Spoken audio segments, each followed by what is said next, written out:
And I'm Shreya, and we'll be your MCs for today. Spiritual retreat centered around discovering the divine within and around, guiding you through every session with warmth and joy. Today, we gather as a community of seekers embarking on a journey into divine spirituality. May this day inspire us, uplift us, and help us connect with the divine essence within each one of us. To begin this sacred journey, let us invoke the divine blessings. I now invite the prayer team to lead us into a soulful prayer song, filling the session with peace, devotion, and divine grace.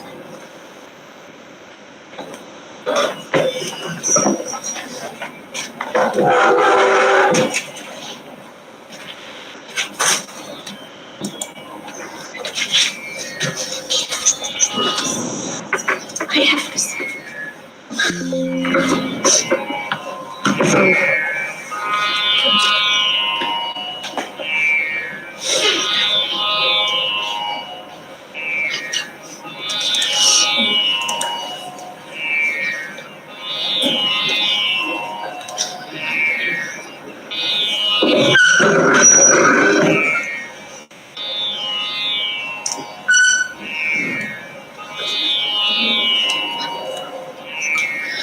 Shri Gananath सिंधूरवन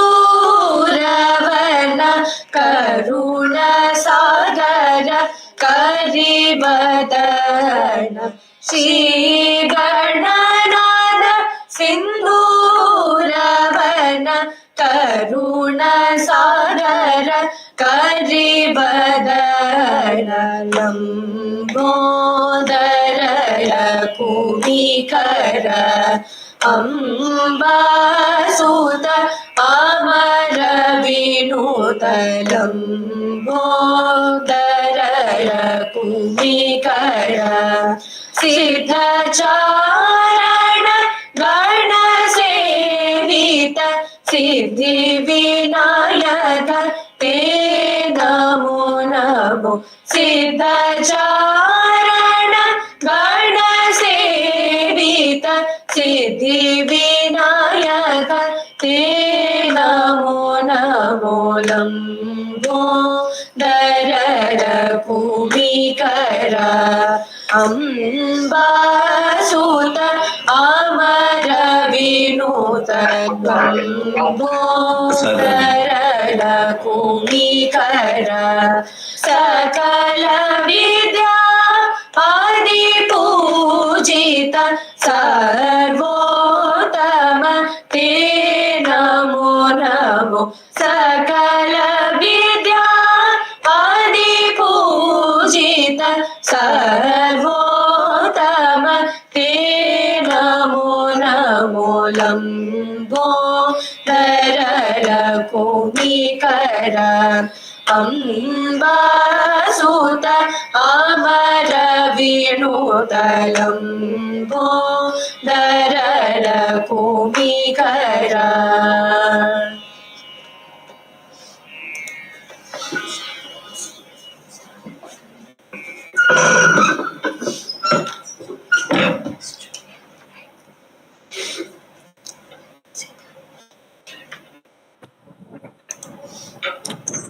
Thank you for that beautiful invocation. We now move into a sacred moment with a verse from the Bhagavad Gita, a timeless scripture guiding humanity towards clarity, balance, and inner strength. I now request Gayatri to recite a verse from the Bhagavad Gita.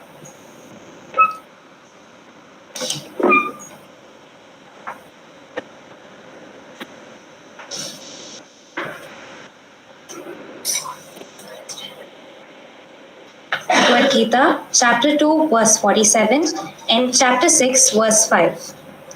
कर्मण्येवाधिकारस्ते मा फलेषु कदाचर मा कर्मफलहेतुर्भू मा ते सङ्गोऽस्त्वकर्मणि. Chapter 6, verse 5.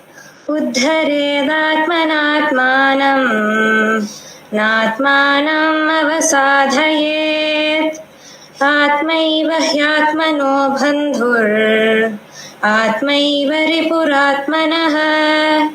Translation for chapter 2, verse 47. You have a right to perform your prescribed duties, but you are not entitled to the fruits of your actions. Never consider yourself to be the cause of your results and your activities, nor be attached to inactions.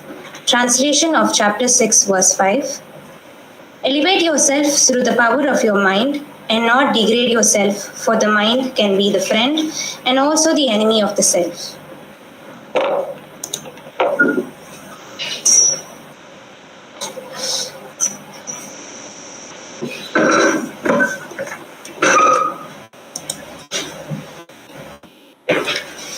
Before we begin, it is my honor to introduce today's speaker for the first session. Shri Satya Gopinath Das Prabhu is contemporary president of Rajamandri and Anantapur and a renowned motivational speaker. Paravasta Satya Gopinath Das Prabhu is a spiritual leader and community servant whose life reflects deep devotion and impactful public service. Born in 1971 in Andhra Pradesh and trained as a mechanical engineer, he found his true calling at 19 when he joined ISKCON.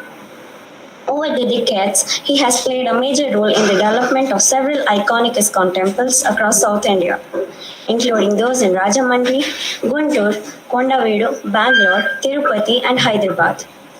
His leadership has shaped regional and global ISKCON committees, serving 6 terms as chairman of the South Indian Divisional Committee, 2 terms as National Committee chairman, and 4 years as Global Development Officer. During the COVID-19 lockdown, he oversaw the distribution of 50,000 grocery kits and ensured daily meals for over 4,000 people, including frontline workers.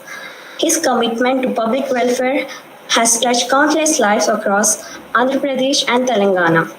He is also a notable speaker on values, ethics, and spiritual growth, frequently addressing students and communities on the importance of moral living and inner development. A man driven by faith and service, Sri Satya Gopinath Das Prabhu continues to dedicate his life to spiritual upliftment and the well-being of society. We are truly grateful to have him guide this session. Please welcome Sri Satya Gopinath Das Prabhu. The session is now over to you, Prabhuji. Hare Krishna. Audio is okay?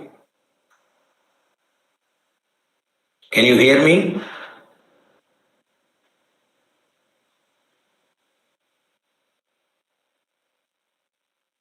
Om Kayam Chachkaran Militam Yena Tasmai Sri Gurave Namam Namavam Vishnu Padaya Krishna Prestaya Bhutale Srimate Jayapataka Swami Nitinamane Namavam Vishnu Padaya Krishna Prestaya Bhutale Srimate Bhaktivedanta Swami Nitinamane Namaste Saraswati Devam Gauravani Pracharine निर्विशेष शून्यवादी पश्चाच्चदेशतारिणे जय श्री कृष्ण चैतन्य प्रभु नित्यानंद श्री अद्वैत गदाधर श्रीवासदि गौरभक्त वृंद हरे Krishna Krishna Krishna Hare Hare Hare Ram Ram Ram Hare Hare Hare Krishna. Good morning to everybody. So today we are talking about the spiritual subject, divinity within and surrounding us. Actually, in the modern society, the man has invented so much technology. In spite of all the technology, we should honestly submit that we are not very happy. Our forefathers, they were very happy. Why? Because the International Society for Krishna Consciousness, founder Acharya Srila Prabhupada explains, godless society, the problems, for all the problems in the society, godless society. Because if the laws are there and the government is there, and among the people, law and order is controlled. If there is no government, there is no laws, then human society becomes like animalistic society. In Mahabharata, Bhishma Pitamaha says, if there is no punishment for the misdeeds of the people, then the society becomes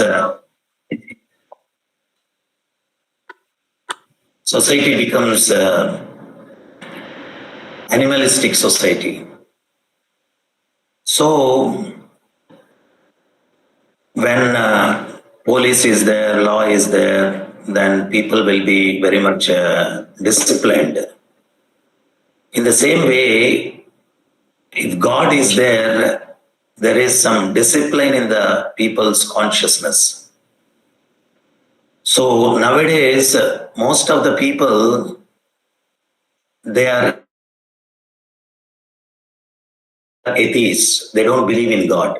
It is so unfortunate. So the founder Acharya of ISKCON, he says, if there is a creation, definitely there is a creator.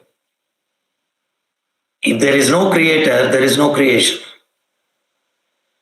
Once Newton, he invited his atheistic friend to his house for lunch.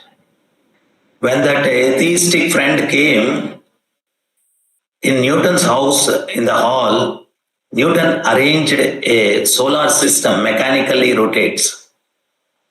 When this atheist saw that, then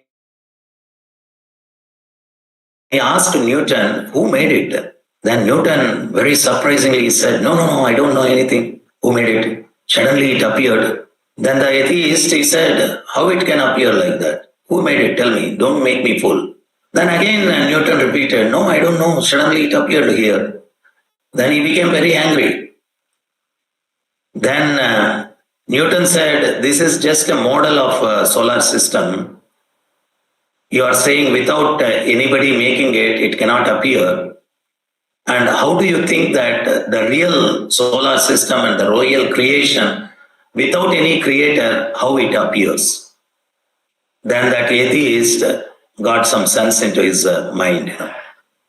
In the same way, when God is there, He created, and if you want to be happy in this creation, so it is very simple. Swami Prabhupada said, in the normal society, there will be government laws. If you follow the government laws, you will be protected. If you break the government laws, you will be punished. Ignorant of law is no excuse. Just because I don't know the law, I killed somebody. So because I don't know the law, for these times, please excuse me and honor me with award. No, they won't agree. So in the same way, when you live in a society, you should follow the government laws. When you live in the nature, you should follow the nature's laws. So if you follow the nature's laws, nature will take care of you. You don't have to suffer. So present society, few years back, 20 years back, when I was in charge of Hyderabad ISKCON, I got an invitation from Cherlapalli prison. They invited me to give discourses for the prisoners. First time I went, I felt, like these people, they were behaving in a different manner. And finally, I sat for bhajan, and after 15 minutes of bhajan, I just gave a speech on Karma Siddhanta. After the lecture, all these prisoners, they came to me and they said, whatever you said, before we commit sins, mistakes, if somebody would have told us, we would have not end up our lives like this. Nobody has told these things. So, we should understand these scriptures, whatever given by the God, these are the guidebooks for the human society. Like Swami Prabhupada says, if you manufacture a mission, then they will give the manual. If you study the manual and operate the mission, then there won't be any problems. Without studying the manual, if you try to operate the mission, there will be problems. In the same way, we are manufacturing so many missions and we are operating so many missions, and we don't know about our own mission, the human body, how to operate it, and what is the purpose of human life. And we are not seeing the presence of Lord. So Lord is everywhere. Sometimes foolishly we think, sometimes we can't see Him. Just because we can't see Him, we declare that God is not there. Swami Prabhupada explains, the owner of the company, he'll be sitting in his office, and from there he will be operating. And every nut and bolt is fixed there. He doesn't have to stand. He can sit in his office and control the whole thing and operate and execute. In the same way, Lord sits in the spiritual world, and He has appointed 33 crores of demigods. Every demigod, he is in charge for different departments, and they will run the creation. Like, for example, for education, Saraswati Devi, she is the in charge. For the fire god. For the finance, Kubera. For the water, Varuna. So like that, every department, there is a department head from God's side. So they're all called demigods, and they operate this world. So we should understand we are part and parcel of God, the soul.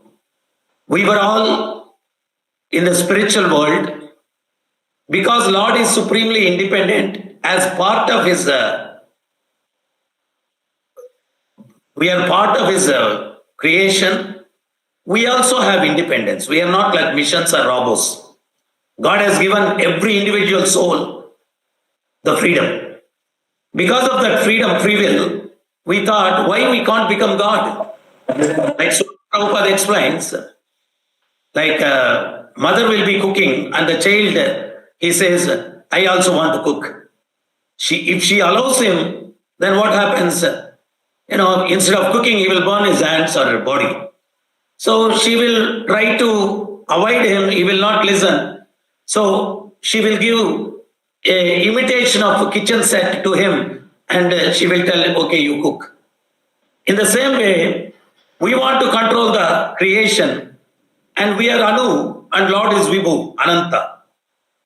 So Lord said it is not possible that we didn't listen. So Lord said, okay, I will create a material temporary world, and I'll send you there, and you can try to fulfill your desire to control that. So that is how we came here into this material world.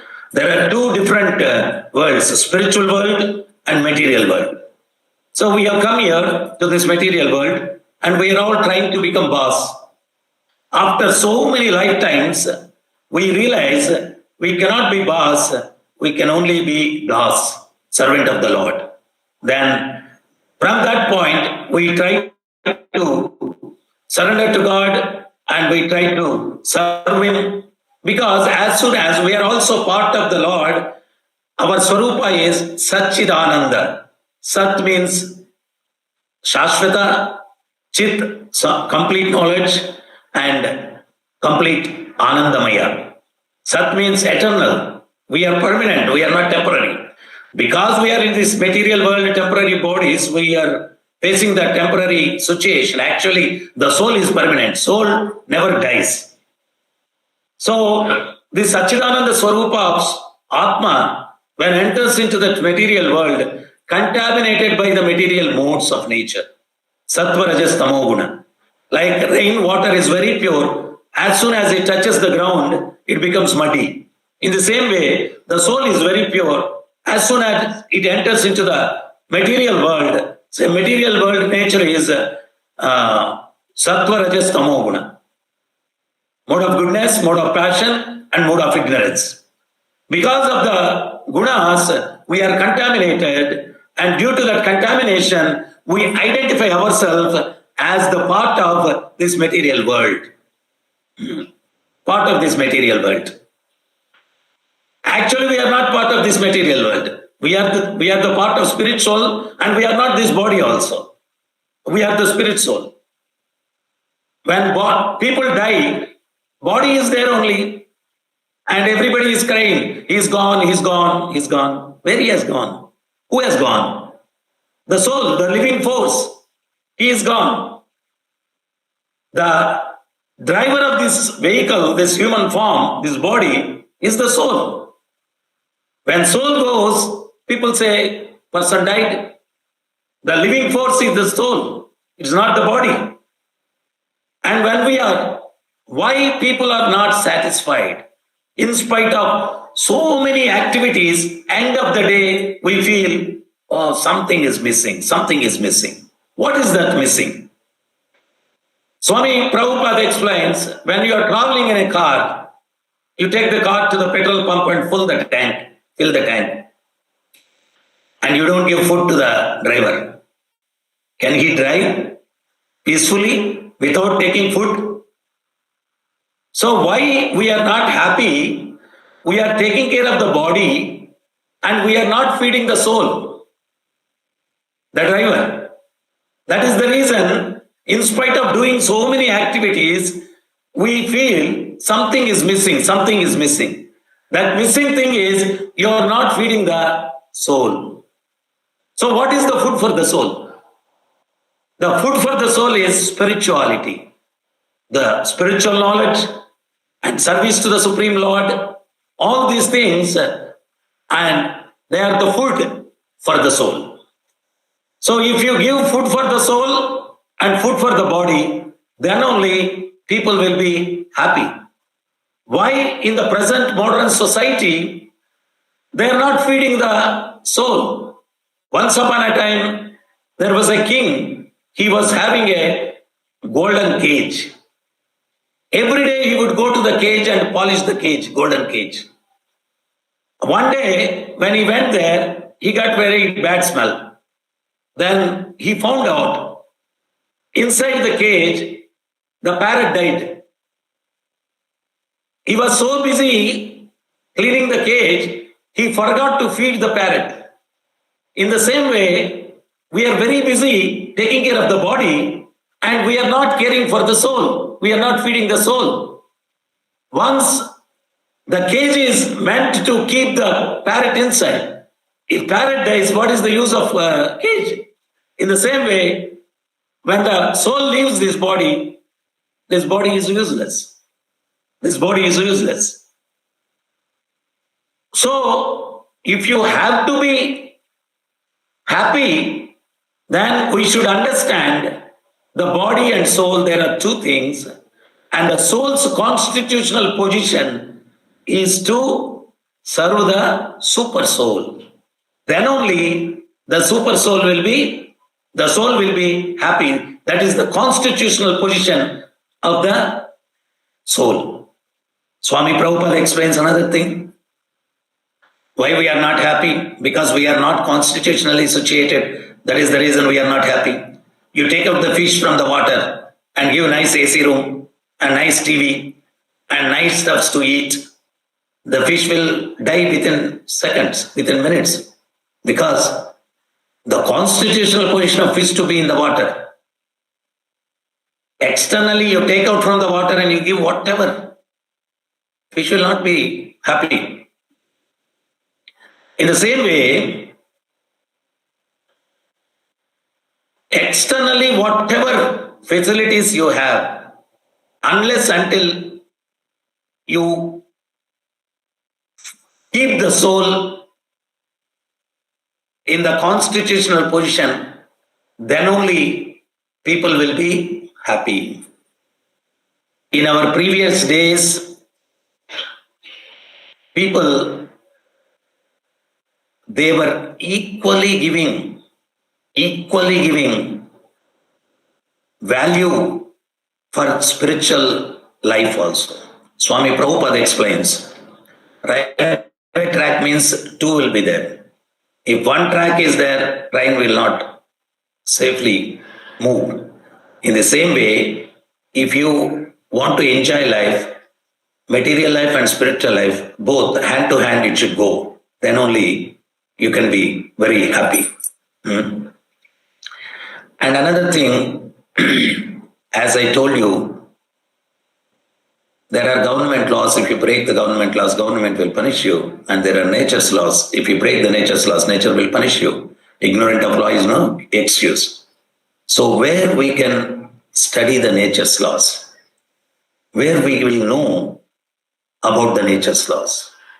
So Swami Prabhupada explains, for this human mission, the manual is Bhagavad Gita. In Bhagavad Gita, the nature's laws are explained. What to do, what not to do. Do's and do nots.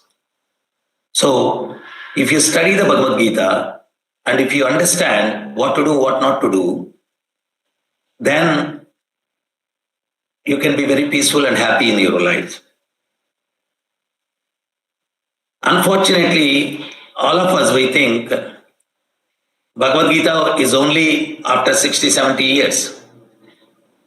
Before using the manual, before using the mission, you should read the manual. Without knowing the mechanism of the mission, you try to operate it and spoil it. After spoiling it, then you want to see the manual. It's not a wise thing. So before using the mission, you should study the manual and accordingly you should operate. So Bhagavad Gita is not for the old people, the beginners. One who starts his life, he should read Bhagavad Gita and understand the mechanism, and accordingly you plan your life, then you can be very happy. You can be very happy. So Bhagavad Gita explains about soul and super soul, and sometimes being a human being, Veda says you should inquire for absolute truth. Only human beings can inquire. Dogs and cats cannot inquire about absolute truth. Who am I? Who is God? What is my relationship with the God? Why I am in this material world? Why these sufferings are there? Is there any solution for all these sufferings? All these things only human beings can question. Veda says, Atato Brahma Jignasa. Inquire for absolute truth. When you say, who am I? Then Lord says in Bhagavad Gita, Mama Ivamso Jivaloke Jiva Bhuta Sanatana. You are my part and parcel. We are amsas of the God. And who is my father? So God says in Bhagavad Gita, Aham Bija Pradapitaha. I am your seed-giving father. So Krishna, the God, is our father. So he is, where he is seated, he is in the spiritual world. In the material world, he is seated in our heart. Normally, who is observing us? Our activities. We think nobody is seeing us, so we can do sins. There is no time that nobody is seeing us. Lord is not sitting outside. He is sitting inside our heart. Sarvasya chaham hrudi sannivistu. Where he is sitting in our hridaya. And whatever activities we are doing, he is observing. Nobody can escape from him. Once there is a saint by name Vyasatirtha, and he had two disciples, very glorious disciples by name Kanakadas and Purandardas. Kanakadas is from very low born. People were used to treat him very untouchable. Actually, Lord never said anything about by birth. In Bhagavad Gita, according to his qualities and work, there are 4 divisions in human society: Brahmana, Kshatriya, Vaishya, Sudra. Chaturvarnam maya srishtam guna karma vibhagasya. Gunas and karma, activities, it is decided, not by birth. We all think casteism is by birth. Swami Prabhupada explains, doctor's son cannot become without a degree a doctor. In the same way, maybe his father and forefathers were Brahmanas. If he doesn't have qualities of a Brahmana, the Brahmana means a pure conscious person, very intelligent, and who can guide the society properly, and who is well versed in Shastras, nature's laws. And by knowing the Shastras, he will guide the people, and he will tell the people what is good, what is bad, and properly he will guide. He is Brahmana, not by birth. So people wrongly understood this casteism is by birth, not by birth, but by qualities and gunas. And these people, those days, they used to ill-treat these Kanakadas. And Guru knows he is a great soul. And he always wants to show the people that these Kanakadas' greatness. So one day, all the disciples, they were sitting around Vyasatirtha. And Guru distributed one banana to every disciple and told them, he should eat this banana, nobody should watch it, nobody should see it. Then all the disciples went and they came back. One disciple said, Guruji, I went into the well, nobody was there. I ate this banana there. Another guy said, I closed all the doors in the room, nobody was there, nobody watched me, I ate there. And different people gave different things.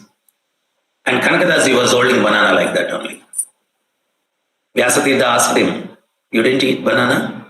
Then Kanakadas said, you said nobody should see when I eat.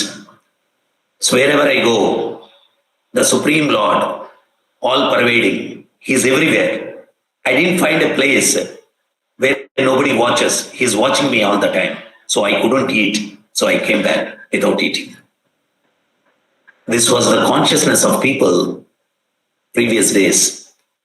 They would see the presence of the Lord everywhere. Lord is present everywhere. Recently you might have watched the Bhakta Prahlad's film Narsimha, Mahavatar Narsimha. In that Prahlad,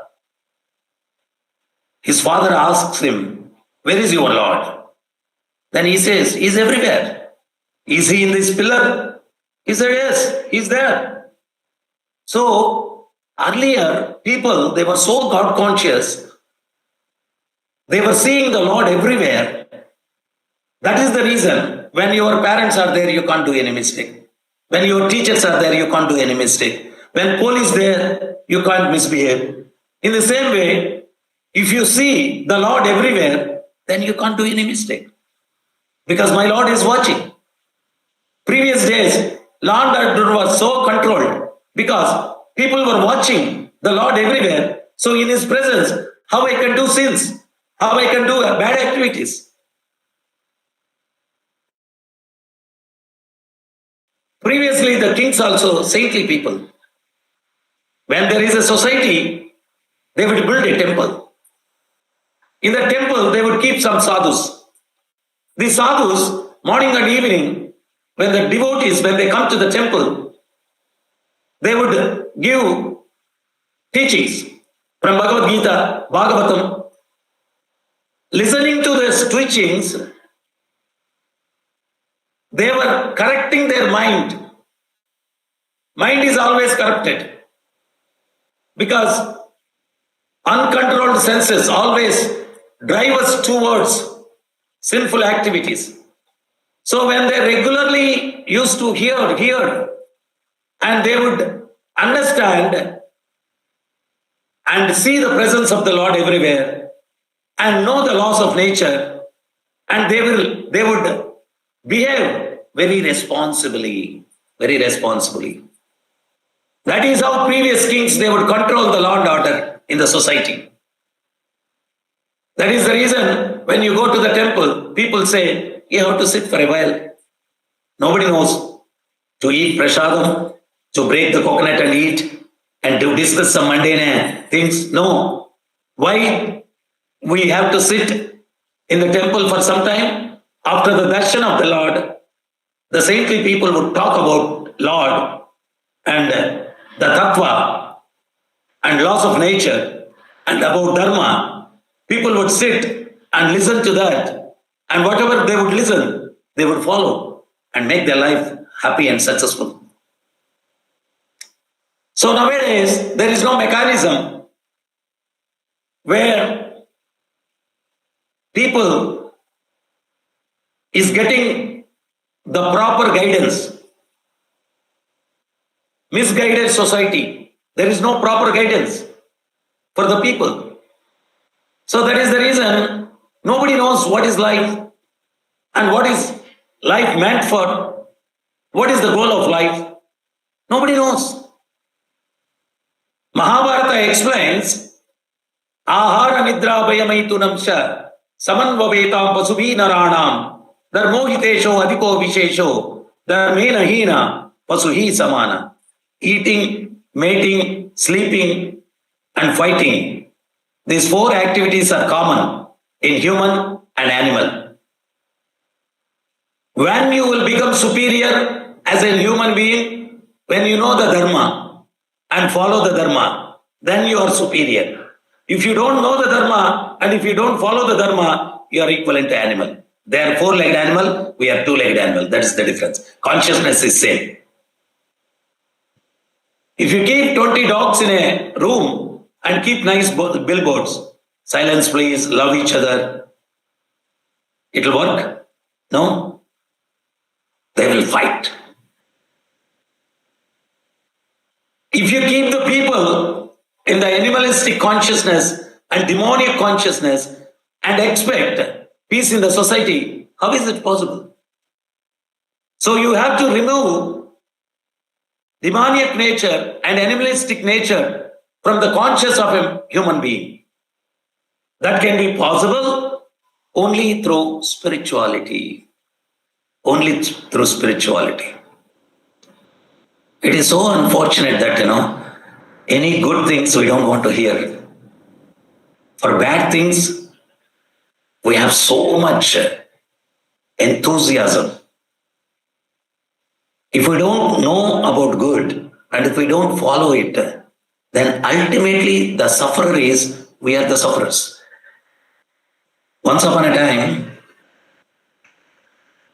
there was a king and he had 3 ministers. One day he called those ministers and he said, he gave each one big gunny bag and he told, next to the palace there is a fruit garden. You please go there and nice fruits and nuts, all good. You collect, fill these gunny bags and come back to me.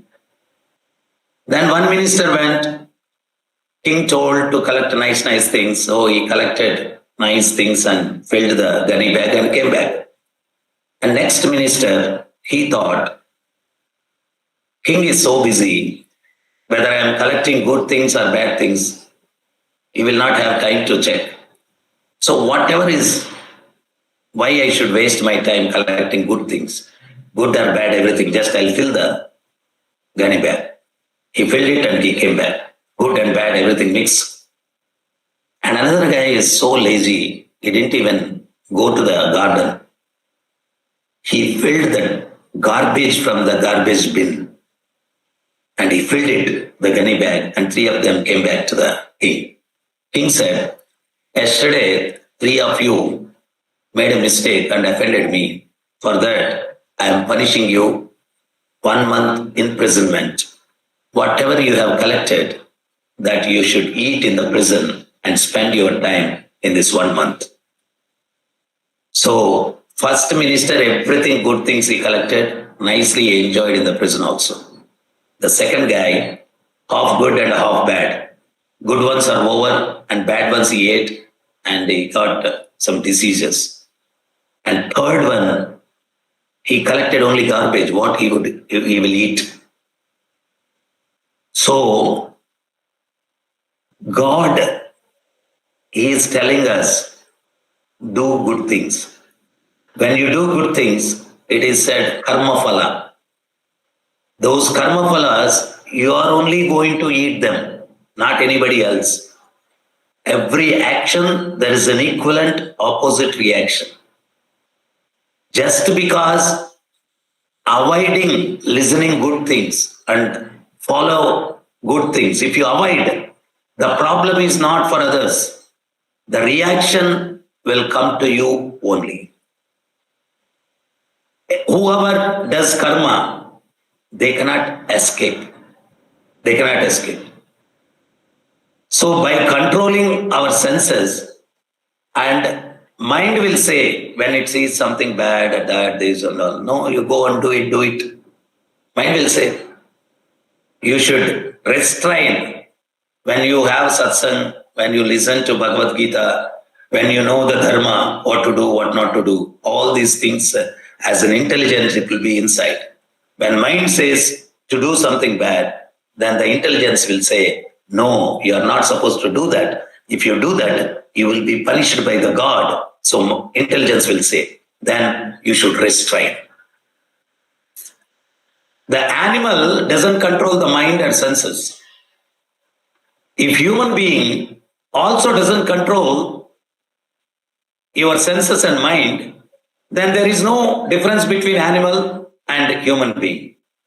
That is the reason, even in English, human being means rational animal. Rationality means discrimination. What I should do, what I should not do. If this discrimination doesn't have, if you don't have, then you are equivalent to animal. So in animal society, don't expect peace. Don't expect peace. So everybody wants happiness. Everybody wants happiness. As in the beginning I told, I went to the Challapalli prison. I spoke about Karma Siddhanta. After the speech, 300-400 people, they came to me and started crying. They said, if somebody would have told us all these things, we would have not committed these mistakes. And see, I asked one person, what is your background? He said, I studied MBBS. Another guy said, I'm MTech from IIT Bombay. And another guy said, I'm a businessman. Another guy said, I'm a film producer. Different backgrounds. They never thought their life will be ended in the prison because they were not having the proper guidance. Today, society lacks what? The proper guidance. Once Guru Nanak, he will be traveling and preaching. He goes to one village. In that village, all good people. After the pravachan, the speech, Guru Nanak says, he blesses the village that this village should ruin. Then all the disciples of Guru Nanak were shocked. In this village, all good people. And Guruji is blessing this village should ruin. Then he goes to another village, all bad people, thieves, thugs, liars. After the speech, Guru Nanak says, this village should prosper. Then disciples of Guru Nanak were shocked and they didn't know what is the antarartha, inner meaning of these blessings. And in the night, they all go to Guru Nanak and they say, what is these blessings? We didn't understand anything. Then Guru Nanak says, I blessed the village of good people to ruin. When the village get ruined, these people, for their livelihood, they go to different places. Wherever they go, they will spread the goodness. That is the reason I blessed the good people's village to be ruined. And bad people, if they go to other places, they will spread the bad. So I blessed that village to prosper. This is the inner meaning of my blessings. So the need of our people, we have to become good, and we should spread good in the society. That is the need of our. Because wherever I go to schools and colleges and give discourse, the children, they approach me and they say, Guruji, Swamiji, nobody is telling us about these good things. And person like us, very few. How many places we can go? How many places we can cover? So in the society, there are no good people who is spreading the message of God. Even spirituality also, sometimes we see it has become commercial. Like, to make money, they are introducing so many new things, concocted things, and, the in the name of religion, they are spreading irreligion. If you do Monday puja, for Tuesday you will get money, that this and all. Unless until there is no change in our consciousness, nothing good will happen to us. Because good or bad, it is based on our karmas. If we do good karma, we get good result. If we do bad karma, bad result. That is the whole essence of the Bhagavad Gita. That is the whole essence of the Shastras. Nobody can change it because Shastra is given by the God. Dharmantu Sakshat Bhagavat Pranitam, who has created this world. He has given the Shastra. In the Shastra, it is said, if you do good, you get good result. If you do bad, you get bad result. This karma nobody can escape. Once there was a meeting in the heaven, all the demigods were gathering there, and Vishnu is the chairman for the meeting. And all the demigods came, and Yamadharmaraja also, he was entering the heaven. In the entrance gate, there was an arch. On top of the arch, there was a parrot sitting on the arch. When Yamadharmaraja looked at the parrot, and he just laughed. Then this parrot heartbeat increased. Parrot thought, Arey, Yamadharmaraja is looking at me and laughing. What is going to happen to me? Then after that, Vishnumurti came in Garuda Vahana, and Lord went inside the meeting hall. Garuda was standing outside. This parrot approached the Garuda, and the parrot said, you are the king of the birds. Please save me. Then Garuda said, what is your problem? Then the parrot said, my problem is when Yamadharmaraja was entering inside the meeting hall, he looked at me and he laughed loudly. I'm afraid something is going to happen because Yama looked at me and laughed. Then Garuda said, how I can help you? Then parrot said, Yama is in the heaven. Please take me far, far away and leave me there so that Yama cannot approach me. Then Garuda said, that is not a big thing for me. I can take you. He made the parrot to sit on his shoulder, and he took the parrot to the Satyaloka, Brahmaloka, where Brahma resides. And he left the parrot there and he came back.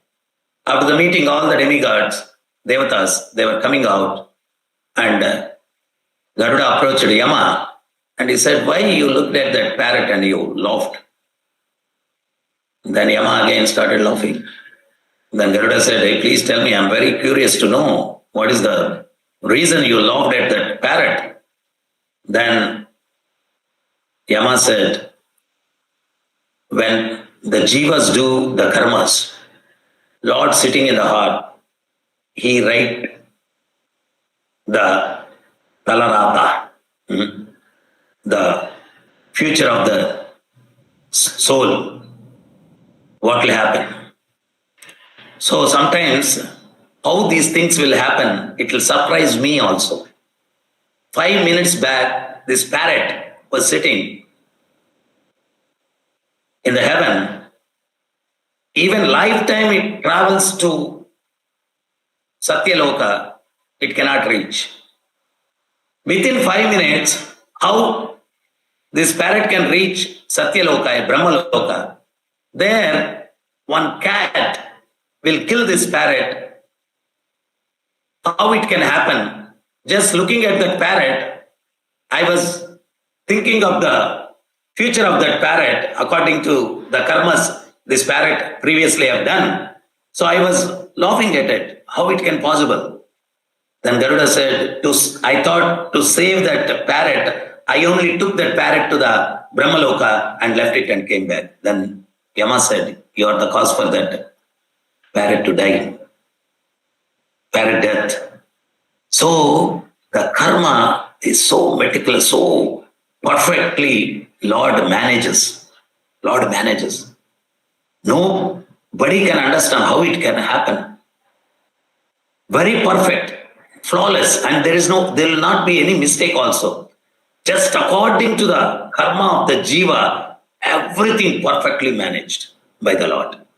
Because Lord expands himself as Paramatma and he sits every soul's heart and he's watching every soul what they are doing.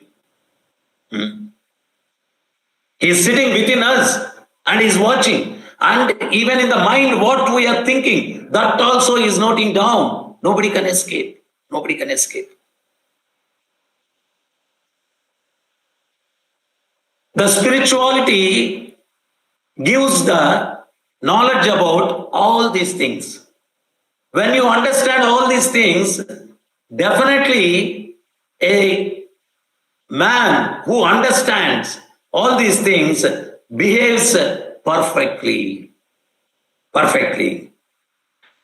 Knowing all these things and accordingly making your life, that is called art of life.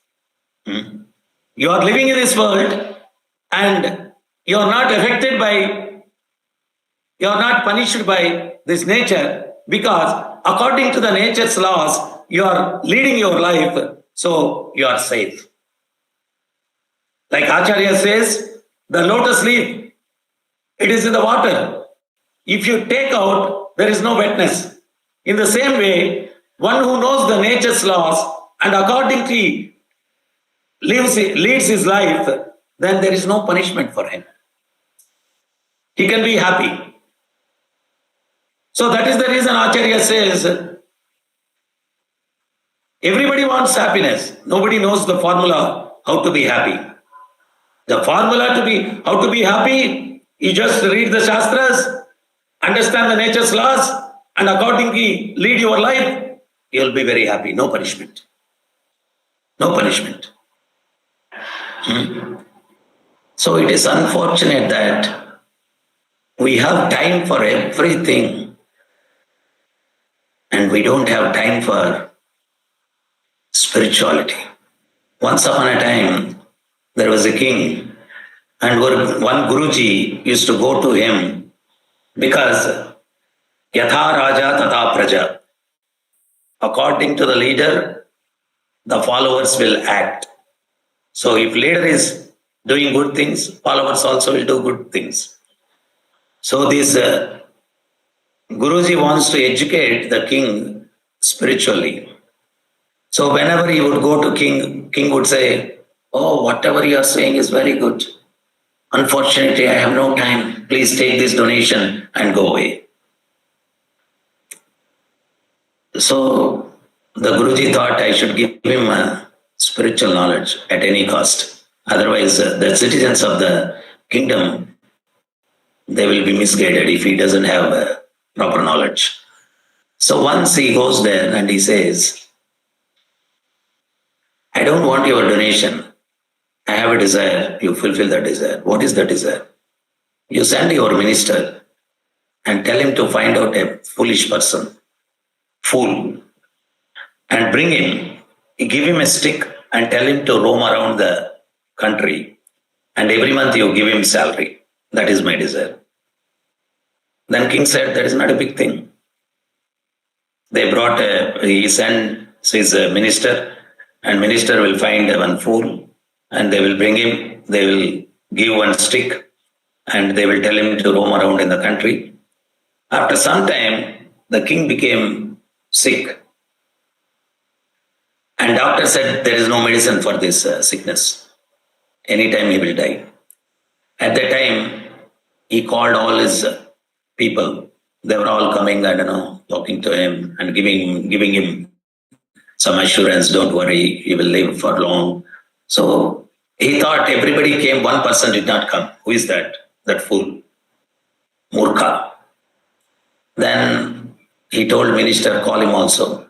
Then Murkha came and stood in front of him and he said, hey, I am going far away.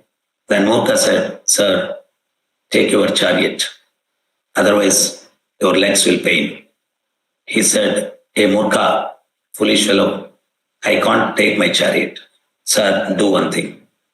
You have a lot of queens, at least 3, 4, you take with you, so that they will serve you. Then the queens were shocked, whom king will call. And the king said, hey Murkha, I can't take my queens. Then he said, I can't take my queens. Then he said, anyway, take some servants at least. King said, servants also I can't take. At least take some money. Lot of money in your treasury. Take some money. At least you can spend the money on the way. For your expenses, please take the money. Then the king said, hey Murkha, I can't take money also. Anyway, you are a Murkha. You can't understand these things. You do one thing. You find better Murkha than you. Hand out the stick and tell him to roam around. You take retirement, I'll give you pension. And I'll give salary for that new Murkha.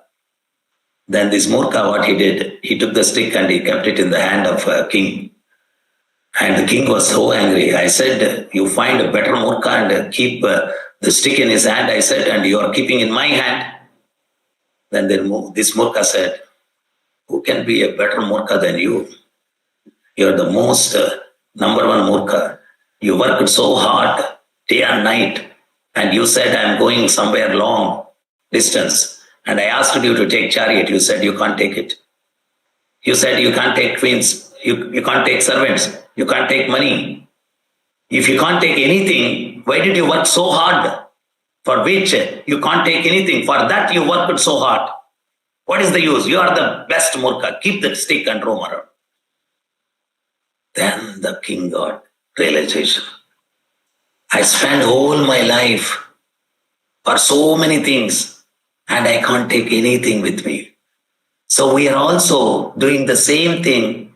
We are working so hard for so many materialistic things and ultimately end of the day when we die, we can't take anything.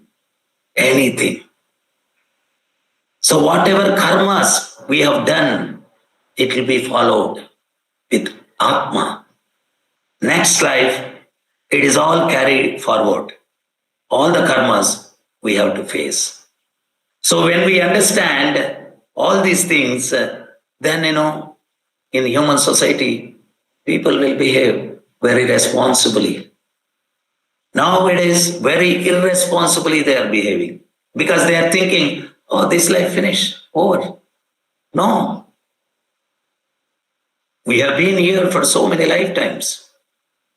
In one lifetime only we are changing bodies. That's what Lord says in Bhagavad Gita. Dehinosmin yata dehe kaumaram yavvanam jara tada dehantara prapte dhiras tatra namuhyati. When we are small baby, infant, just born, very small. Now our body and that time body is different. According to science also, every 7 years, every cell of the body is replaced. It does not mean when we are small, Anil and the big Anil is different personalities. The same person grew up, body changed. In one lifetime, we are changing bodies. When this body becomes useless, then we change another body according to our karmas, whatever we have done now. And whatever we desire. At the end of life, whatever we desire, and with the karma support, we take another body. That is what Lord says in this sloka. Dehinosmin yata dehe kaumaram yavvanam jara tada dehantara praptir dhiras tatra namuhyati. So, From the spiritual world, we have all, with misusing our freedom, we came to this material world to experience, to become the Lord. We are trying. Finally, we understand. And it is not possible. Because zeros, you keep 100 zeros, 1,000 zeros, 1 lakh zeros, 1 crore zeros, no value. If you add 1 to the zeros, all the zeros will get value. In the same way, as an independent soul, we have no value.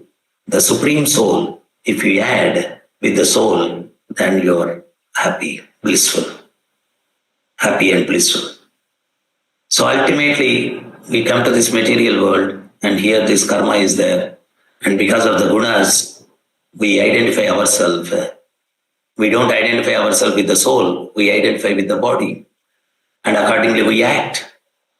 Because we wanted independently to lead our life. So Lord gives that forgetfulness due to the contamination of gunas, and we forget the Lord, and we think we are individuals, and we try to enjoy, and we try to become Lord, and finally, after trying so much, and we realize that without the connection with the Lord, I cannot be happy.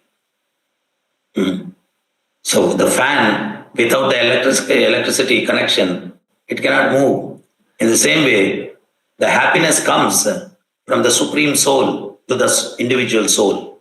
So we realize that, and we get connected. And in this material world also, people are not so good, because we have come here for punishment. In the prison house, you don't expect gentlemen. Criminals will be there. In the same way, this material world is considered to be a prison, and here we are all prisoners, and nobody is gentleman. So because in the presence of criminals, don't expect happiness. Because here, everybody's intelligence is perverted, negative, and always dominate others and disturb others and try to extract happiness out of that. So that is the mood of the people in this material world. So as long as you are in this material world, you can never be happy. Swami Prabhupada explains, when you are in a toilet, don't expect jasmine smell. Something else will go, unless until you spray some room freshener or something. Otherwise, the nature smell of a toilet is different. In the same way, sitting in this punishment place and expecting happiness is foolishness. So Lord says in Bhagavad Gita, what is the purpose of human life? There are 84 lakhs of species. Finally, you get human form of life. This human form of life is meant for self-realization and for moksha. 4 activities: eating, mating, sleeping, and defending. These are common. So the goal of human life, going back to Godhead. So Lord says in Bhagavad Gita, Abrahma bhunam loka punaravartinojana. Brahmaloka to Patala Loka. Everywhere Punarjanma is there. Wherever there is Punarjanma, there is death. In between, old age and disease are common. Nobody can escape in this material world. So where there is these 4 miseries, nobody can be happy. And Lord says, from Patala Loka to Brahma Loka, these 4 miseries are there. Mamupedyantu kaunteya punarjanmana vidyati. When you come to my abode, there is no rebirth. So this human form of life, we should use it to go back to our original house, that is kingdom of God, that is Vaikunta. So we have to use this for that purpose, this human form of life. Human form of life. Here in this material world, 99 days you serve people. One day with some difficulty, you can't serve them. They say, this guy is useless. Lord is not like that. You do little service also. He's so happy. In Vrindavan, Yashoda Maya, once she is asking Krishna, children, by seeing the monkeys, they'll be scared. How come you are sitting in the middle of the monkeys and feeding the monkeys the butter, milk, sweets? How is it? Then Lord says, when I came as Rama, these monkeys, when I was traveling in search of Sita, these monkeys came to serve me. When we traveled in the forest, they got some fruits and leaves to eat. When we were traveling in the desert, they did not even get water to drink. Still, they did not leave my service. That is the reason in this avatar, with my own hands, I'm feeding the butter, sweets, all these things to the monkeys. One yuga passed away. Lord did not forget the service, these monkeys, what they have done to him. That is the heart of the Lord. He is so merciful. He is Karuna Sindhu, ocean of mercy. So we should surrender to such personality. We always have a complaint. When people meet each other, I have observed so many times they were talking. No, I did that thing to that fellow. He did not respond. And he is not grateful also. He is ungrateful fellow. That there's so many complaints. Because here the people are like that. You do little service to the Lord, He will not forget. Once in Ramayana, Ramachandra was walking in barefoot in the forest when he was doing Vanavas. Then the thorns were going in his feet and blood was oozing out. Lakshmana observed and he said, I will remove those thorns. Then Lord Ramachandra, he said, no, leave it like that. Then Lakshmana, he was feeling so upset. How come he is keeping those thorns in his lotus feet and he's working like that only? And day by day, few more thorns are adding. And 7 days passed away like that. And he approached Mother Sita and he said, please, you tell Ramachandra that allow me to remove those thorns from his lotus feet. Then Sita Maya approached Ramachandra and she said, why you are not allowing Lakshmana to remove those thorns in your feet? Then Lord Ramachandra said, I gave a word, whoever takes shelter of my lotus feet, I will not refuse them. These thorns taken my feet shelter, so I cannot refuse them. That is the reason I am not removing them. That is the Lord. Love of Godhead means without expecting anything.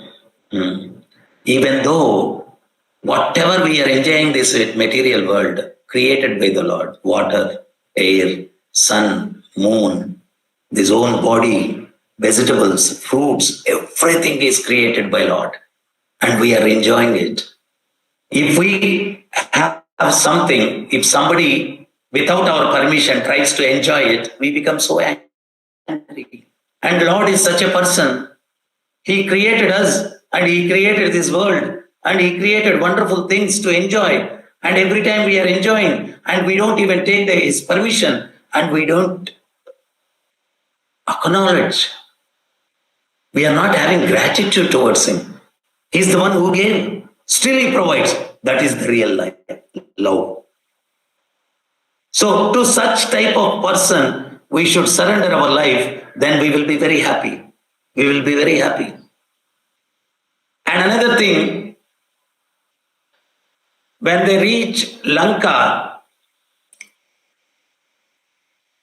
Vibhishana approaches Ramachandra and Vibhishana says, please save me. I am surrendering to you. Then Lord Ramachandra says, don't worry, I'll make you king of Lanka. Don't worry. Then Vanaras are saying, monkeys are saying, how can you believe this demon?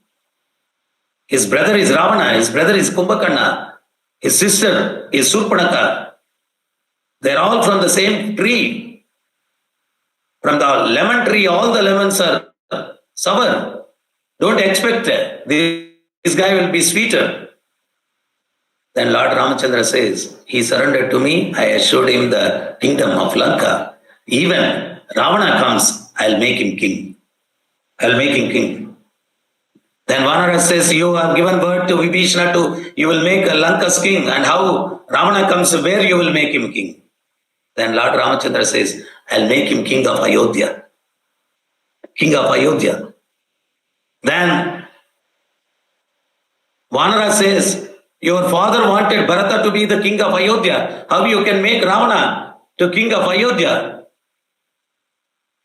Then Lord Ramachandra says, I'll make Bharata king of Vaikunta. If you make Bharata king of Vaikunta, where you will stay, where you will go?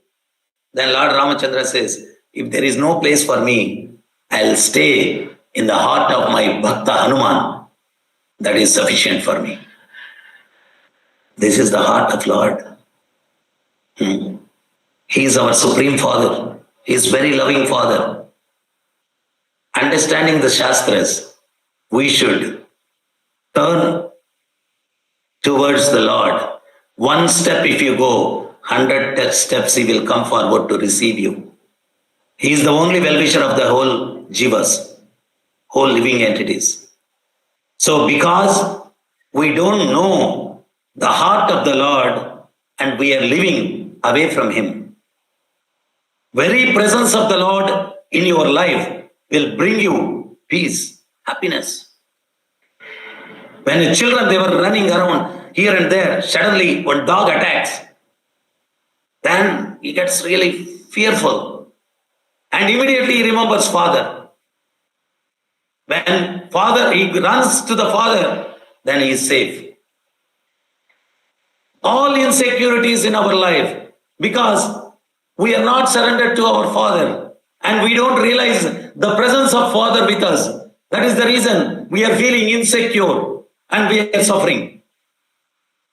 Through the Shastras, you understand the presence of the Lord everywhere and you see next to you, within you and without you, around you, and you know, you are peaceful, you are safe, your life is safe. So, our ultimate understanding about the Lord, see the presence of Lord everywhere, then you will not do any mistake. You will choose the dharmic path. When you walk in the dharmic path, there is no question of suffering. As long as you live in this world, you will be happy. And end of the life, you go back to your Father, Supreme Father, Krishna, the God, and you will enter into the eternal life and peaceful life, blissful life, and you will have a wonderful eternal leelas with the Lord. The human life is meant for that. Finally, one small story I'll tell and then conclude. When Ravana was about to die, Rama told Lakshmana, go to Ravana and ask him essence of the knowledge, conclusion of the knowledge, essence of the knowledge, Jnana Sara. Lakshmana is not happy with that because, Ravanasura is a dirty, dangerous demon. Why I should go to him and ask for the essence of Jnana? Then somehow his elder brother told he went there and he sat next to the body of head of the Ravana and he said, you rascal idiot, you are such a dirty fellow. Anyway, you have acquired a lot of knowledge. So essence of the knowledge, can you give me? Then Ravana turned his head and he did not speak anything. He came back to Ramachandra.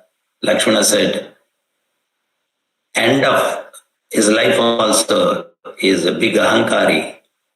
He has not given me essence of the knowledge. Then Rama said, how did you ask him? Then he said, this is how I asked him. Then Rama said, this is not the way to get acquire knowledge.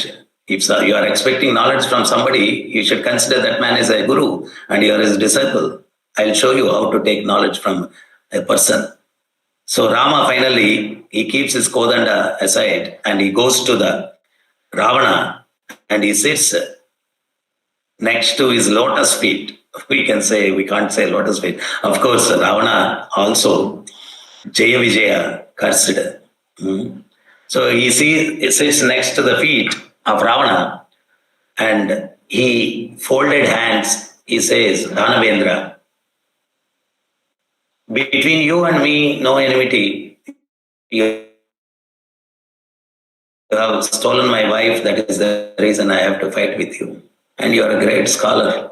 I want to know the essence of knowledge so that I can use in my life and give it to others.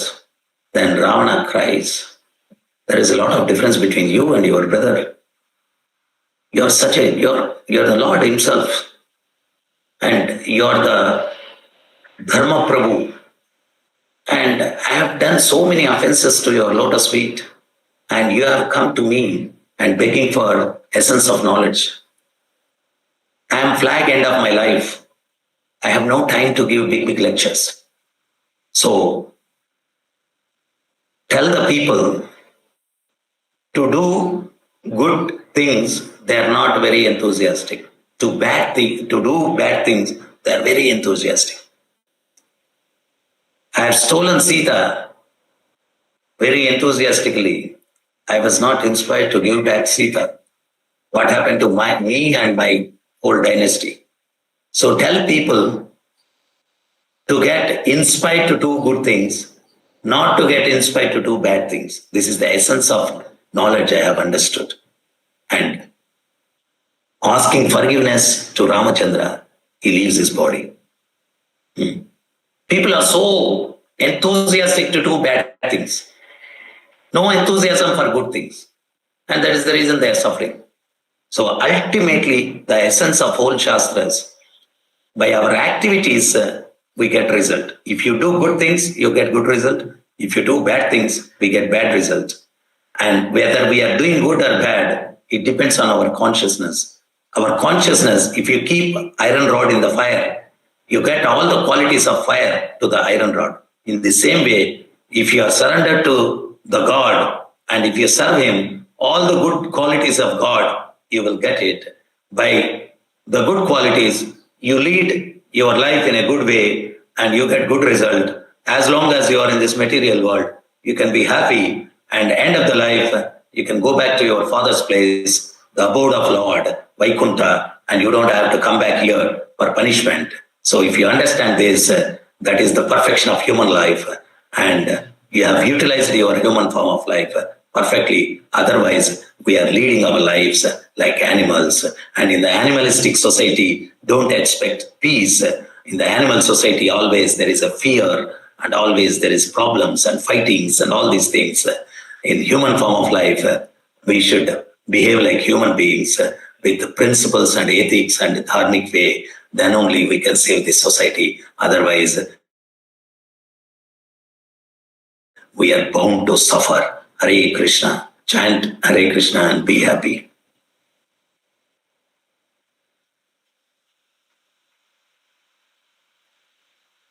Hare Krishna. Hare Krishna, Prabhuji. With that, we come to the Anybody end of has any doubts? session. Thank you so much, Prabhuji.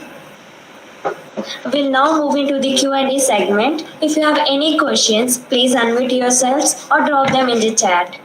We'll take them up one by one.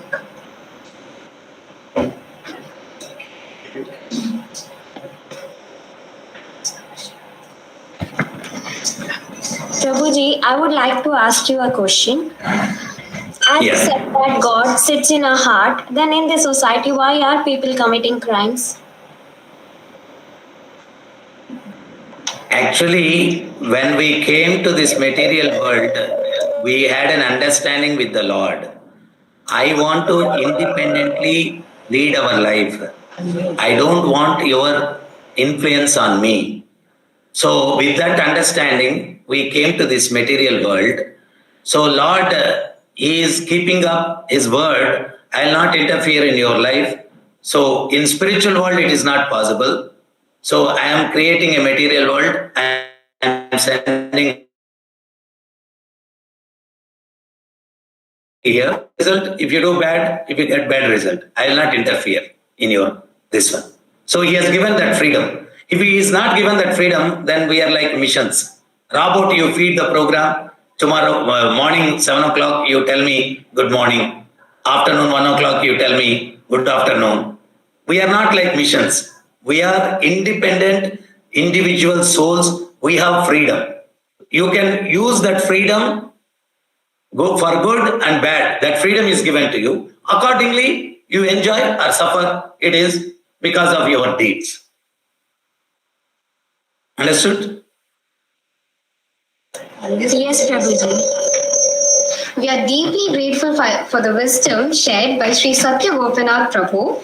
To formally express our appreciation, I now invite Ms. Ianusha to offer the vote of thanks.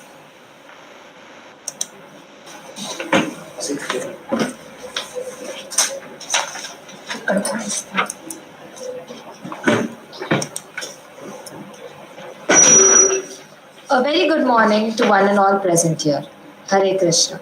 On behalf of the entire Loyola Academy, Hindu spiritual community, I, E. Anusha, feel immensely blessed to propose this vote of thanks for today's online spiritual retreat, Discover the Divine Within and Around. First and foremost, we offer our infinite gratitude to His Divine Grace, A.C. Bhaktivedanta Swami Prabhupada, the founder Acharya of ISKCON, whose mercy and teachings continue to illuminate millions of hearts across the globe. Without his divine vision, gatherings like these would not be possible. Our deepest gratitude goes to our most respected resource person and speaker, Satya Gopinath Prabhuji, Temple President of ISKCON, Rajamandri and Anantapur. Prabhu, your profound insights from the Bhagavad Gita about Creator, spiritual world and material world, how for this human machine the manual is Bhagavad Gita, and how Bhagavad Gita is not for old people but for the beginners like us who are going to start their life. Your practical guidance and your gracious presence have truly touched every heart here today. Thank you for your valuable time and for sharing us with the nectar of Krishna consciousness. I also thank Brajeshwar Swami Das Prabhuji for referring Satya Gopinath Das Prabhuji for the spiritual session. We eagerly look forward to many more such enlightening sessions with you in the future. Thank you once again. Hare Krishna. Hare Krishna. Thank you.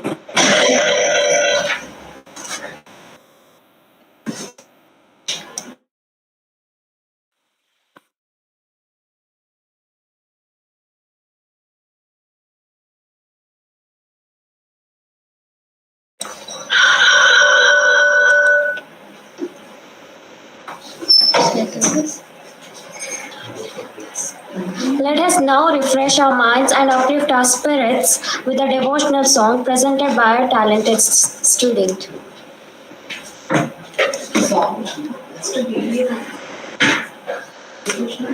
So sound could be better.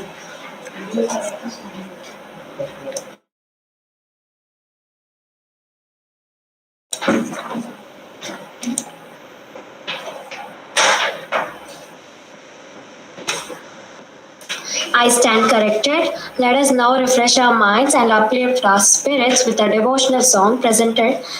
I stand corrected. Let us now take a moment to immerse ourselves in a divine serenity as we watch a devotional video.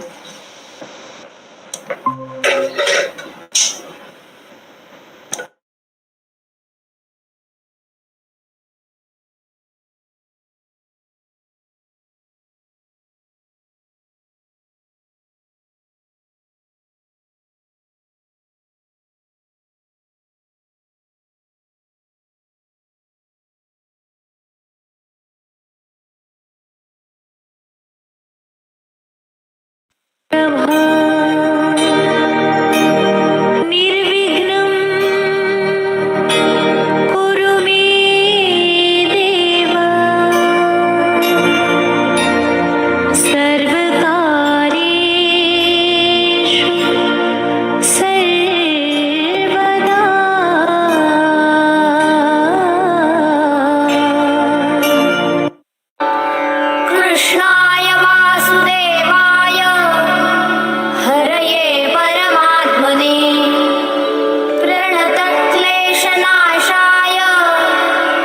गोविन्दाय नमो नमः। वसुदेवसुतं देवं कंसचाणूरमर्दनम् देवकी परमानन्दं कृष्णं वन्दे जगद्गुरुम्। भर्जनं भवबीजानाम् अर्जनं सुखसम्पदाम् तर्जनं यमदूतानां राम रामेति गर्जनम्। राघवं रामचन्द्रं च रावणारिं रमापतिम् राजीवलोचनं रामं तं वन्दे रघुनन्दनम्।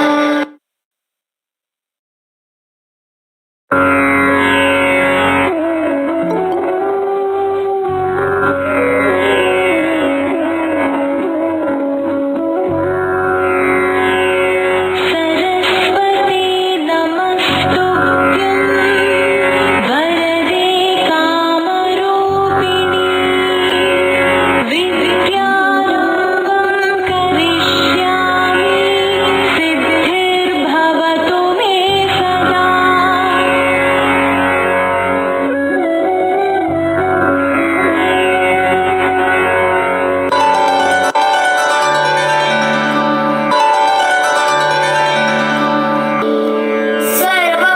सर्वमङ्गलमाङ्गल्ये शिवे सर्वार्थसाधिके शरण्ये त्र्यम्बके गौरी नारायणि नमोऽस्तुते। नमो देव्यै महादेव्यै शिवायै सततं नमः। नमः प्रकृत्यै भद्रायै नियतः प्रणतः स्मताम्।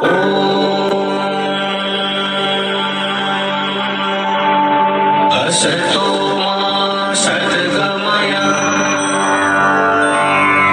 तमसो मा ज्योतिर्गमय मृत्योर्मा अमृतं गमय। ॐ शान्ति शान्ति शान्तिः।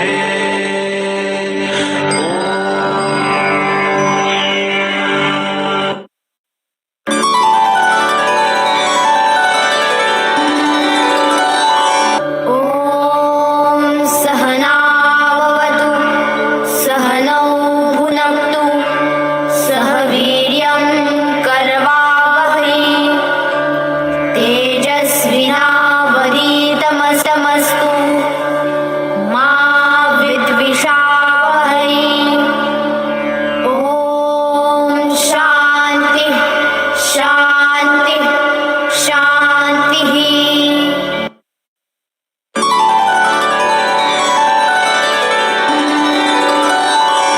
सर्वेत्र सुखिनः सन्तु सर्वे सन्तु निरामयाः सर्वे भद्राणि पश्यन्तु मा कश्चित् दुःखमाप्नुयात्। शान्ति शान्ति शान्तिः।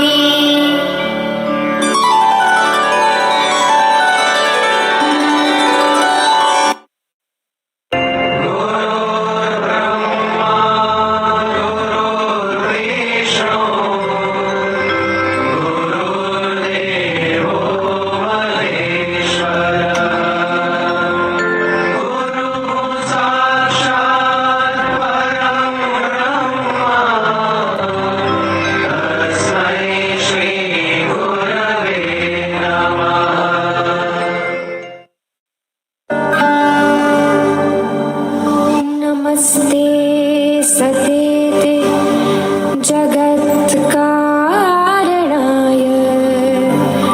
नमस्ते चिते सर्वलोकाश्रयाय नमो द्वैततत्त्वाय मुक्तिप्रदाय नमो ब्रह्मणे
भद्रं कर्णेभिः शृणुयामदेवाः भद्रं पश्येमाक्षभिर्यजत्राः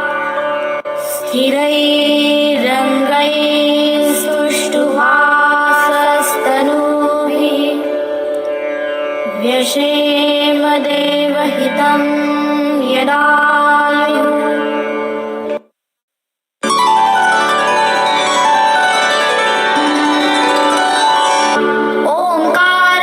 ओङ्कारबिन्दुसंयुक्तं नित्यं ध्यायन्ति योगिनः कामदं मोक्षदं चैव ओङ्काराय नमो नमः तुलसी श्री सखी शिवे पापहारिणि पुण्यदे दीपो हरतु मे पापं दीपज्योतिर्नमोऽस्तु ते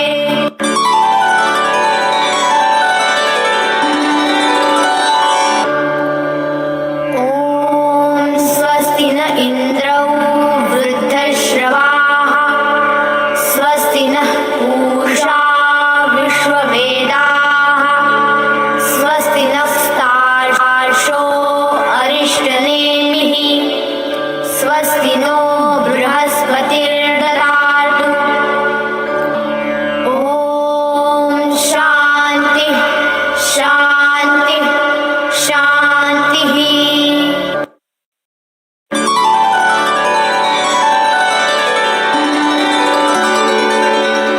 आकाशात् पतितं तोयं यथा गच्छति सागरं सर्वदेव नमस्कारः केशवं प्रति गच्छति यत्र योगेश्वरः कृष्णो यत्र पार्थो धनुर्धरः तत्र श्रीर्विजयो भूतिर्ध्रुवा नीतिर्मतिर्मम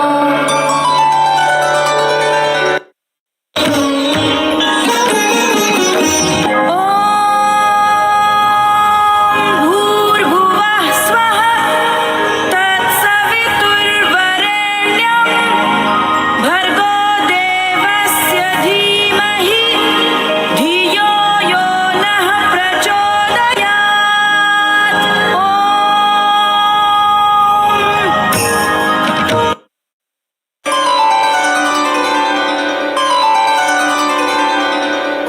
मनोजवं मारुततुल्यवेगं जितेन्द्रियं बुद्धिमतां वरिष्ठं वातात्मजं वानरयूथमुख्यं श्रीरामदूतं शरणं प्रपद्ये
in divine serenity as they watch a devotional video.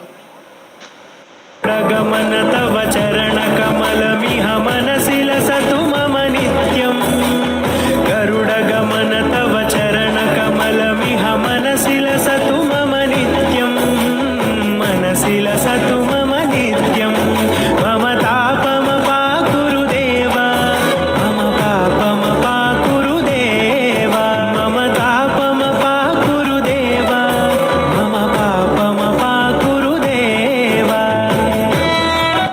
गरुडगमन तव चरण कमलमिह मनसि लसतु मम नित्यम् गरुडगमन तव चरण कमलमिह मनसि लसतु मम नित्यम् मनसि लसतु मम नित्यम् मम तापम पाकुरु देव मम पापम पाकुरु देव मम तापम पाकुरु देव मम पापम पाकुरु देव गरुडगमन तव चरण कमलमिह मनसि लसतु मम नित्यम् गरुडगमन तव चरण कमलमिह मनसि लसतु मम नित्यम् मनसि लसतु मम नित्यम् मम तापम पाकुरु देव मम पापम पाकुरु देव मम तापम पाकुरु देव मम पापम पाकुरु देव गरुडगमन तव चरण कमलमिह मनसि लसतु मम नित्यम् गरुडगमन तव चरण कमलमिह मनसि लसतु मम नित्यम् मनसि लसतु मम नित्यम् मम तापम पाकुरु देव मम पापम पाकुरु देव मम तापम पाकुरु देव मम पापम पाकुरु देव गरुडगमन तव चरण कमलमिह मनसि लसतु मम नित्यम् गरुडगमन तव चरण कमलमिह मनसि लसतु मम नित्यम् मनसि लसतु मम नित्यम् मम तापम पाकुरु देव मम पापम पाकुरु देव मम तापम पाकुरु देव मम पापम पाकुरु देव गरुडगमन तव चरण कमलमिह मनसि लसतु मम नित्यम् गरुडगमन तव चरण कमलमिह मनसि लसतु मम नित्यम् मनसि लसतु मम नित्यम् मम तापम पाकुरु देव मम पापम पाकुरु देव मम तापम पाकुरु देव मम पापम पाकुरु देव गरुडगमन तव चरण कमलमिह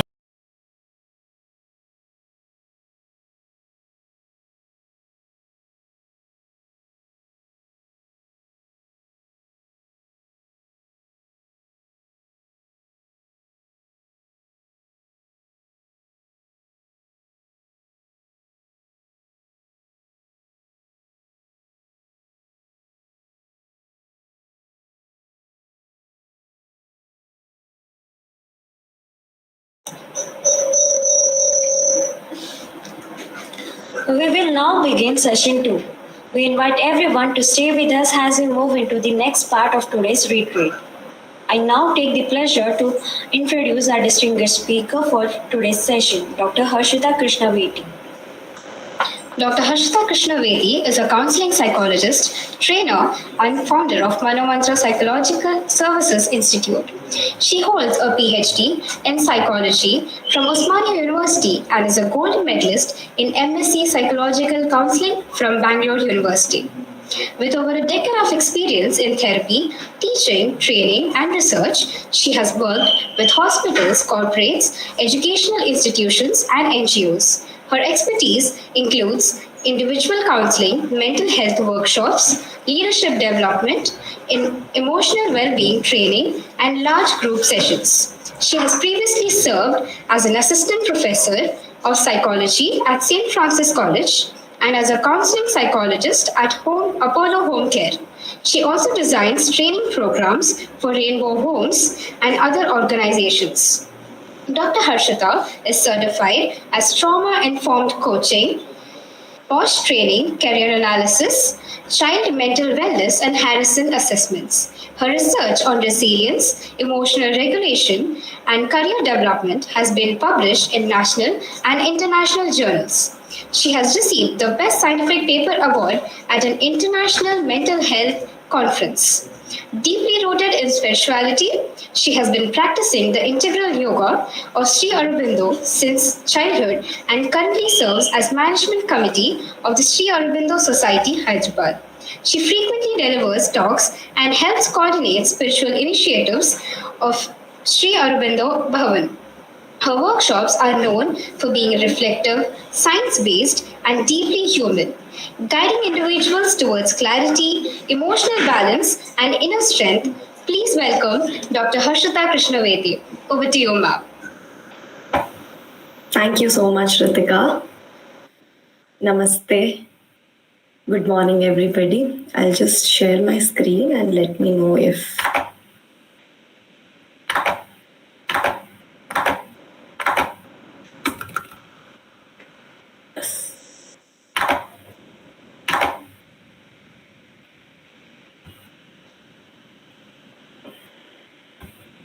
Yeah. So you're all able to see my screen, right? Yes, ma'am. We are all can see your screen. All right. So good morning, and it's really I feel very fortunate and blessed that I'm here with you all today for this session. And in fact, when I heard of the concept of spiritual retreat, it was very fascinating, and I was very happy that Loyola Academy has chosen this for the youngsters. I think it's extremely important because it's the need of the hour to kind of take a pause, dwell on such important, pertinent topics, to go deeper and expand our consciousness. Because often we get so lost in what's happening outside. So I think this retreat is one opportunity for all of you to just take a moment off from the academic rigor that you go through and just be here, be there, and go deeper. Now let me, Ritika has given a beautiful introduction about me.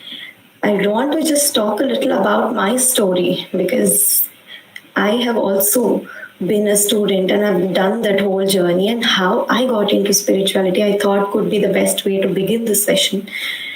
Like Ritika mentioned, I did study in Sri Aurobindo International School, and from childhood it was one of the spiritual schools, by meaning that we did have chanting sessions, we had meditation sessions regularly, we had elaborate prayers, like literally 1 hour every day. We would have almost alternate days, we would have prayers.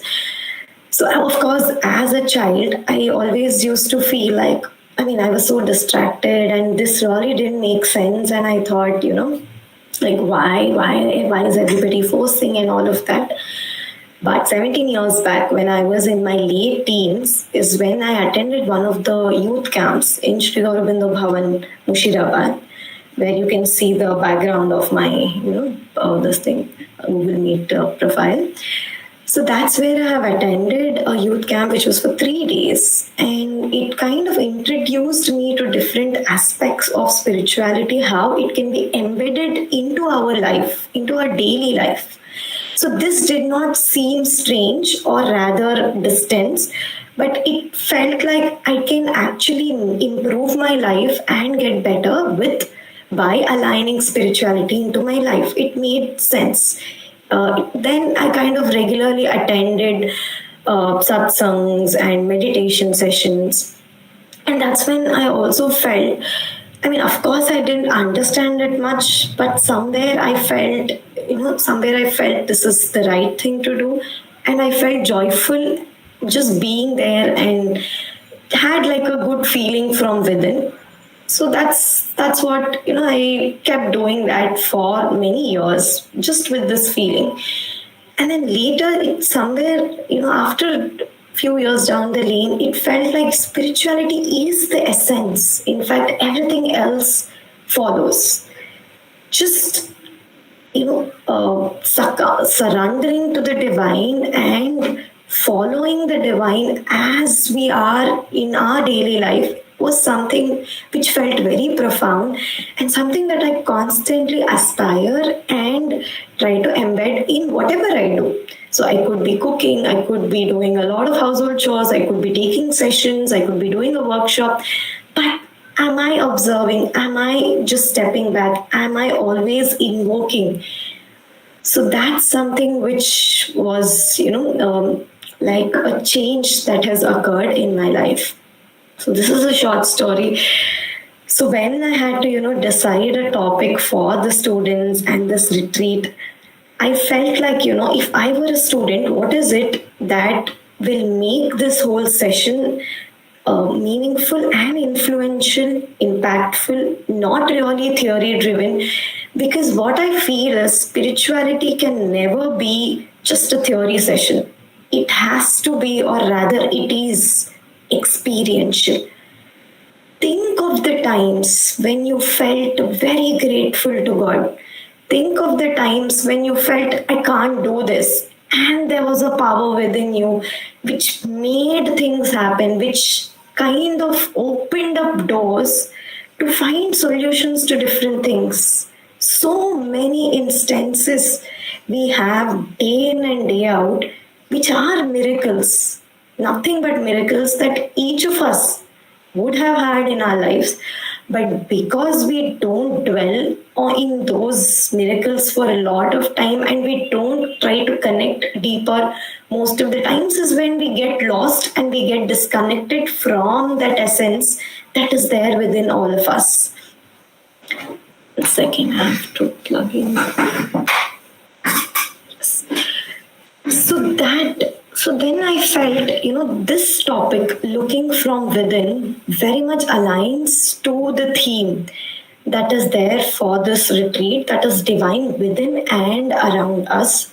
So can we develop this perspective of not just looking at things as it is and responding from our thoughts, feelings, emotions, and reacting to things, but like if you can see the picture here, can I go deeper into the by removing these layers and operate or rather respond from an inner being or an inner sense which is calmer, which is more happier, more profound? So that's what we're doing. We're trying to understand in this session. And this whole concept, I have taken it from A.S. Dalal, one of the books, which is also titled as Looking from Within. Beautiful book. So we have adopted some of the sections from the book, and which is based on the teachings of the Mother and Sri Aurobindo. You can see the pictures here, the Mother and Sri Aurobindo. And for you to just get a gist of Mother and Sri Aurobindo, basically the philosophy that they have is again completely based on Vedas and Upanishads. So, and this whole session, what I'm doing is definitely not a preach of what Mother and Sri Aurobindo said, but it is just something that I felt, experienced, and something that I align with, because this is the path that I have chosen. And spirituality is a choice. It cannot be compelled. So you can't be forced to attend this retreat. You can't be forced to pray, because it has to come from within. It has to make sense to you, and you have to feel the divine for you to really immerse in this spiritual experience. Right? So do not think of this as a preaching, but this is the path that I chose. Each of you could choose different things. Like the previous session was very beautiful. I got to see a few glimpses of what Gopinathji has spoken about. So many beautiful stories, and touched about how it's important for us to do certain things to align with God. So, similarly, so that is what you decide. What is it that feels right for me? What is it that feels more calmer, which is more purer, which is more eternal? What feels that to me? Can I understand about it? Can I get to know more about it? Can I read about what people have said about it? Can I understand from the experiences people had about these things? And the best way to start is, if for you to enter into this path, read biographies of different saints or rishis. Autobiography of a yogi is a beautiful book. Right, so these are entry points for you to still understand what is this whole realm of spirituality. Everybody is talking, there is a God, and you have to always, try to invoke, try to pray. But for you to feel that, you have to only dwell in this and open to this whole path of spirituality. So how can you benefit from this 1 hour? This 1 hour of session, and for us to dwell deep into this, the most important thing is, can I just stop what I'm doing? Can I just get myself to be present here, be mindful, so that I can absorb and benefit from this particular session? And whatever doubts you are getting, why is she saying this? What is this? What is this happening? Try to keep those doubts aside. Just observe. Don't go deeper into those thoughts, because one train of thought leads to another, and you can just get trapped in the thinking, which will, create layers for you not to observe what is happening in the session. So try to refrain from judging and open up that curiosity. Just have that openness to learn and experience, and just touch upon this faith. Like I mentioned to you earlier, when was the last time that I felt grateful to God? When was the last time that I felt, so even it don't align with the term God. So one thing, is there a higher power? Like Gopinathji was also referring, there could be somebody who's created this world, something that is greater than what I believe, right? So can I just feel that and believe in that for some time, at least for me to experience this? That is the faith that I'm talking about. Can I hold on to this faith as I go through the session and refrain from my thoughts and just be there, mindful, to see what she's got, to see what the session is about, right?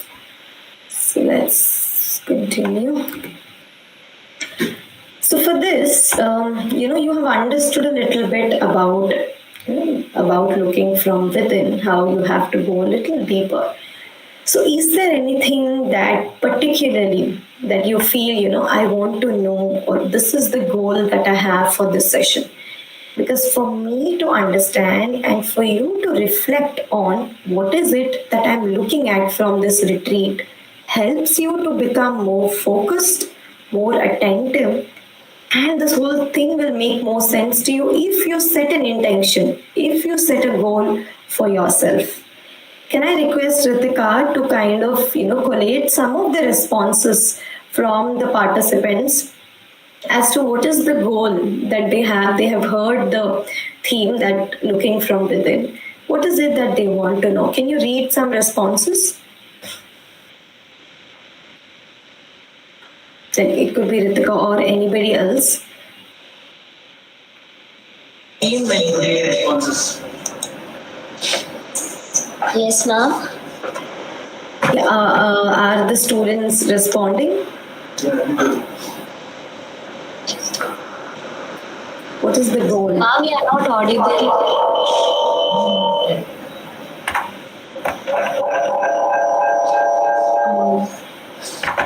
How is it now? Is it better? Ma'am, can you please repeat the question? So I was just asking, what is the goal from this session? Can you, just, this is what I have asked. So if participants are replying, can you read out the responses to me? Yes, ma'am. Yeah, there's an echo from that side actually. As of now, we don't have any questions. We'll do it at the end of the session. Not the questions, but I'm asking about the response to this particular question. If there are no comments, there are no responses. Okay, fine. Yes, ma'am. Alright, so all of you can think about what could be, what is it that you want to, how is it that you want to benefit from this particular session. Alright, so we will move on. So essentially, like if you have identified, this is what I want to be more open, I want to understand who God is, I want to understand how to build the relationship with the divine, all of these aspects. So there are predominantly 3 categories of seekers. Okay, the first category of seeker is somebody who wants to develop greater life mastery and self mastery, which means that this person is wanting to constantly think and work towards how can I improve my life? What is it that I have to do to deal with my challenges, to achieve my goals in a better way, and improving his or her own self, right?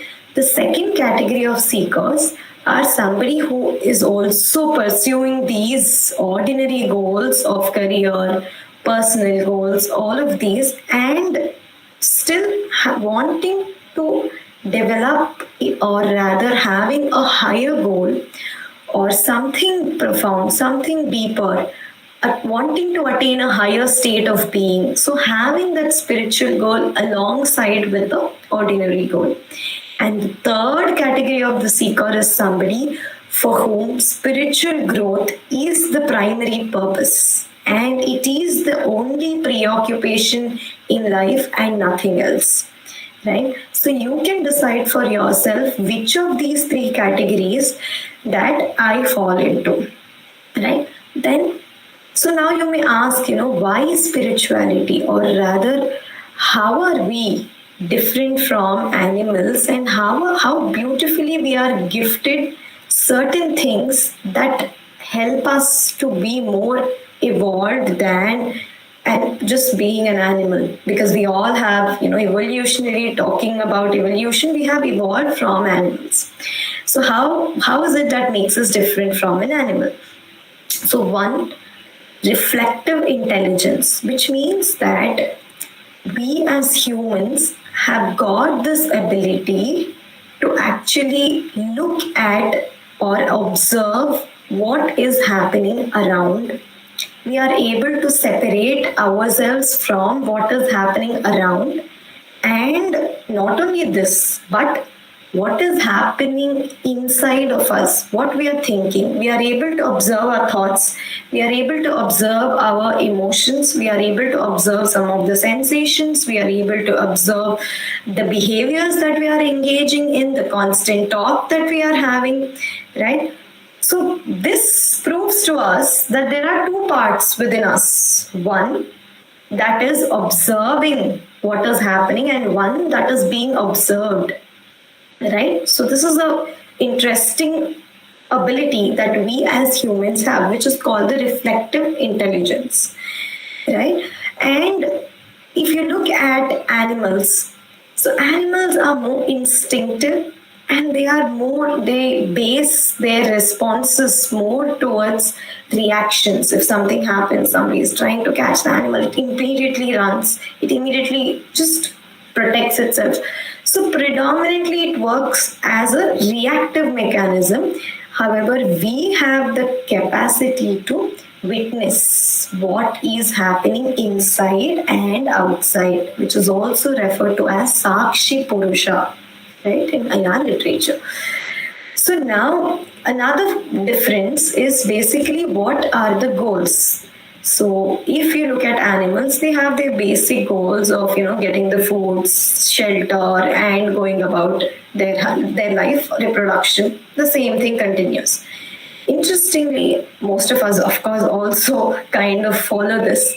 However, we have the choice to seek for higher goals, higher moral goals, aesthetic goals, intellectual goals. For example, you could have certain ideas. This is how I want to look. This is how I want to dress. This is how I want my room to be. All these could be aesthetic goals. Intellectually, you could have, like, I want to do an MBA, I want to do a PhD, I want to work in a particular organization. These could be some of the intellectual goals, right? So this way we have different goals which are different from how animals function. Now, there's another interesting aspect of having an urge to grow, which means that all of us, if you observe what you're doing, you can understand, when you do something well, you still feel that I can do this a little more better. I can improve this more. You don't ever feel like this is it. This is the best. Even after you do this and you do that for a couple of times, you feel like, hey, I can just improve this a little more. So constantly, naturally, we all strive for perfection, excellence.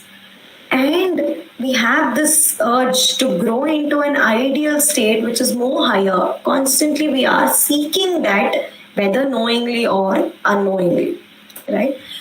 So this beautiful reflective intelligence that I talked to you about brings us to the aspect of, or rather this gift that we have, that we adopt different attitudes, perspectives towards situations within ourselves and life or people around.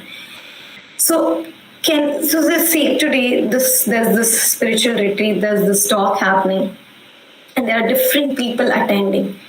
So each of you could be viewing or having a different perspective towards this particular situation. Somebody may be thinking like, what is she talking? It's not making sense. There could be somebody else saying, hey, let me understand, or let me try to focus to see what I can learn from this. There could be somebody else just being there because the person is forced to be here. So there are three different people, but the situation is the same. So in the similar way, not only this, you could be thinking it's not making sense at all. Tomorrow or after 10 days, you could be reading another book or maybe attending another talk, and the same thing makes so much sense to you. So which means that our attitude has changed. What was before, now it's different. So we have that potential or capacity to adopt different attitudes and perspectives to different things at different time points. So that which also helps us understand that, okay, so the more you learn, the more you're open, the more you read, the more you listen, the more you can understand and keep changing your perspective. So there are fundamentally two beings, like I talked to you about reflective intelligence, the part that is being observed and the part that is observing, right? So there is an outer being and an inner being. Now we will understand how this outer being is different from this inner being, what are the characteristics, and where are we constantly functioning from. So the outer being is what we usually are aware of because we work from our thoughts, our behaviors, and our emotions. Predominantly, we think, we feel, and we behave in certain ways, right? So physically, there are different parts of this outer being. There's a physical self, which is called Annamaya Kosha or Annamaya Purusha, right? Which is predominantly, morning you get up, you get ready, you go to college and you study and whatever, you go out with your friends, come back home. So this is a habit, this is a routine, which day in, day out you're doing it. And there will be times when you feel like, what is this? It's not, it's so aimless. Why am I doing this? Why is this happening? So a lot of feelings where discontent feelings, aimlessness feeling, lost feeling So this, because it's predominantly the physical being is more active, and even there are difficulties, you are so lethargic, you are so, it's okay, it's happening, it's, this is fine, and you still continue to be in the same way because you feel like, because you're dominated by this physical being. And there is this mental being where you're constantly involved in analyzing, judging, discriminating, understanding why this is happening, what. So a lot of thinking. So some, a lot of clients come to me and say, ma'am, I am overthinking. This is my biggest problem. So because predominantly that person is operating from a mental being, which is Manomaya Purusha.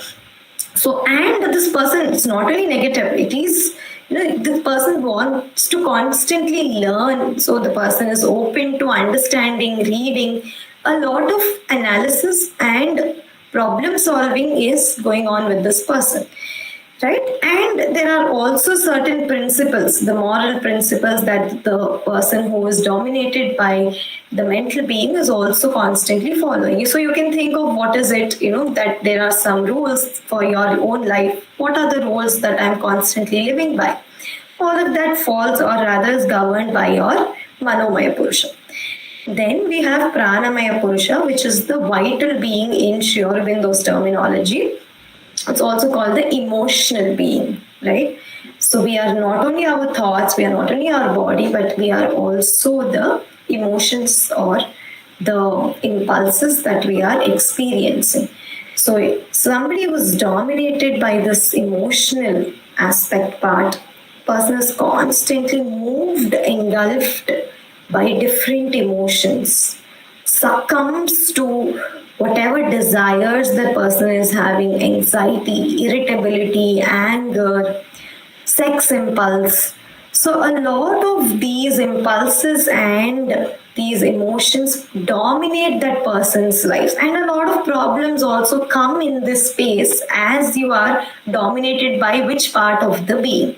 You can think of, is something overthinking your problem, or is this attachment to people, expectations, is that your problem, or is it more to do with the physical lethargy? So you can understand which part of my being is dominating, and where is it that there is a need for transformation.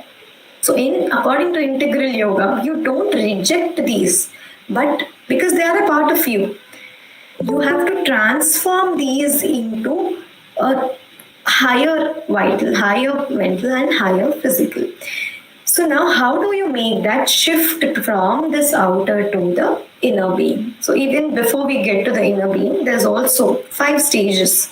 So Carl Menninger is one of the psychologists who spoke about how we react when there is a crisis, when there is a problem that a person experiences. There could be different stages or different aspects that the person engages in. First, there's a panic. Oh my God, why is this happening? Think of there's this sudden exam that is being introduced or some new subject which you have to mandatorily get a particular percentage, all of that sort of a situation where there's an immediate tension that you're having. So that exaggeration of that emotion is the panic state.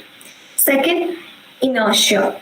So there could be people who operating from that particular stage, or there could be another person who feels like, I don't know what to do and I don't want to do anything about this because this is beyond my understanding, my capacity. So this inertia will rather like a flight. It's not a fight mode, but it is more like a, like a mode where you don't want to even respond because you are so shocked. Right? So that emotion is too much for you to even react a particular way. So you choose to escape it or just get drenched into that particular emotion and not do anything about it. That is the inertia. Then there is striving. Striving is more how much you are. A person who is in striving is constantly trying to problem solve, find different solutions, look here, there, lot of struggle, lot of emotions, lot of impulses, but the person is trying to match the resources with all of these emotions and disturbances. Now, there could be another person who is in the coping stage, where this person, okay, now understood, okay, there are these resources that I have, and this is the problem, and now I will try to solve this problem or meet with this problem with what I have. So, somebody who comes for counseling, what we or as therapists, we help them to understand or rather find different mechanisms of coping. Now, mastery is the next stage, which somebody who is operating from this inner being and somebody who is more spiritual, open to the divine influence, works from the mastery, where the person is able to detach himself or herself from the problem that is happening and is able to respond to it from a equanimous state, which means that you are not getting mixed with what's happening, but you are separate from it, and by invoking the god you are able to respond to this particular situation. So whatever comes, it's not going to shake you, it's not going to move you, because you are not getting swarmed with that, but you are separating and you are looking at that and let it pass, right? So that's the mastery. Now that's what happens when you move from an outer to an inner being. Now, what is this inner being all about?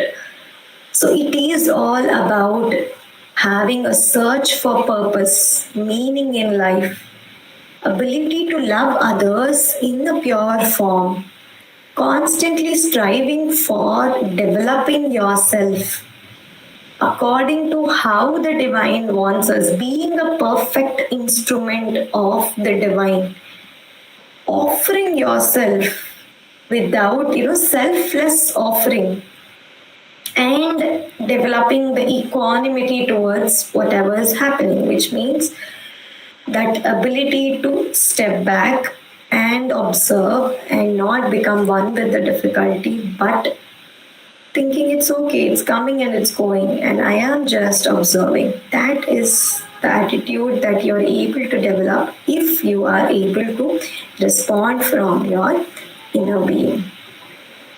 So now this sounds too theoretical. Now, how do we actually practice this? So is there a technique? Is there a way that I can start first observing this inner eye? Can I experience this particular inner being, and which practice or which form of meditation can I actually do to understand that this exists? So what is the experiment that I can actually try to do to know this inner self? So let us, try to do this short 10-15 minutes meditation where you're able to experience that inner eye. So you could be just watching this at a later point in time also, no worries, because this is being recorded in YouTube. So you could always go through this talk and practice this inner eye meditation. At any time you feel like I want to get in touch with my inner being and I want to remain in that state for a little more time throughout my day, a few days. So you can do this. So what I request you first, for any meditation, there are few basic guidelines. First step, turn off your phone, any distractions. If possible, just turn off the light also in the room and keep it a little dim, and find a quiet place where there are no distractions, nobody is shouting, yelling, and music is being played. Just away from that, where there is a little silence in the room, and sit in a comfortable position. So there are some kinds of meditation or some practices which they say you have to keep your spine erect.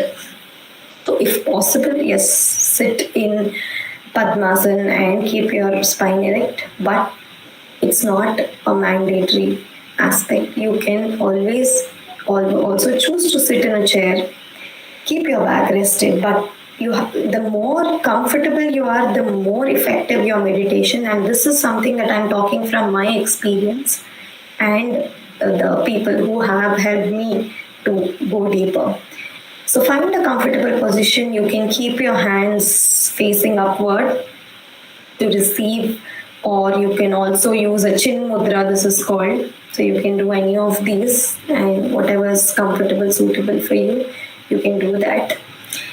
And remember, throughout the practice, you are focusing on your breathing.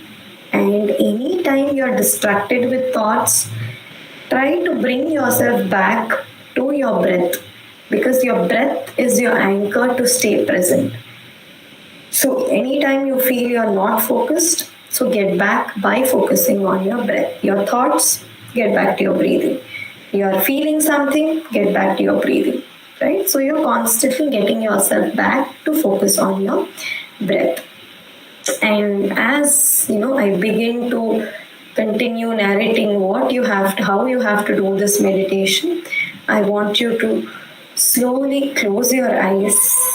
First, as you close your eyes, just observe what's happening around you, just the noises that is there in the surroundings. Try to not stiffly close your eyes, because a lot of people close your eyes by wrinkling and by sort of pressure on your forehead and your eyes. Try to just relax and keep it at ease. And then you start with slowly breathing in and breathing out. So as you're breathing in, just observe your inhalation and your exhalation. We're not doing anything different. We are just observing the inhalation and the exhalation. Just settling in and trying to focus more on the breath. Let us do this for 2 minutes. All we have to do is breathe in and breathe out, and just pay attention to this inhalation and exhalation.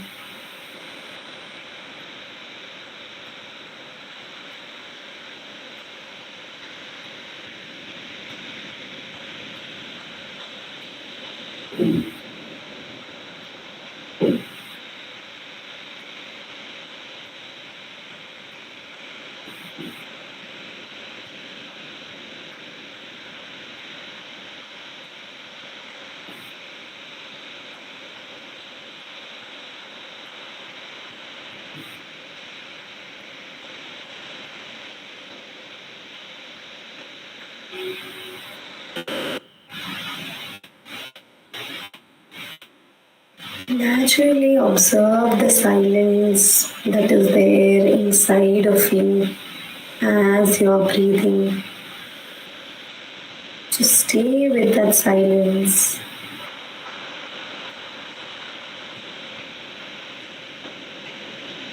If you're feeling too distracted, you can breathe in from your nose and also exhale from your mouth.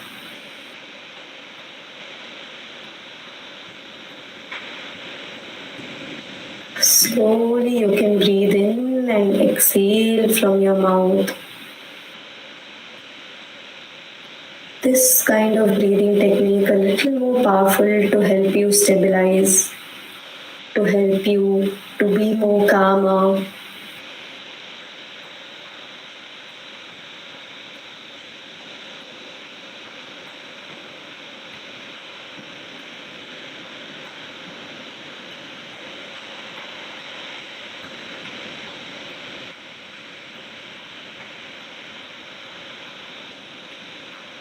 Just keep observing your inhalations and exhalations. Slowly from your head to toe, just check, like do a basic check-in. How am I feeling in this area? Your head, forehead, eyes, cheeks, chin, neck, shoulders, chest, stomach, your hands, your thighs, your buttocks, your knees, calf muscle, your ankle, and your toes. As you're breathing, you're understanding, are there any sensations that I'm experiencing in my body? Or doing like a quick scan. How am I feeling? It's okay, you must be getting some thoughts. Let them come.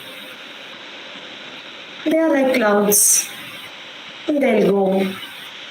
Try to get back your focus on breathing and observing the sensations in your body.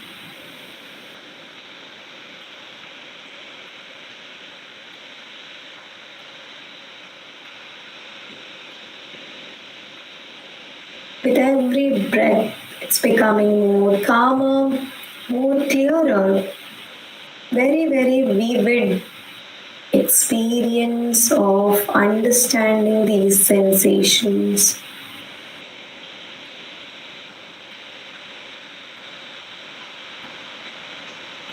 As you're getting thoughts, now I want you to shift your attention to just observe what thoughts you're getting. Just pay attention, but don't become one with your thought. You are separately observing your thoughts. You're not participating in your thought, but just witnessing as if you're watching a movie. There's a thought coming and you're just looking at it. And there's another one. You are just observing these thoughts.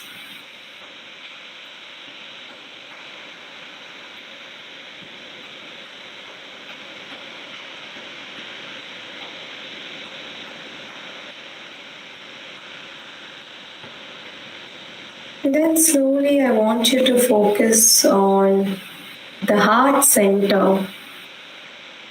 What is it that I'm feeling right now?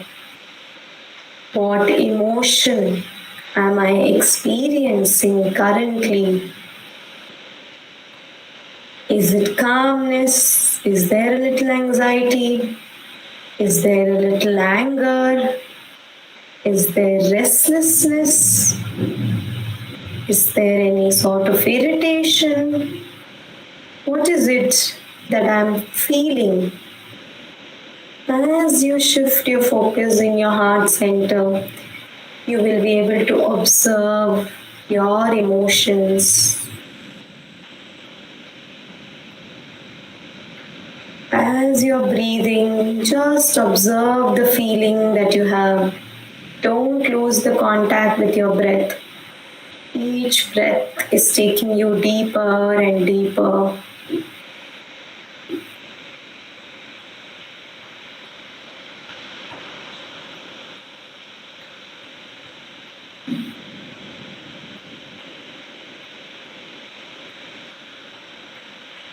Now, I want you to dwell upon what is it that is allowing me to observe. What is this I that is letting me see my thoughts, feel my emotions, experience the sensations? It's not your thinking. There is something more, something deeper. There is an inner I that is allowing me to feel my emotions, look at my thoughts, and experience the sensations. There is an inner I. Can I dwell upon that inner I?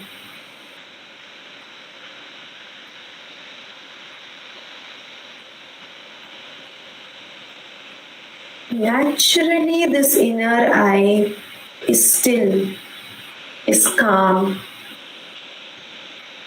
unless it is getting mixed with, can I take a step back? Can I just witness and not participate, not participate?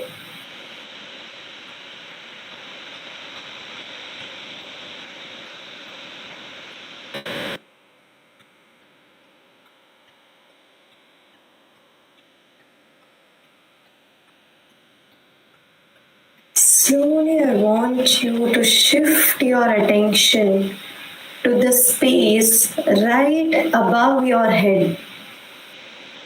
There is a space above your head that is also very, very similar to what you're experiencing, this calmness, stillness,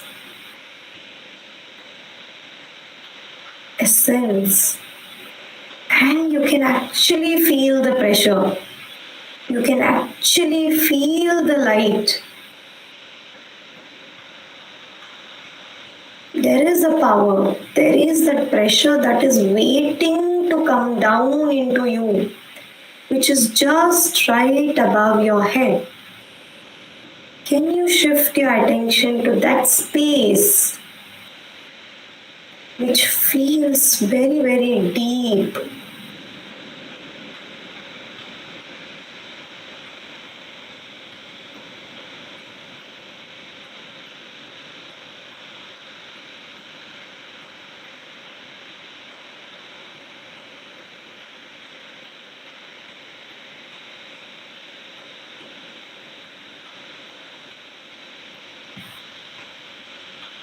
Just stay in touch with this beautiful inner eye and the space that is there above your head.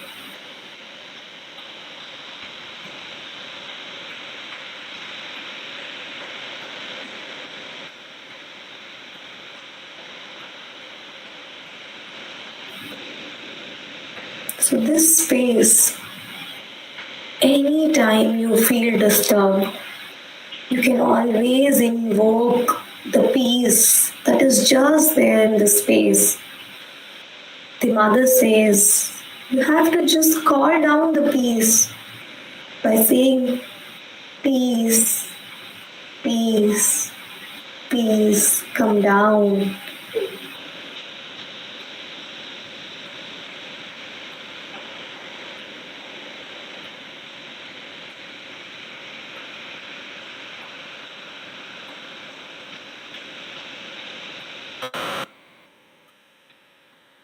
Now slowly get back your attention onto breathing.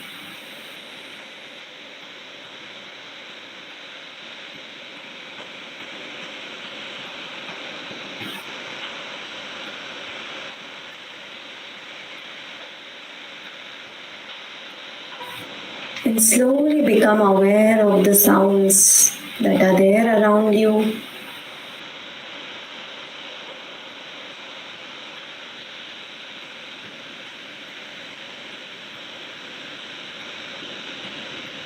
Just hold on to this.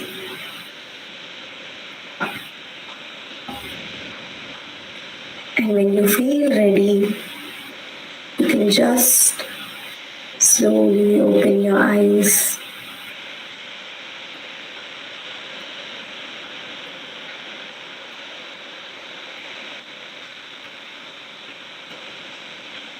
So this is the inner eye, which can be separate from the disturbances that we have.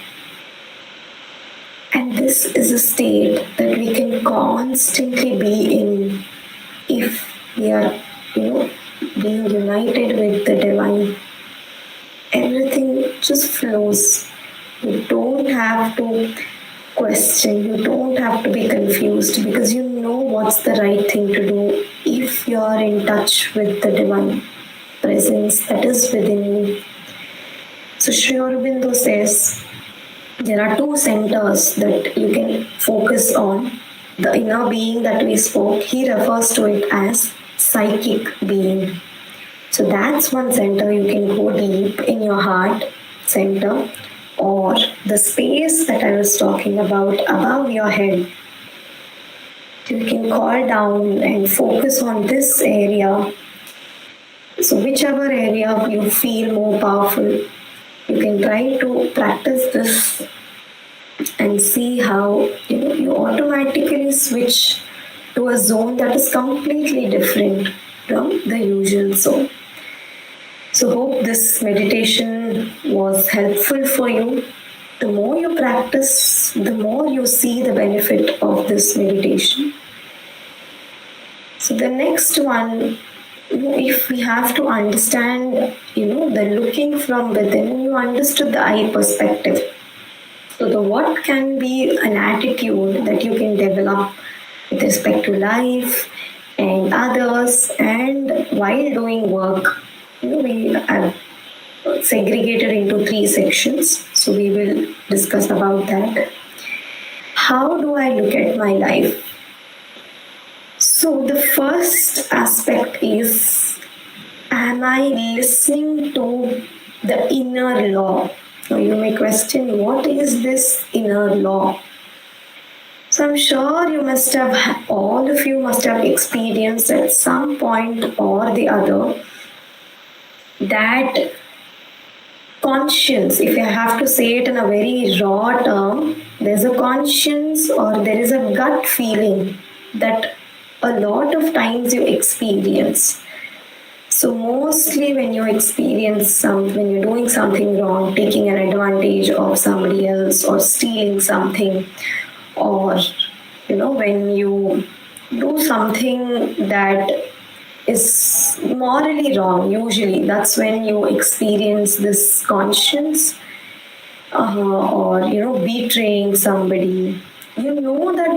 That's not the right thing to do. That's not. So that voice will tell you, no, this is wrong, don't do it.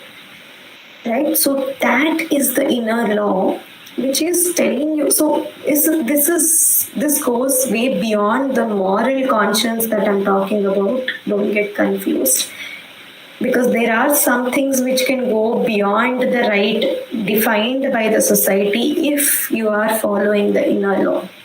Right? We have seen so many rishis and munis do things that may not be very happy for the government and the society, but that is what they felt true, and because they were aligned with the inner law, and that's what proved true.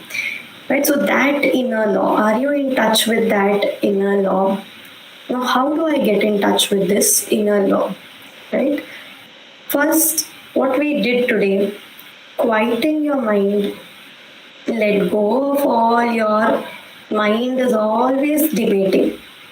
Should I do this? Should I do that? What is this? Where should I go?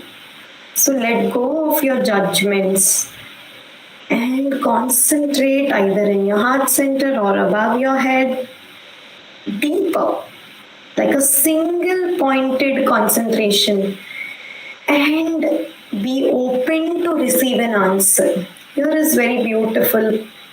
This seems very theoretically, ma'am, what you're saying makes sense. But, practically, how do I do it? How do I understand that it is my inner law and not really, what I have to do, what my preference is? So, how do I know? Here I'm trying to rephrase this again. How do I know whether it is an intuition or whether it is just what I want to do? It's my preference. So very, very beautiful answer how Sri Aurobindo explains. When it is an intuition, a call, an answer from the above or from the within, it is always certain, confident. There is no confusion. So a small example of how, for me, somewhere I had to go to a party. I was not sure whether I have to go.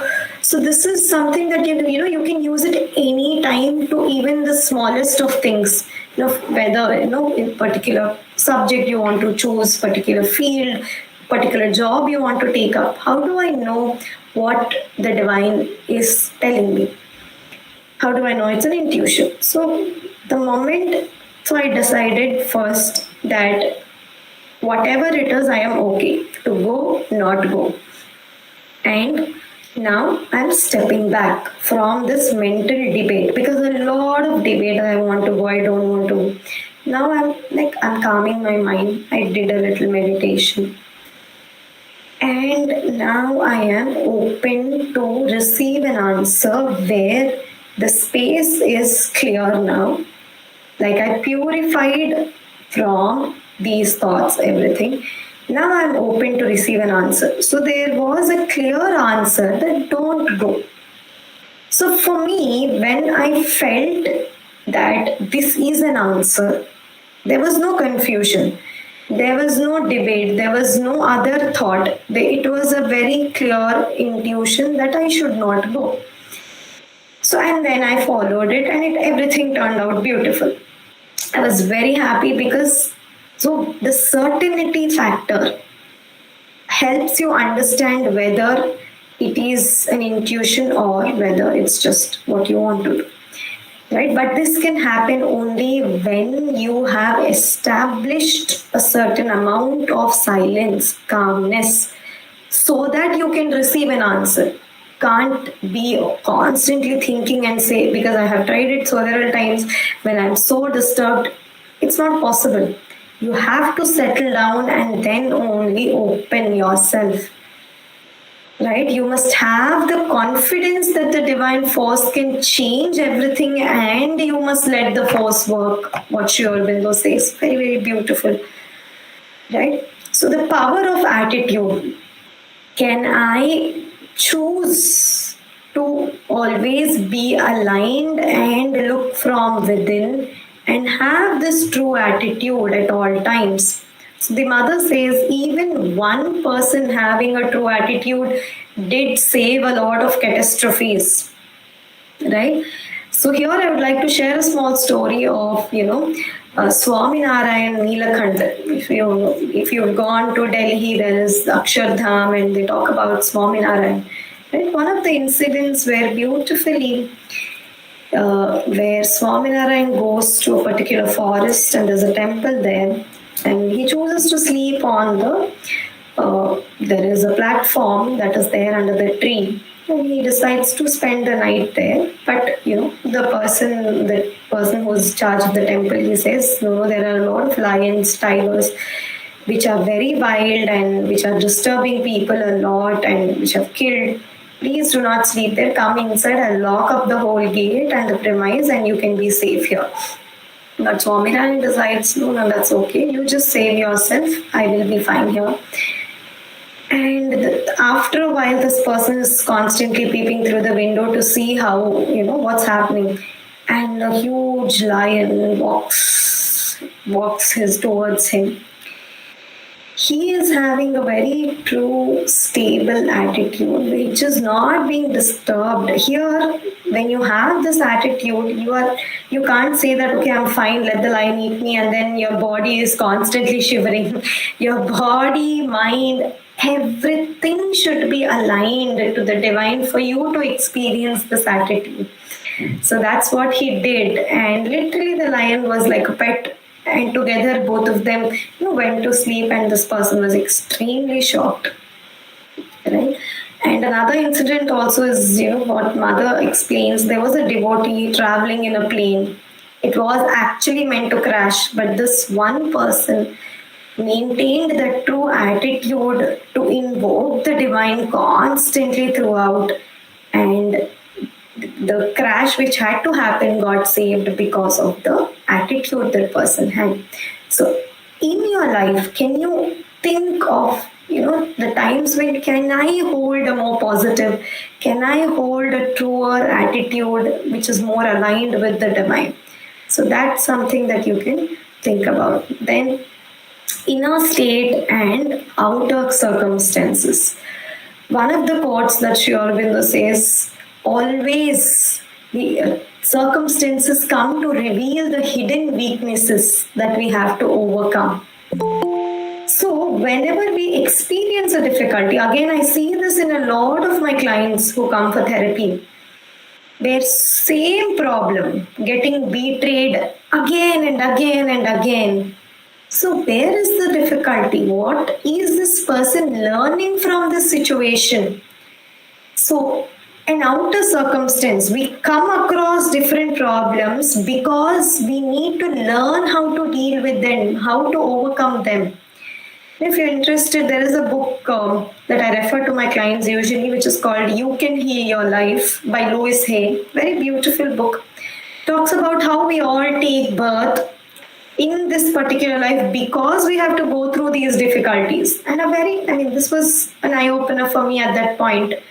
And the same thing, which is also mentioned in Garbha Upanishad, in our own scriptures, which talks about how our soul decides which birth to take so that it has a particular set of parents and particular conditions because it wants to go through this and overcome certain set of difficulties.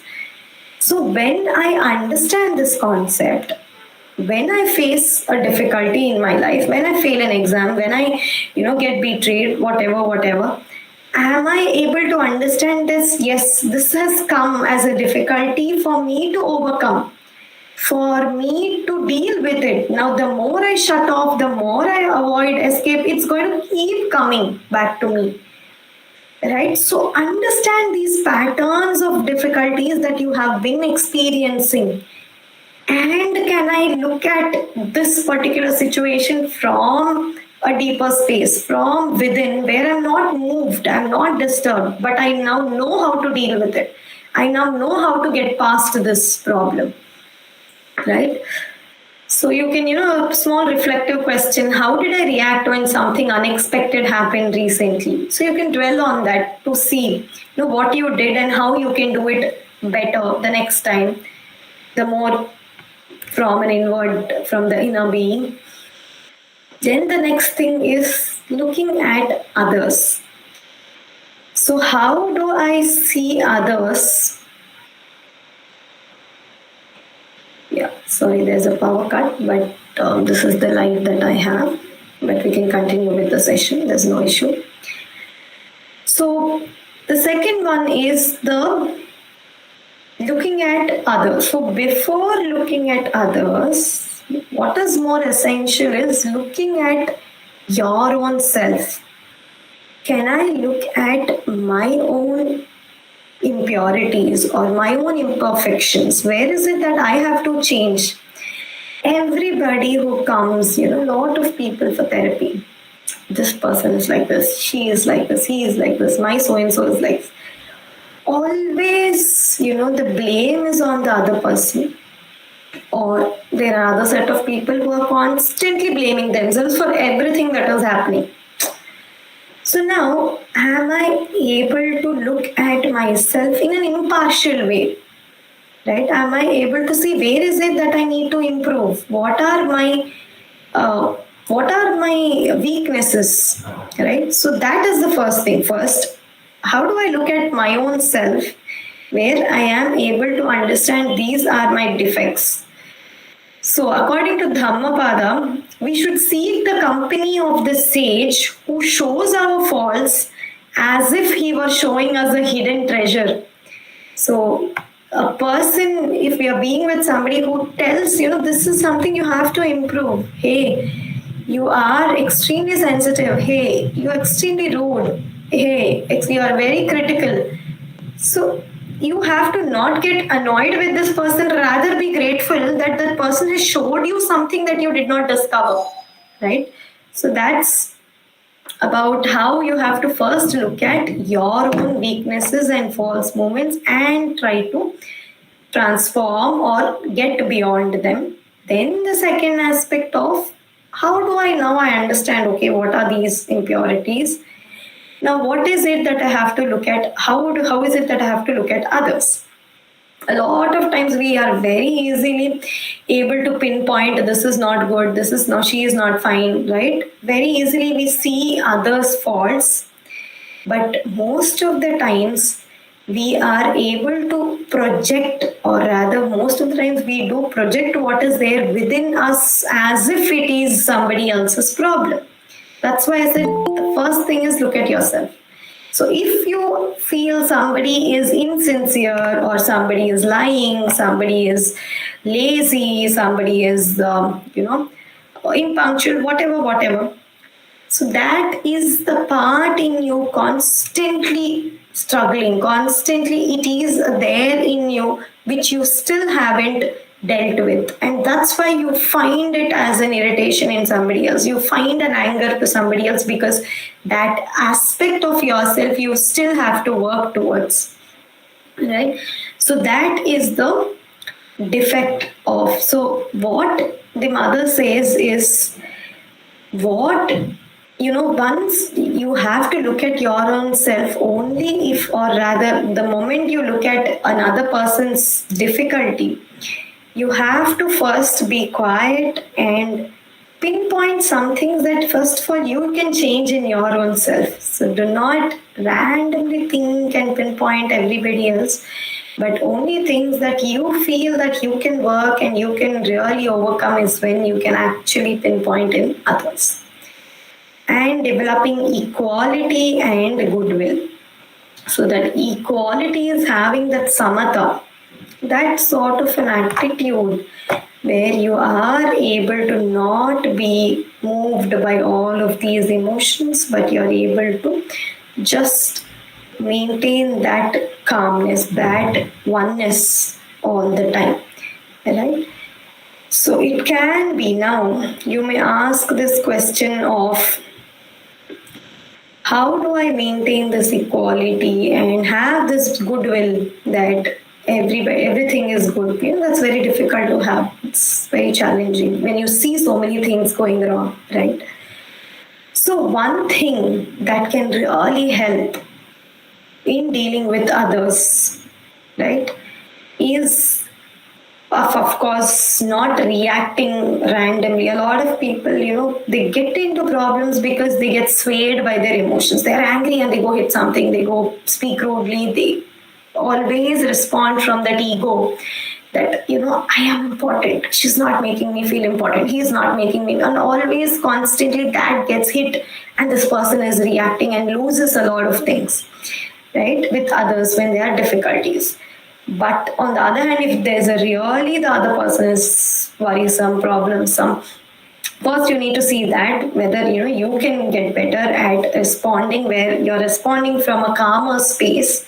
And the mother always says two things when you're dealing with others. There's no necessity to shout, yell, but two things are important. One is being firm in what you have to say to others and having that force with which you say, right? When you say something sternly and sticking to it, you don't have to shout, but that message will be heard when you put in that force while you're saying something to others.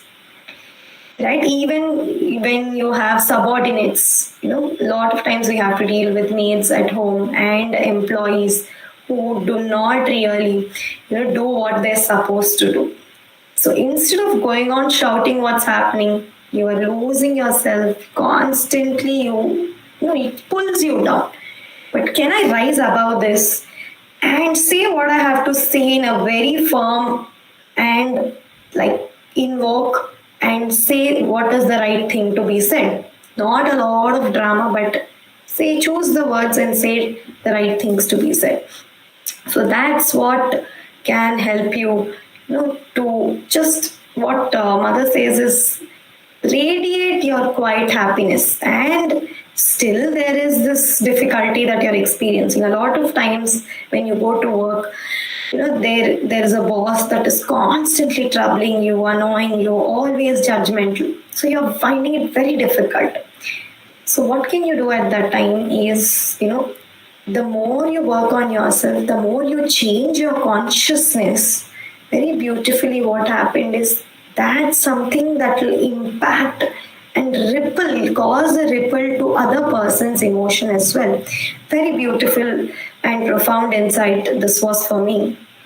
So just imagine, or rather think about the times when you visited an ashram or a temple or met somebody who's more realized.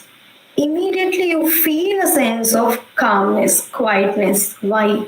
because they are able to radiate that force that they hold within to your own self. So people who met Shorbindo, people who met Mother constantly, immediately felt as if there's a downpour of peace, and many gurus for that matter, right? So, to grow in spirit is the biggest help one can give others, for then something flows out naturally to those around that helps them. So, with this force, automatically you're transforming the other person as well. Here we got the solution. Without constantly nudging or talking to them, you are being quiet, doing your work, and building your strength, your force, which can, transmit, and automatically you will see that somehow the boss will get transferred, or somehow you will be moved out of that particular thing, and things will happen your way once you believe and get in touch with this inner essence, right? And helping others, before you help others, first, like we discussed, help your own self to deal with all of this. And having this contempt feeling for others is something that we should not have. What is this contempt feeling, that this person is worthless, useless, that sort of a feeling we should all the time avoid, because the divine that is there within you is also there in everybody, right? It is just a reflection which is there everywhere. The moment you are being aware of this, you cannot think that the other person is useless, because that person is the divine, which is also you, right? So that is another idea that you can stick to. And getting out of this whole storm of your emotions, and just being there right from that space, operating from that space. So you can think about, when was the last time that I got angry with another person? How can I see that better? Now, I'll quickly, take 5 minutes to wind up, because, we can have some question and answers. So how do I work? So acting from within, now we have understood that whole thing of, stepping back and acting from within, and the choice of work. So very beautifully, Mother says, the work that we do is one of the ways that we transform our nature. So as you're doing even a small thing, writing, or just doing your assignment, preparing for your exam, what is the attitude that I'm holding? What is it? How is it that I'm doing this particular work? That itself can transform you as a person. So interestingly, when people used to visit the ashram and they would become like devotees, so Mother would give very, very contrasting sort of work to people, a doctor, and asking him to do the cleaning of the vessels in the dining hall. And somebody who is an artist, that person giving an office administrator work to an artist. Very, very contradiction. And people would be like, why? But then she would say that your being is established in this particular field, but there's a lot of scope for your being to evolve by doing this particular kind of work. So whatever work that you're doing, can I offer it to the divine? So another thing the Mother says, the beginning, when you start something in the beginning of the day, beginning of your exam, can you think of praying again in between and towards the end? So is it possible to constantly get in touch with the divine, offer what you're doing? Of course, all the qualities of not getting detached to the work, not having desire, not dwelling upon, all of these what is said in the Gita.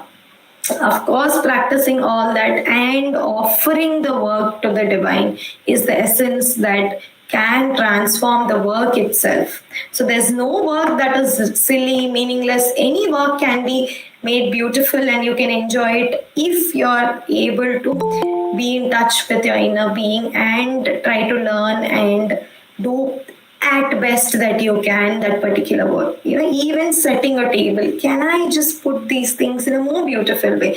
Can I make this more presentable? So every work gives us scope to improve, right? That's what we are saying. Are we able to do it with that attitude, which itself can become a yoga or sadhana? Even the physical things. How am I handling this book? How am I handling my phone? Am I throwing it, or am I just respecting it, keep it? Even physical things have consciousness, is what Sri Aurobindo says. So it's extremely important how we deal with handling the physical things that we have as well. So it is the spirit and the consciousness from which it is done that makes an action yogic. It is not just the action itself. Right? And the last part is basically, what are some of the attitudes that can help me to be more focused, to be more aligned with my inner being? Aspiration and peace. Aspiration is, what is aspiration? Which means it's a deeper feeling, a call from the within for the divine, the seeking, the yearning for the divine, which comes straight from your heart. That is the aspiration. Can I call the divine? Can I, prayer can be, one way to aspire, but aspiration goes way beyond. Right? So you can start with, of course, prayer and feel that that sort of yearning from the heart. So, and peace. Are you able to constantly operate from this silence, this peace that's there always within you? It's just you have to get in touch with it, or above you. Just call down, either ways. Right? So, and sincerity and detachment. Sincerity is, okay, now I decide today I am going to meditate, for example. I'm just giving you an example, every day. So, am I being sincere to what I have decided? Tomorrow something else happens and I'll do it tomorrow, which means you're not being sincere. So, sincerity is staying true to your word, staying true to what you want to do, right? So, that is the sincerity in the practice that you could always fall back to. And detachment. Am I again detaching from what's happening and just observing and not becoming one with it? And am I having, so here, I'm put in the Shabari, so Bhakta, who was extremely sincere in the way she was serving the Lord, right? Very, very innocent and extremely sincere in the way that she was as a devotee. Then personal effort and surrender. So to what extent? So here, an important aspect is, are you doing what you're supposed to do? Then you can say that you call the divine first. A lot of people say, I'll just do what I want and then I'll think that God is making me do. No, two things go hand in hand. Are you putting in that effort to call the divine? And are you also surrendering, which means without a question, without doubting, are you able to give yourself fully to the divine? So Hanuman is the best example of surrender to Lord Rama. Whatever the Lord says, he would surrender so beautifully that he would just go ahead. So he could be an epitome for surrender for all of us to the divine. So not having your own preferences, I want to do this. So having the will of the divine as your own will. And finally, faith and perseverance. Believing that believing in the divine all throughout, whatever happens. Are we able to think that I have to go through this and it is the divine guiding me? And are you able to stick to that? Perseverance is constantly sticking to it. It's not like you do it one day and you don't do it.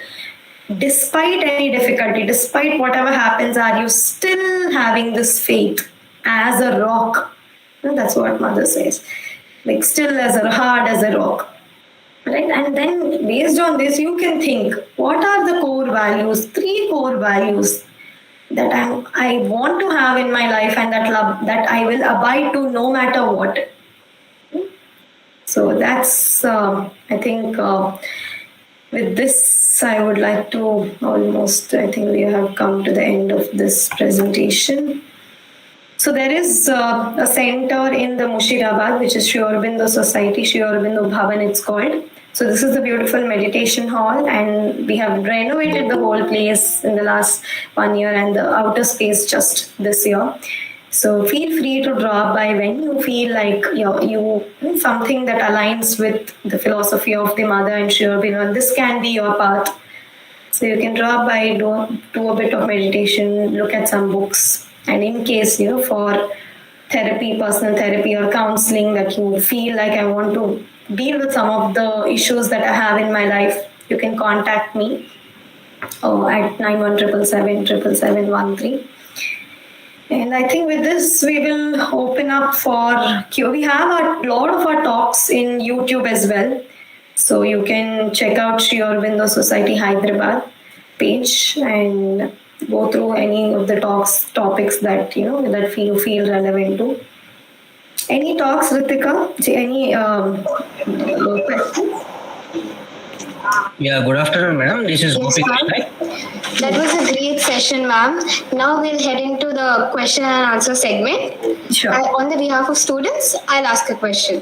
1 second. I think before Dr. Gopi is trying to speak. Yes, madam. Good afternoon, madam. Yes, good afternoon.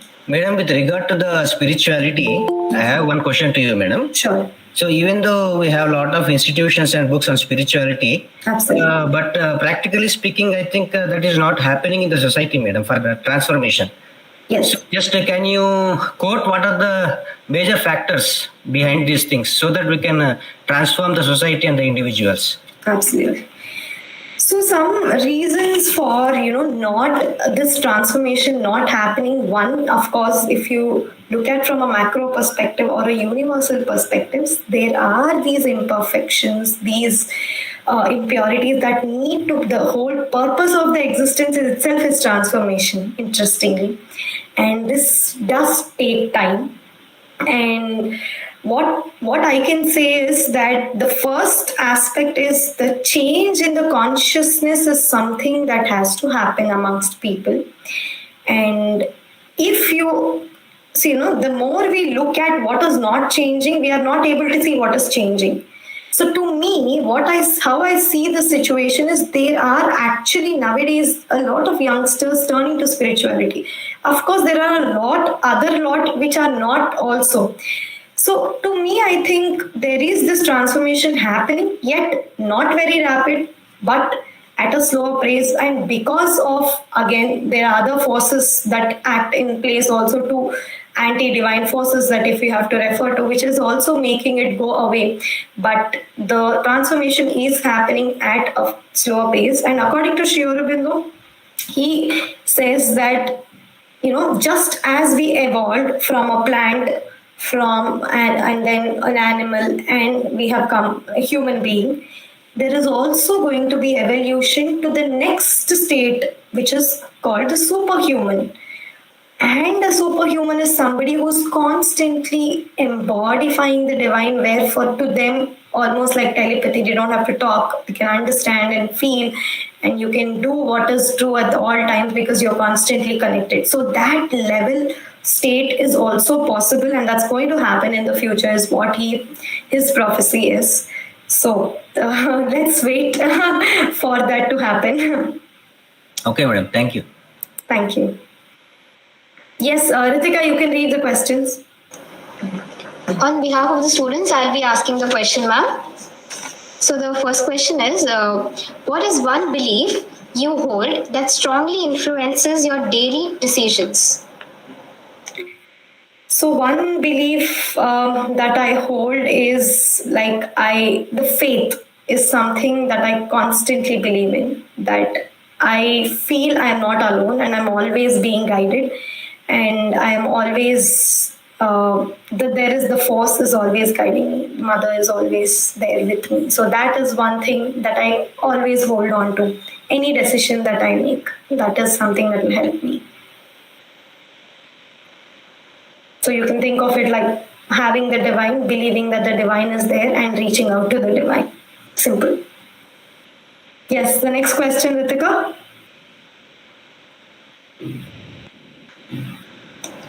No, ma'am, we'll be winding up the session now. Okay, awesome. Thank you, Dr. Harshita, for that meaningful and enriching session. I now invite Ms. Srivali to present the word of thanks.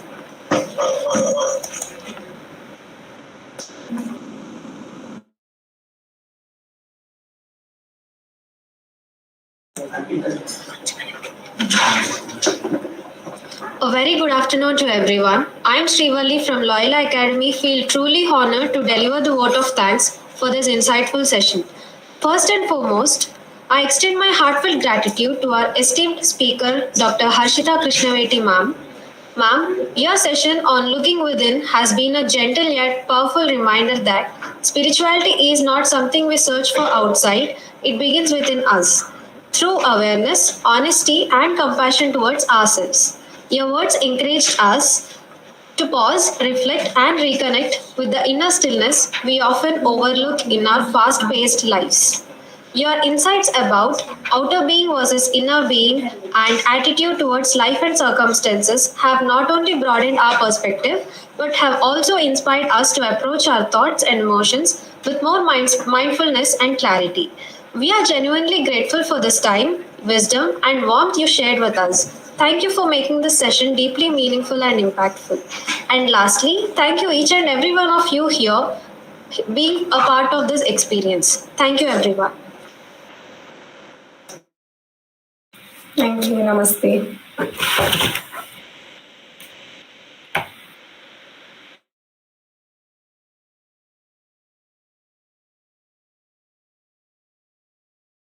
Breaking for lunch, please enjoy your meal and take a moment to refresh yourselves. We'll resume the session right after the break at 1:50 p.m.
small finance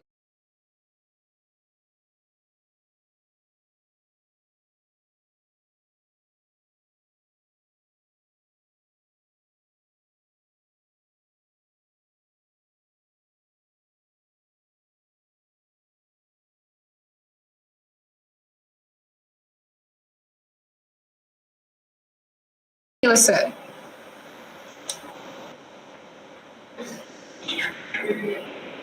Thank you so much. Can you guys hear me? If anybody can respond with a thumbs up or a verbal feedback, that'll be great. Yes, sir. We are able to hear you. Okay, thanks, Dr. Gopi Krishna. Fantastic. So is this, I mean, are all the students back? I think we are almost at 2.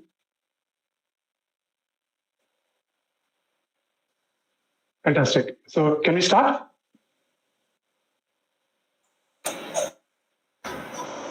Yeah. Because, the fact that I got a fantastic post-lunch time of 2, right? Most of the students would be quite I'm not sure, not fully here. Yeah, I wanted to make this session a bit interactive. So whatever are the answers, I might ask a question. So whatever are the answers that people type, if one of the coordinators can just ping them in the chat here, we can make this session interactive. Is that okay with everyone? Yes, sir. Cool. Thank you. Thanks for the kind introduction. I don't think I would have been able to do a better job myself. Grateful for that. And today, the topic that has been given to me at 2 o'clock, immediately after lunch, is about divinity within and outside. Right? I prepared a PPT and I want the session to be interactive. Like I've said, whenever I ask a question, please participate. Please, jot down whatever it is in your chat windows so the coordinators can pass those messages back to me. Is everybody ready? Can we start? Yes, sir. Okay, let me share my screen. And yeah, let's go.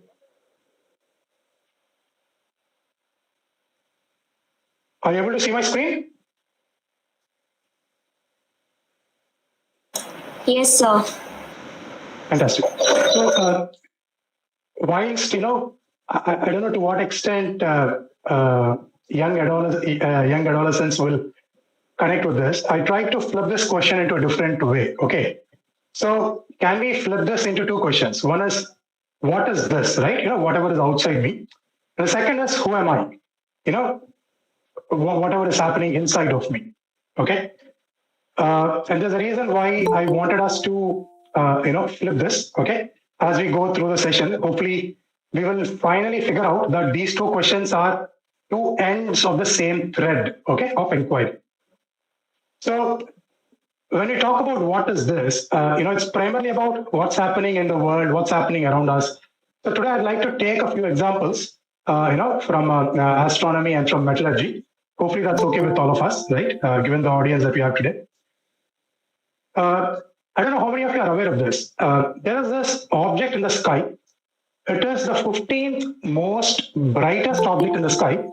But in India, Bharat, we are always calling it Jeshta. Okay? I'm just curious, would any of you know why this is? The answer is obviously there. But did any of you know this before the session? Jeshta is, typically means the eldest, right? Also there's a correlation to the size as well. In the West, the same object is referred to as Antares, and this is the 15th brightest object in the sky, and it is 40 times more bigger than our sun. So the question is, how did someone figure this out, right?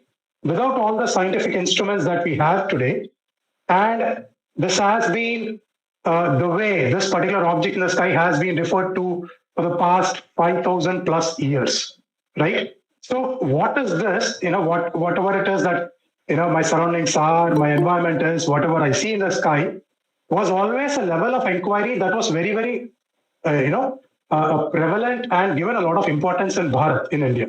Okay. Now, okay, let's go to a different topic. I'm sure most of us in South India would relate to this. Okay. So again, there is a picture on the left hand side. Now I really want the students to or the faculty to let us know if they've seen this and what is it that that is being shown to this newlywed couple. Anybody can answer. You can type, but if somebody can relay that to me, I'll be grateful. What is it that's happening in the picture on the left? Obviously, a newly married couple, and in broad daylight, they're looking towards the sky, right? And what is it that the female is pointing to? Any guesses? Any explanations? What is happening here? Arundhati Nakshatra, sir. Fantastic. Any I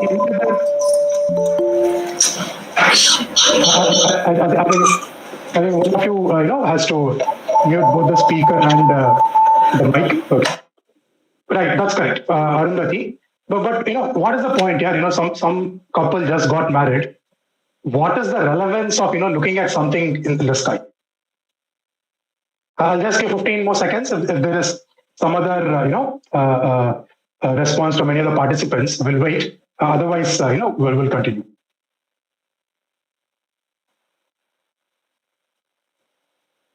Okay, so what you see on the right is a constellation. Okay, it's a major constellation. If you are into astronomy, it's also called the Big Bear.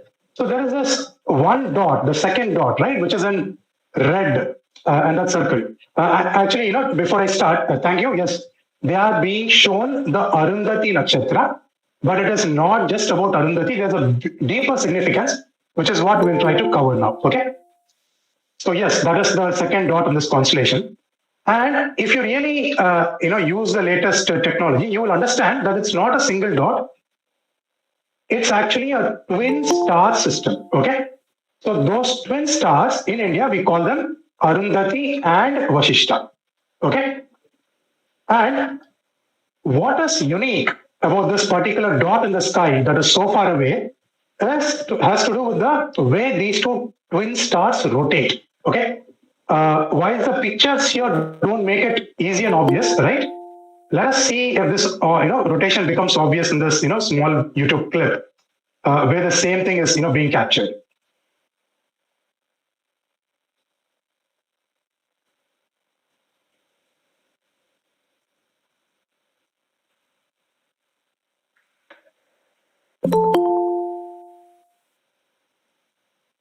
Please bear with me. Okay, so most star systems, which are the twin star systems, have this picture here where one of them is mostly stationary and the other star is rotating around this. But come on, we all are adults, and that's definitely not the way a relationship should be, right? But what you see on the bottom right is two star systems that are actually rotating around each other. Okay, and that is the reason why whoever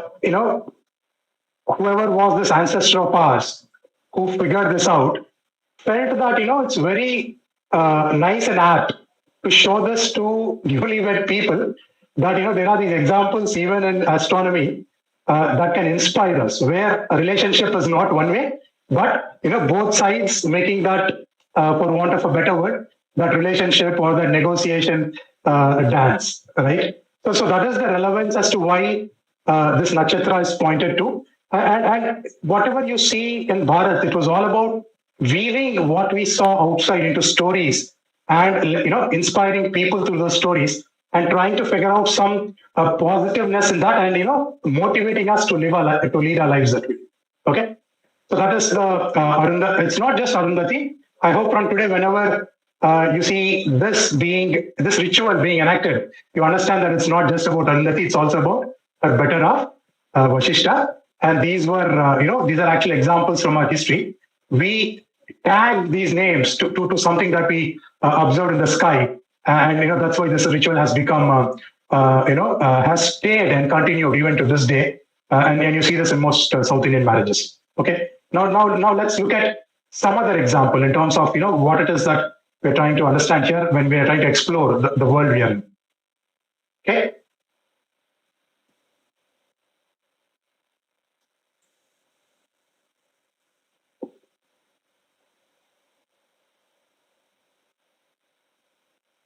Please bear with me. The second example is not here yet. Yeah.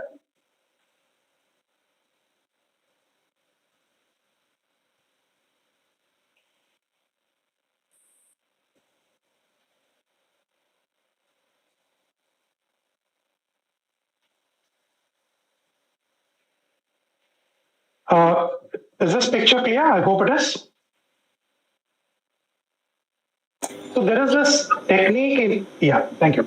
So there is this technique in ancient India, which, because of which India was the only country in the world where you had to come to get any zinc. Okay. Obviously, when you talk about extracting anything from a ore, there's a typical furnace. There is some heat that you provide. You expect the ore to be to reach the melting point. Then you expect some liquid to be formed. And after some time, if you continue with the heating process, when this mixture reaches its boiling point, you're able to collect the gas, right? And you then kind of allow it to cool down, liquefy it, and you collect, and you have the clean metal. But the problem with zinc is the melting point is 997 degrees, and its boiling point is 1000 degrees. So you only had that 3-degree difference, during which time you had to basically collect the vapor and collect the metal. So the invention that happened in ancient India, and again, the first zinc factory in the world outside India was established in Britain in 1500s. Okay, before that, this thing, right, the downward condensation was also an invention in ancient India. Okay, so we spoke examples about metallurgy, we spoke about astronomy, and we also kind of briefly touched as to how those were weaved into our daily life. So I hope these examples at least make you a bit inquisitive in trying to understand as to how people sitting on this planet, right, without the instruments we have today, figured out all of this, right? And obviously we're pretty sharp, right? To be able to understand that there's something called zinc, and you can extract it from its ore, but the difference between the melting point and the boiling point is only 3 degrees. But still, they figured out how zinc as a metal is useful, and then went ahead and figured out the distillation process as well. And that is why ancient India was super rich, right? So this was the first question, right? What is this? What is happening around me? Now let us, kind of flip this into the second question, right? The topic that's been given to me.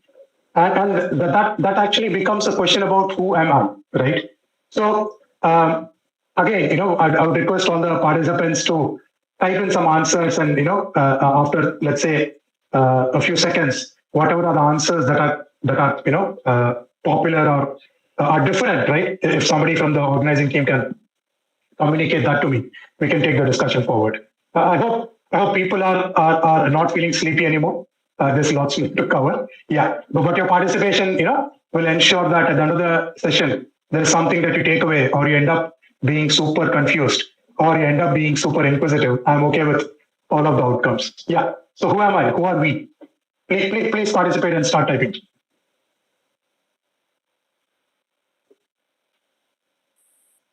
Who am I? I'm a student.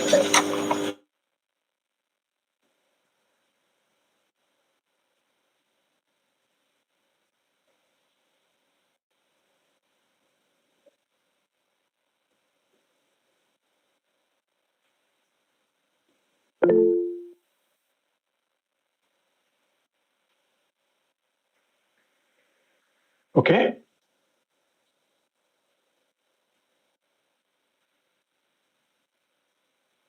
Any answers? Can someone read out to me from the YouTube chat window?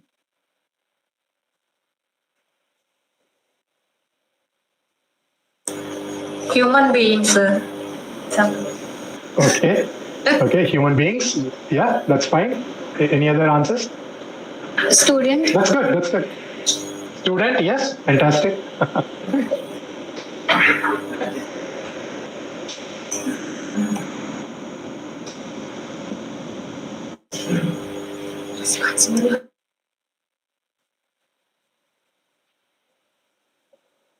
Okay. So basically, Absolutely right. The species we belong to is the Homo sapiens, which is what we call as human beings. And the role that some of us are playing today is that of a student. Some of us are students, some of us are faculties, some of us are students, and we are also volunteering, right, for a session like this we conducted. I obviously have a professional career, and I also have various roles that I play. But if you really look at it and figure out the LCD, the lowest common denominator, there is something common that applies to all of us. Okay, so we are not just the body, right? While the body is such a fantastic evolved entity, right? We are not just the body. We have all the various systems in our body,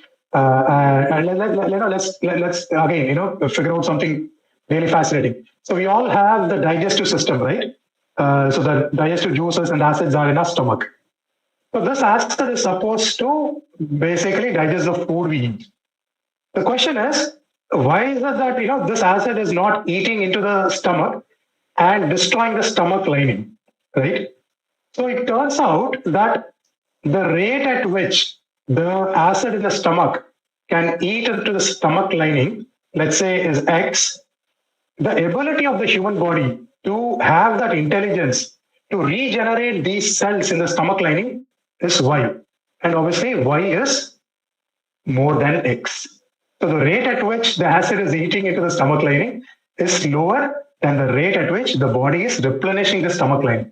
That's the reason why we still are, the body is still maintaining its shape. The food we eat is getting digested every day. And every system in the human body, the more you go deeper into it, is a, from a scientific perspective, is a fantastic evolved, subsystem, which overall, is the system that we call the body. But are we just the body? We are not. If we go deeper, so again, what is our typical experience of a body today? Only when we exercise or when we are running to catch a bus, when we become breathless, right? Or when we are unwell or there's some pain in the body, right? We are much more than that, okay? After the body, we all are breathing, everybody agrees, right? So what is the first act that we did after we came into this world? We took a breath in. Okay. Now, what is the last act that we will do? We will take a breath out. So after the first breath in, while breathing out, we started crying, right? And after the last activity, which is the breath out, hopefully we'll lead good lives and we'll have our family and friends around us and they start missing us and they start crying, right? But whatever we call life is between this first act of breathing in and the last act of breathing out. But what typically happens is, if you look at kids, right, they operate 90% of their lung capacity, okay? And we as adults, as we keep growing, we bring that down to 30% of our lung capacity. And this is very important. Let me tell you why. So I have a daughter, she's 13 years old, a teen, and in grade 7. So let's say if she and I decide to run around our apartment building. What do you think happens, right? Who do you think will physically recover faster? Will it be me or will it be my daughter? It will be my daughter. Yes. Exactly. Now let us say there's an argument in the house, right? My daughter has an argument. She's a teen, right? She's entitled to have these arguments. So let's say she and her mom have an argument, and the mom, let's say, tells her something. Do you think the daughter, right, in spite of being angry, will say, "No, I'll not talk to you for 10 years," like what typically happens in our serials and movies? No, right? She'll be the one who will emotionally bounce back faster as well. So the ability to, and the correlation here is the breath, the volume of breath, the deeper we breathe, and a lot of other things. Is this making sense, everybody? Excuse me, sir. Your camera is off. Okay. Let me. Is it okay now? Can you see me? Yes. Camera on back? Yes, sir. Your presentation, we can't see the screen. Okay, let me reshare again.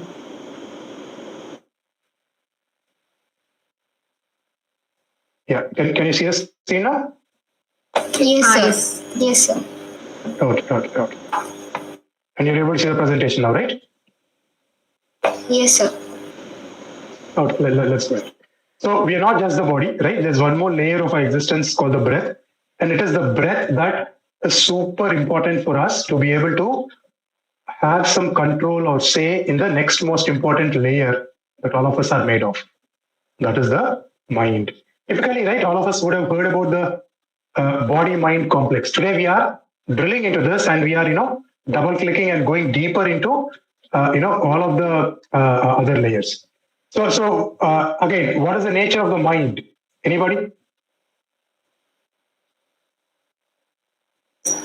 Always thinking.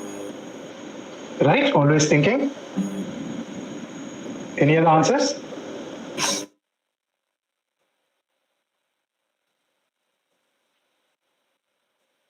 The mind is either, thinking about the future and is anxious. What will happen to me, what job, who will I get married to? It's always about the future, right? Whenever the mind is in the future, it makes us anxious because the future is unknown. Or it will oscillate back into the past. And when it's in the past, it's either about regrets, about things that did not go well, or it's about glorifying whatever good we did or whatever good that has happened to us. When the mind is either in the past or in the future, that is when we get stressed.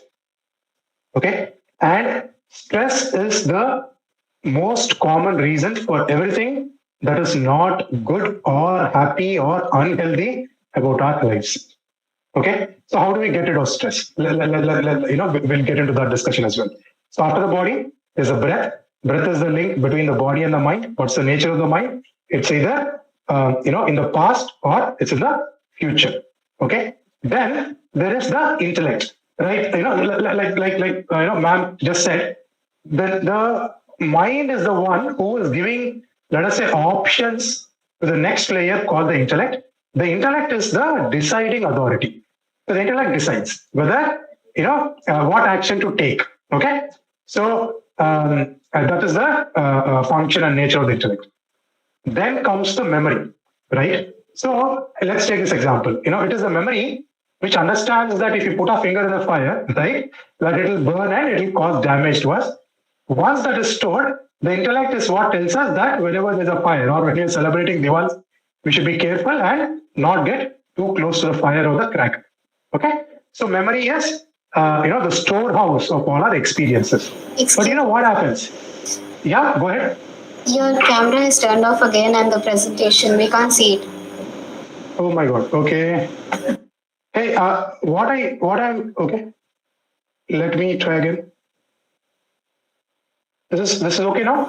Yes, Camera? we can see we can't see your screen, sir. We can just see your camera. Okay, I'm resharing this.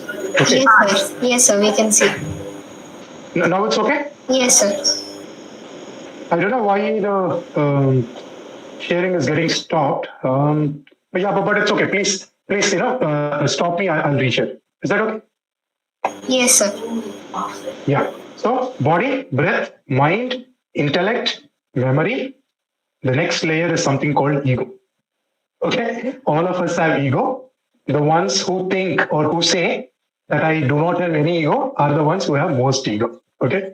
So ego is again something which decides about the quality of our life, about our happiness, and behind every tear, right? Every time people became sad or when they had tears in their eyes, the reason is the ego. Okay. And once you go beyond all of these 6 layers, there is something called the self. Okay. So we are made up of these 7 layers: body, breath, mind, intellect, memory, ego, and self. Okay. Now the question is, all of this gyan is fantastic, but how do we live our lives to the fullest, right? At the end of the day, it's about the circumstances that keep changing, some good things happening to us, some not so good things happening to us, whether it is us, our family, or our circle of belongingness, we have this, right? In spite of all of this, how do we live life to the fullest? And if we understand each of these 7 layers and go past them, is there something beyond this, right? And if we go to that point, That is where I think, all both these questions, who am I and what is this merge? And when that merge happens, right, what we understand, or at least the ancient Indian um, knowledge, which is relevant even today, and which is what we are rediscovering again and again, will point to something called divinity, and that is what all of us are. Okay, that's a journey, right? It cannot happen in a day with 3 sessions, or in a 1.5 session with someone coming and talking. That is the purpose of life. That is what we have to experience, and in this process, unless we maximize whatever are our skills, talents, and everything, will not live life to the fullest. Okay. So, what are the techniques that will help us live? The easiest answer is this: if all of these 7 layers of our existence are in harmony, we'll have a beautiful life. We'll have a fulfilling, enriching life, not just for us, but for people around us as well. Okay. Now, the question is, how do we harmonize these 7 layers? And each of these layers, right, they're very different. So, for example, if you look at the nature of these 7 layers is different. What works for the body definitely does not work for the mind. So, for body, the rule is no pain, no gain. Okay. So, let's say somebody is really interested in maintaining a very good physique, and he or she wants to stay healthy. Obviously, when you start exercising, there is pain, right? So the rule that applies to the body is no pain, no gain. But to the mind, it gets completely flipped. If I tell you that you are allowed to think about any animal in the forest, but monkeys are prohibited, what is the first thought that will come to your mind? It will be the monkey, right? So the nature of the mind is different. Whatever you resist will persist in the mind. And secondly, like we understood, you cannot, cajole or coax the mind. Nobody will be able to sleep just by telling the mind that, I have to sleep now, I have to sleep now, I have to sleep now. It will only make the problem worse. Okay. So the question is, these are the 7 layers. How do we harmonize them? How do we live life to the fullest? And if you really observe, body is something we all feel. The other 7 layers, because of the function, we know that those layers are there. But you can't feel and touch those layers, right? So how do we even, attempt to harmonize them? Okay. So that is where, whatever was discovered, whatever was, practiced for thousands of years in India, like I've said, is coming back to us. And it's a combination of 3 things. Okay. It's a combination of yoga for the body. Then come the breathing techniques, because breath is the connecting layer between the body, which is what you use to interact with the outer world and the inner world. We touched upon those layers as well. Okay. And most importantly, why do you do all of this? Why do you do yoga? Why do you, do pranayams? Why do you increase your lung capacity? Why do you, follow breathing techniques and kriyas? It's only to meditate. So now, whatever we started off this discussion with, right? How was it that people in ancient India, how were our ancestors able to make these discoveries in astronomy, in metallurgy, in relationships, in the way, we should lead our lives? It was by going into meditation. So once, most of you are in your careers and you're looking to, go to the next stage about successful careers, getting a job, and maybe even becoming entrepreneurs, which I recommend highly. In ancient India, kings would also employ meditators. So if you were a good meditator, and if, for example, let's say you wore a mala, and if that mala did not get decomposed or decayed for 7 days, that could have been maybe a level or a measure to gauge various meditators, right? So meditation was something that the kings and business people encouraged. People who had a guru in their life were treated separately. It was not people who did not have parents who were called anathas. People who did not have a guru in their lives were called anathas. Again, the meaning today is different, but that was the initial, connotation of the word. I mean, again, all of this from a understanding, learning, hearing perspective is good, but how do we get there? And so basically, now I think it's a good time for me to talk about myself. Uh, uh, you know, uh, for a significant part of my career, given the kind of lifestyle I led, after a while, right, the body is not fit enough, right? And work and other things start stressing you out, correct? So when this happened, I was actually working in London, and maybe you like this story. So how many of us know about Pulala Gopichand, right? He's someone that I'm in awe of, because he actually was one of those guys who actually took badminton to the next level in India, and his commitment to his sport, created a generation of badminton players, right? Whether it's the Sania Nehwals or the Sindhus, and he's based in Hyderabad. So basically, to cut a long story short, he won the All England Open. At that time, we were not able to go and meet him. But after 3-4 months, he had come back to participate in a different tournament. So then all of us went, and we thought we'd be able to spend time with him. We'll be able to take him around, and they just be around him, right? So he in the second competition that he came to play in, he lost in the quarterfinals. We were obviously disappointed, but we thought the third day where he was supposed to stay, he will be able to spend more time with him, right? Maybe ask him if he wants to go travel around and do whatever. Then when we went to the hostel where all of these sportsmen were kept, we were told that he had gone to meet his guru in Germany. So to a train. I mean, at that time I did not understand or connect the difference between what is this and who am I. And science was something external to me, right? So to me, to a guy who was only fed on all negative stories about India, right? Through the colonial times, I never really appreciated it. I thought, a sports person should believe in himself, right? He should take better coaching, he should eat better, and he should practice his skill. What will a guru do?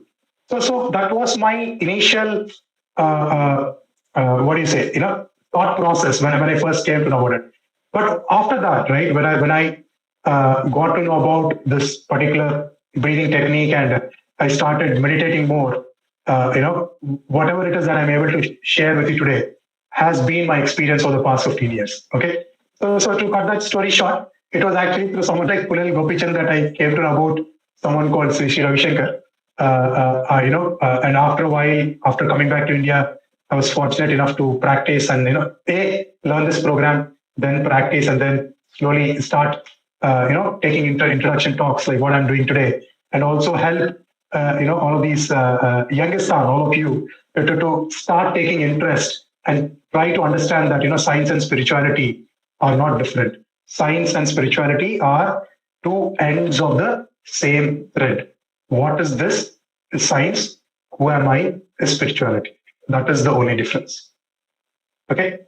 If there are any questions, we can take a small break. I'm sure I try to cover and cram a lot of things into you. But if there are any questions, please start sending them to your coordinators, and please put them to me. We can discuss those questions as well. Sir, good afternoon. Yes, sir. Please tell me. Sir, regarding Kriya Yoga by Mahavatar Babaji, can you explain that for 2 minutes, sir? Sure. So basically, like I've said, we went through these colonial periods where everything native about India had to be destroyed, for us to be colonized and for us to be slaves forever. So if you really look at, the fortunate reality of India, in India, we were always seekers, right?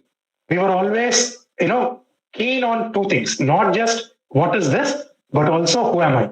So one of the guru traditions that we had in India came up with the Kriya Yoga technique, sir.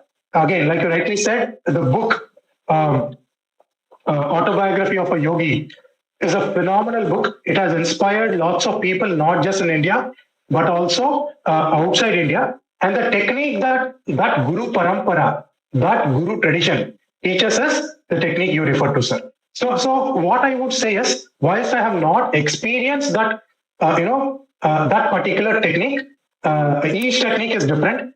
In my mind, all the master traditions, all the guru paramparas talk about seeking. It's only the technique that differs, but the knowledge is the same. The end goal of following the processes are the same. But my only submission to anybody who's interested in spirituality and trying to understand and take the journey from this side, right, right to left as opposed to left to right, would be this. Any technique you learn, you should give it time, you should practice, because at the end of the day, this journey takes time. If you need water, we should all keep drilling, right? And that, the pace at which we drill, the depth we reach is all individual. We should not compare with anybody. But if we drill for, let's say, some time and then say, oh, I don't have the patience, I'll go start drilling again, digging in some other place, I don't believe that helps. Okay. So getting initiated into a technique is good fortune, but whatever technique we learn, we should give it time and we should regularly practice it. So whilst in the West, physical health is phenomenally taken care of, they cannot even start or talk to us in terms of mental health, because anything that you see in the West, none of them have read Buddha. Okay.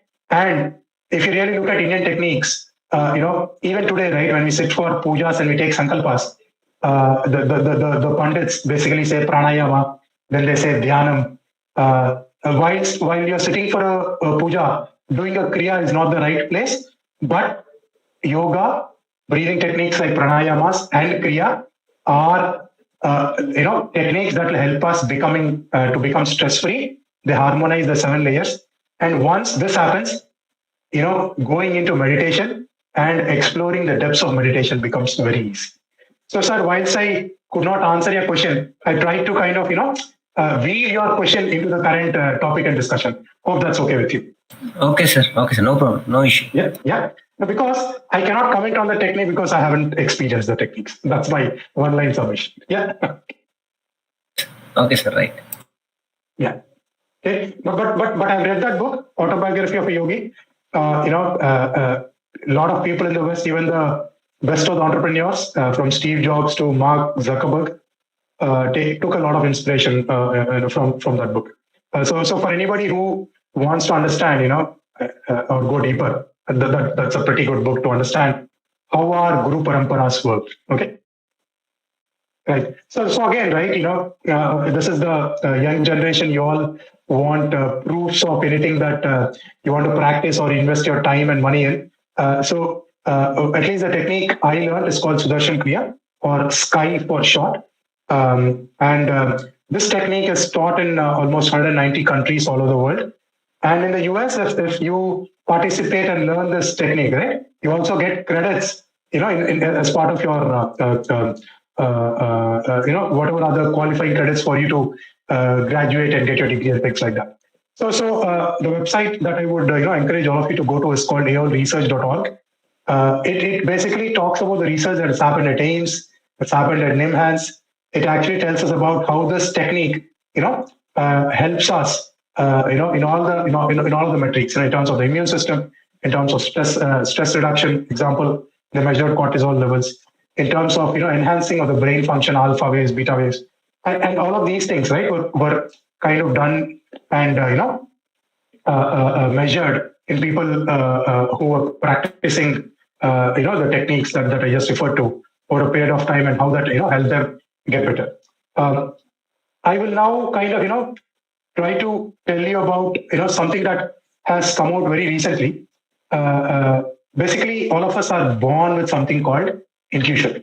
Okay, intuition is the ability to not just rely on data, not just rely on experience, but rely on something called the gut feel, and let that decide what is best for us. It could be about careers, it could be about friends, it could be about choices we make in our daily lives. Okay, let me see if I can quickly play a short video for you to understand towards the end.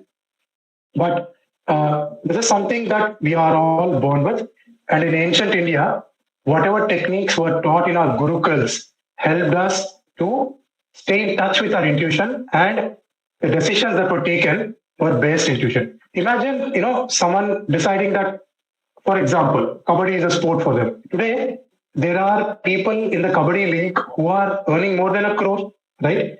But if their father or somebody in their family decided that there's no point in becoming a good kabaddi player, you go through the normal grind and focus on whatever I tell you.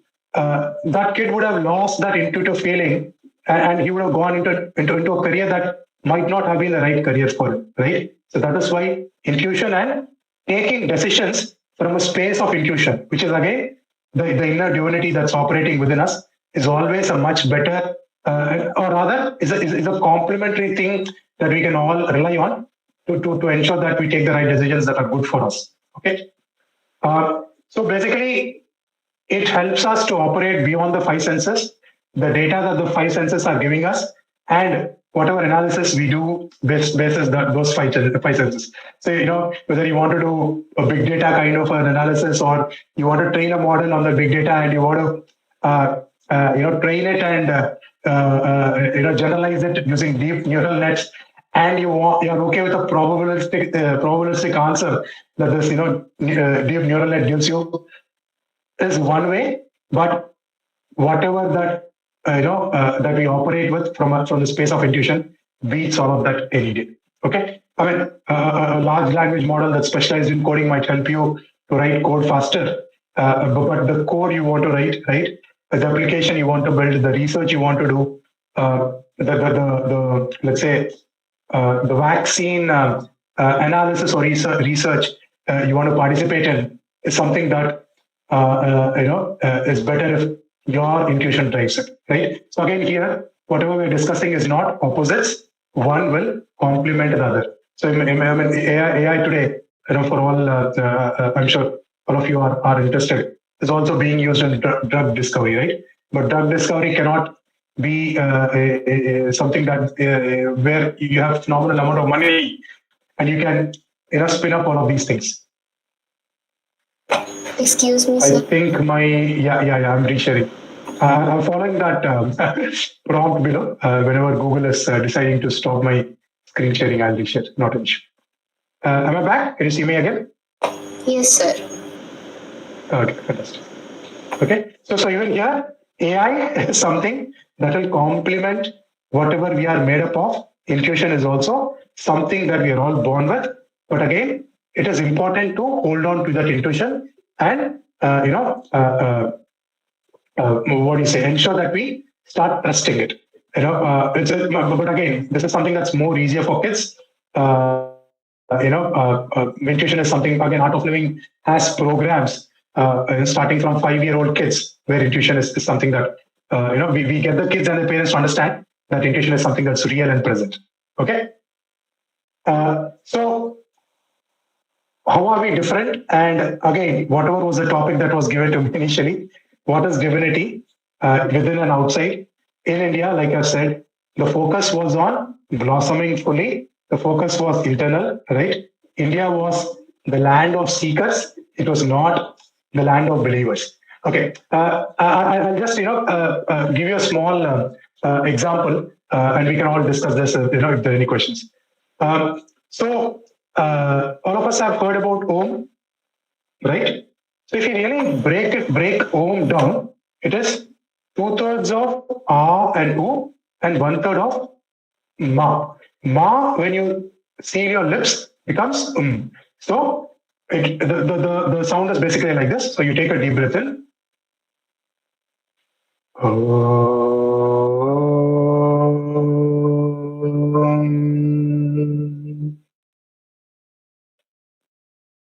Okay. So I would request all of you to do this with me. I'll just give some small, simple instructions, and whatever I say, you can also follow. So when you make the sound ah, where are you feeling it? Just say that. You feel it in the tummy region, right? Lower part of the body, primarily in the abdomen, tummy. And when you say ooh, where do you feel that? You feel that in the chest region. You can put your hand here and just say ooh.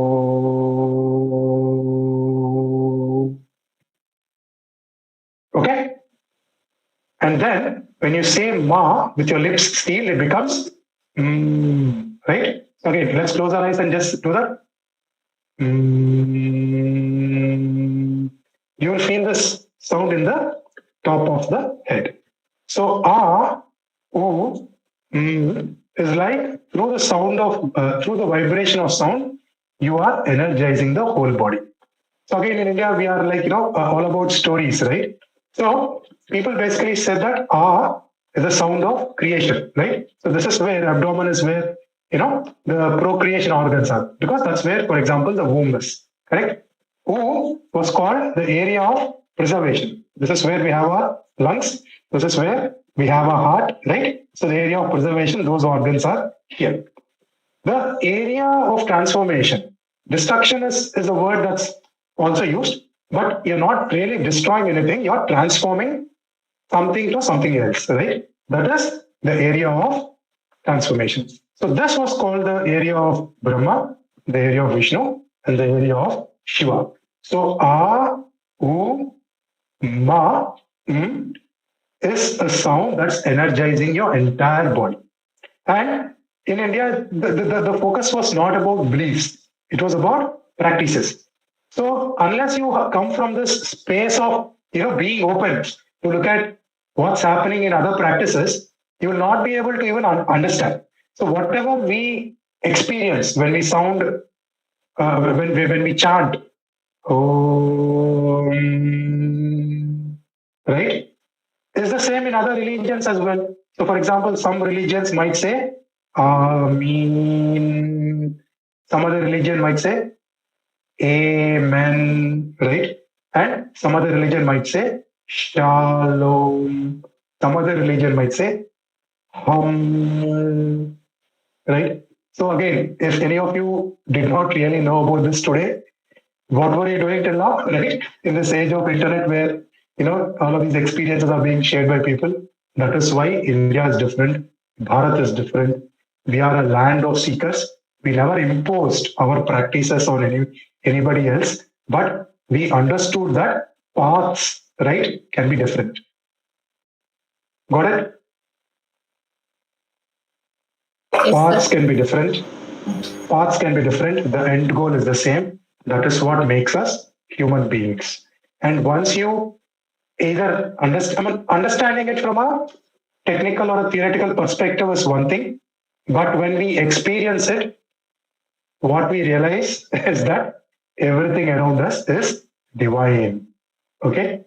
That is the reason even the way we treat animals in India is different, because we manage to see divinity in the whole of creation. Divinity outside and divinity inside as well, because we are not separate from the underlying concept of what the creation is all about. Okay? Any questions? Please let me know.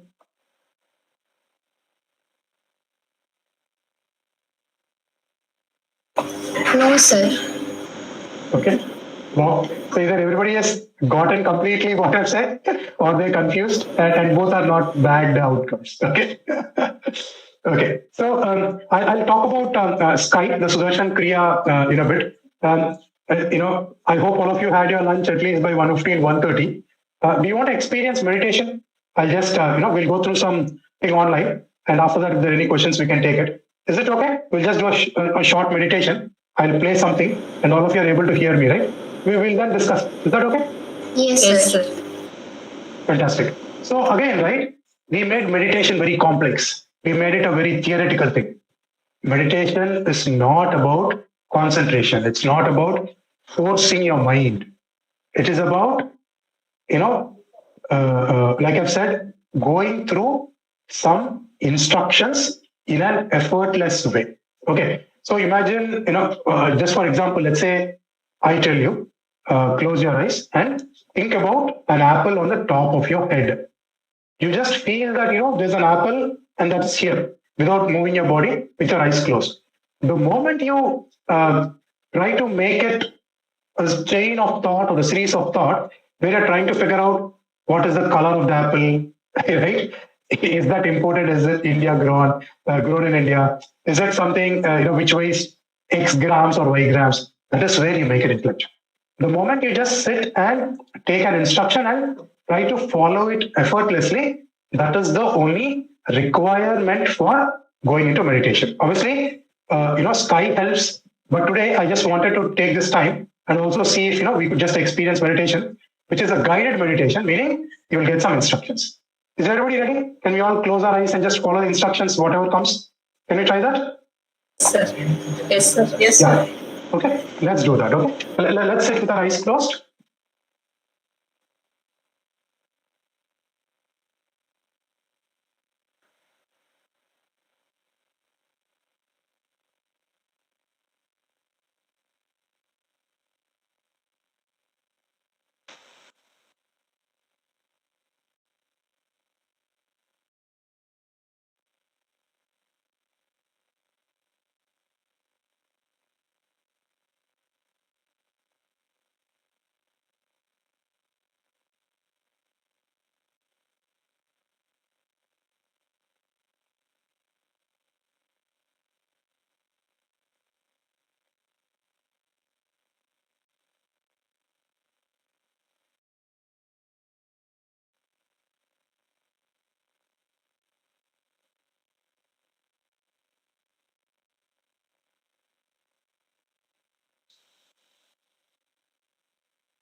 We can't hear you, sir. Oh. One second. Now we can hear you, sir. No, the meditation you're not able to hear? No, sir. Okay. Let me play it again. I'm so sorry. Just hold on.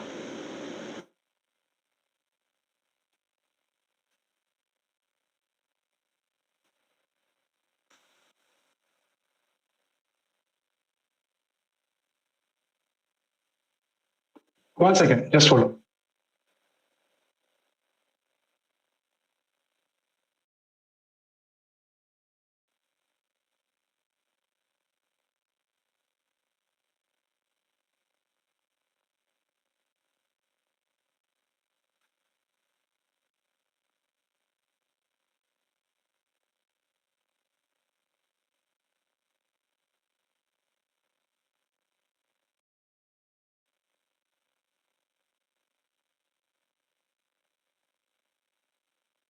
Can you hear this? Yes, sir. Okay. Yeah. Please close your eyes. Let's participate in this. It's in life. Is from the depth. Is from the depth of yourself. Is when you are able to let go all that you hold on to, settle down, being centered in that space. This act is called meditation. Let's keep our spine erect, body relaxed. So let us close our eyes.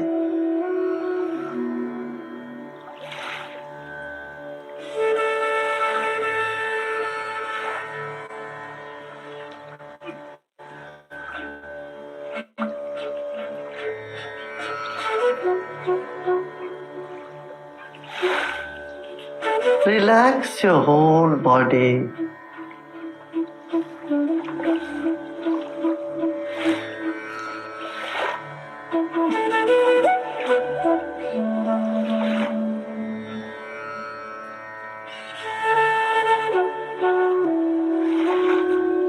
As you relax, your mind expands and occupies the entire room.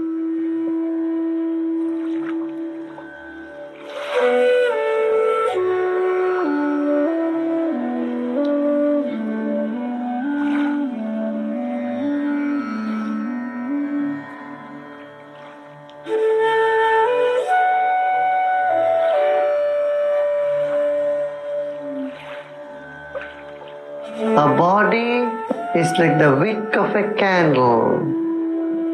The mind is like the glow all around it.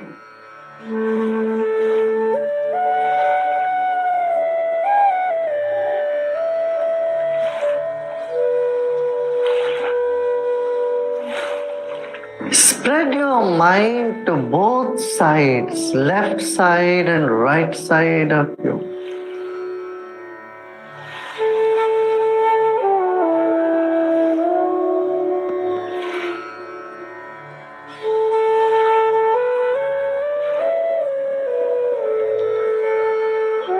Like the bird, it opens its wings to soar high.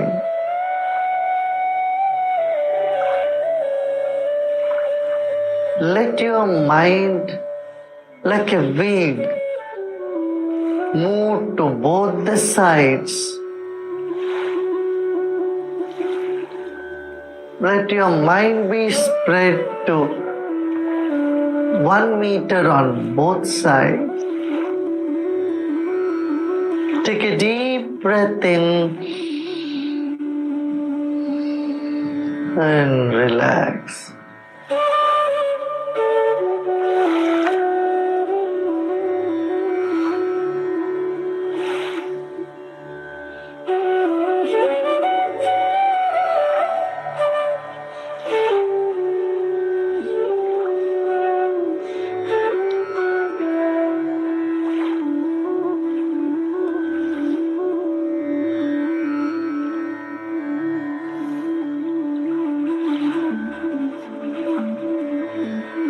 10 long deep breaths we take and we breathe out.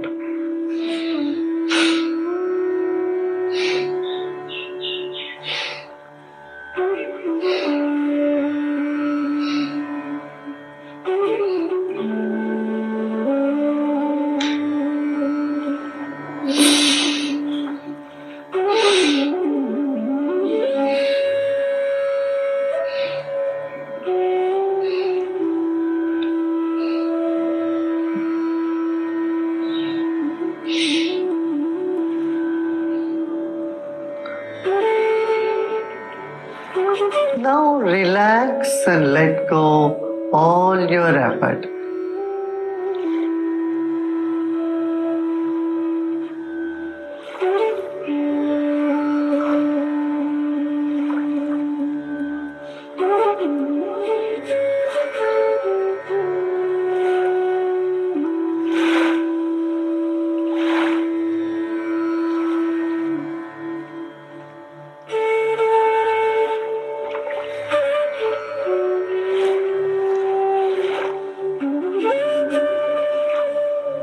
Whatever thoughts are coming in the mind, just accept them all. Welcome all the thoughts.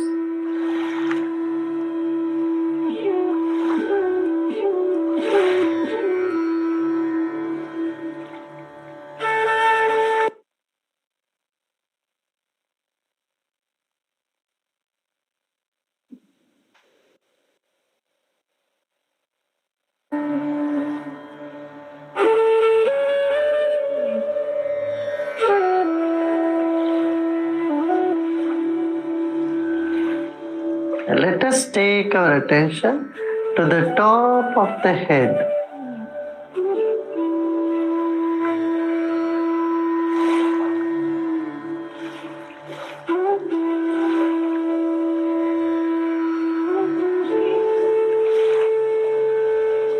Become aware of the empty space above the head.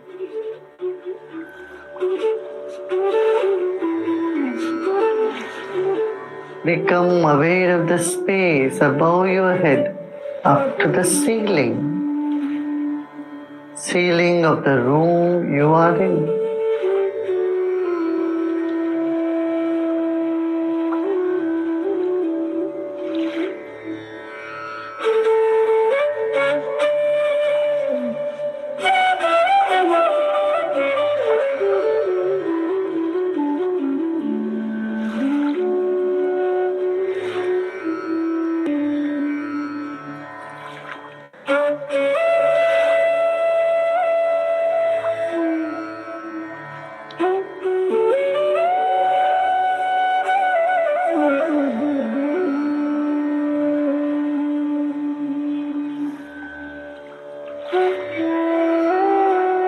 It's the divine which is present as earth, as water, as fire, and as air. Divine is present as mind and intellect.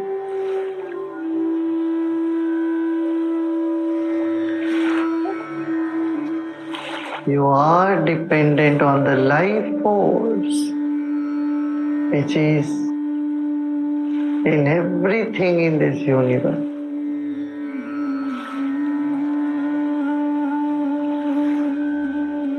Relax and repose in yourself.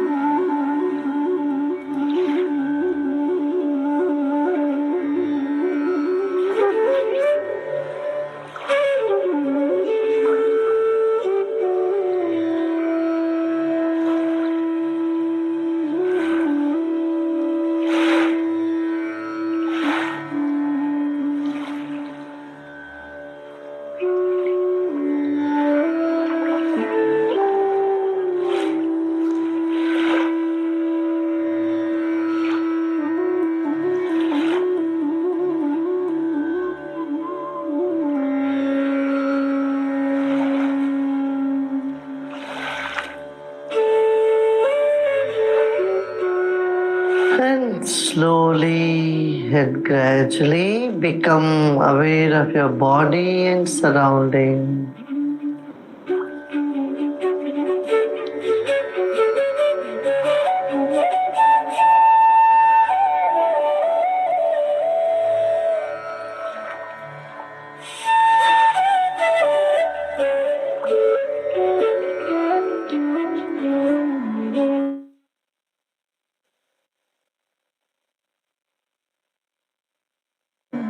Another deep breath in, and as you breathe out, you may gently open your eyes.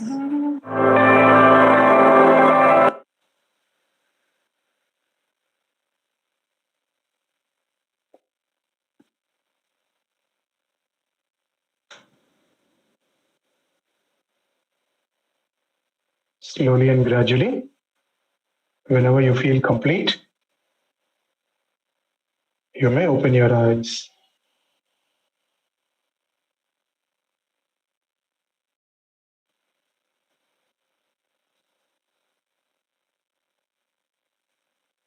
So, how was it? You can type and share your experience. Great experience, sir. Pleasant, different experience. It was very pleasant, sir. Okay.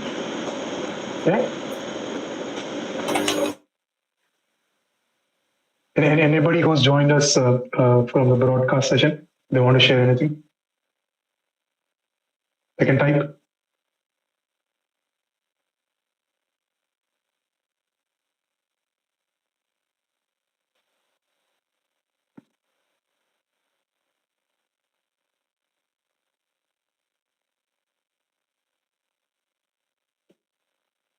So this was what I wanted to cover today, to basically give you a small introduction to the way our ancestors lived and all the other things that interested them, not just the outside world, but inside world as well. And that is what makes us Indians, and that is what makes us secular Indians, right? Secularism in other parts of the world is different, and in India it's different. In India, we never ever looked at paths, as being unique, or didn't enforce one path on everybody. That's the main difference. Okay, because at an LCD level, at a lowest common denominator level, we were very clear that every human being is the same. The challenges are the same, and if we inculcate these into our daily lives, every human is capable enough to live a fulfilling and a happy life. What is it that stops us from doing this? The stresses that get accumulated in us because of our lifestyle, because of our work, because of everything else that happens around us, and events that we do not have control over. Here again, whatever are the techniques that we are talking about, the Kriya and meditation will help us throughout the stress, meditate, recharge, and with a combination of inner peace and outer dynamism, there is nothing that we cannot achieve if we put our mind to it. Is that okay? Everybody understood what we were trying to weave? Okay, sir.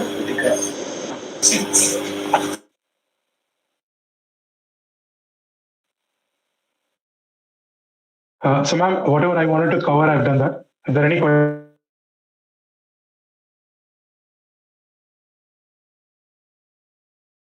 questions? I can take them.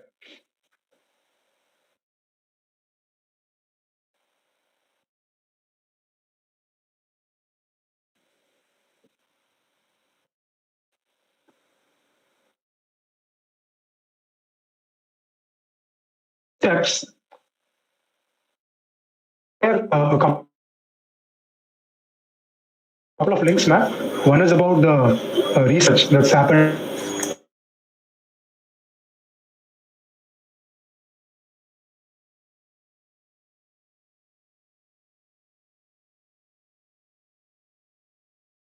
volunteers devoted foundation people as well. And one of the things that has happened in Hyderabad is we are reaching out to schools and universities Excuse me, curriculum as sir. well. Your voice is not audible, sir. It's breaking. Okay, one I think second. there's a network issue. The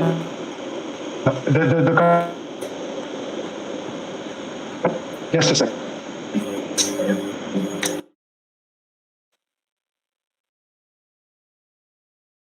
Is the network connection? Voice is breaking, sir. Can you guys hear me? It's still not clearly audible, sir.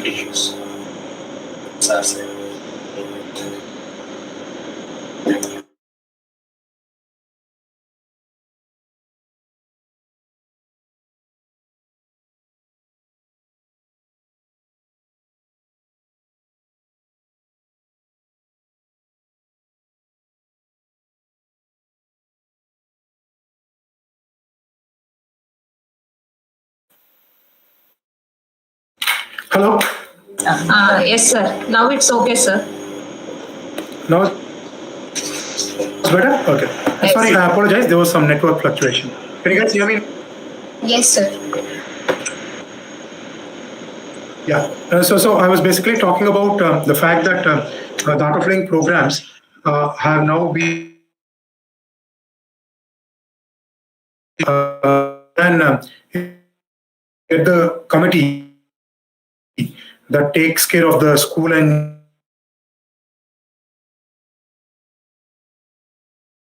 proposal that you can share with your students and people who are interested can join. Sometimes, if I had gotten introduced to this session, when I was much younger, I would have taken advantage of. We all have, two. We fold one of our legs, and there's a game that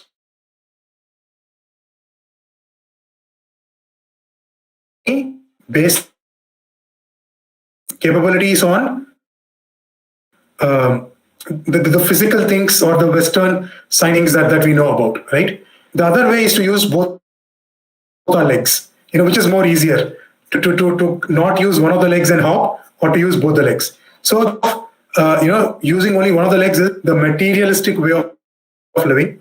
The way of using both the legs is materialism plus spirituality combined. And these practices and this knowledge, into more we live, basis knowledge and the and support we get,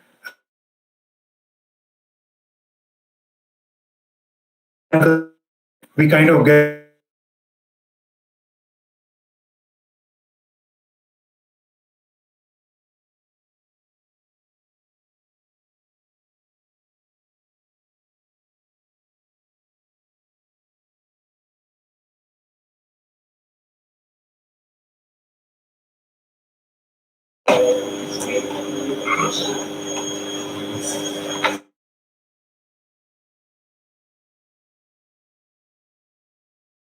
Sir, your voice is breaking, sir. Unable to hear you.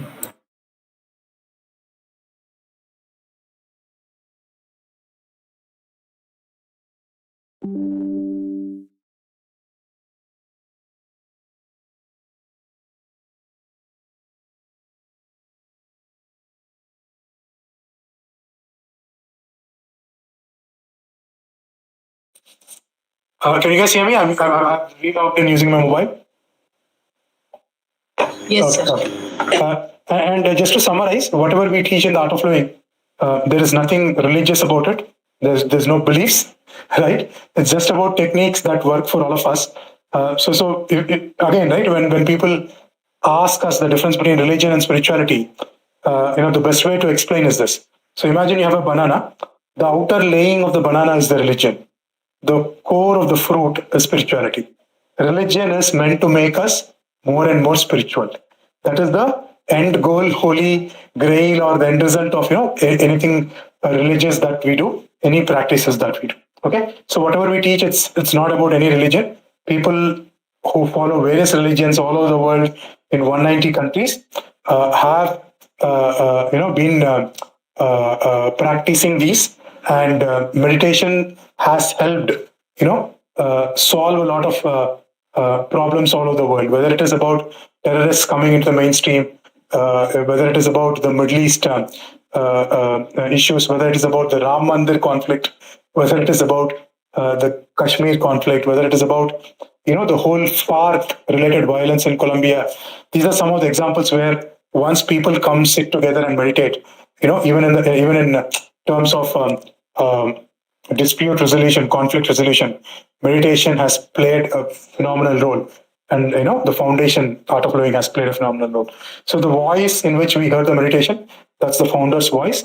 His name is Shri Shri Ravi Shankar, and he's been teaching these techniques for the past 40 years almost, and these techniques are now being practiced by millions of people all over the world. So that is what I wanted to cover. If there's anything, please let me know. If there are any questions, please let me know.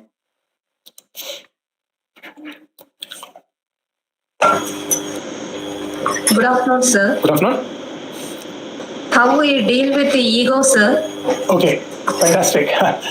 So imagine the thing is, ego is part of all of us. Okay, it's one of our 7 layers.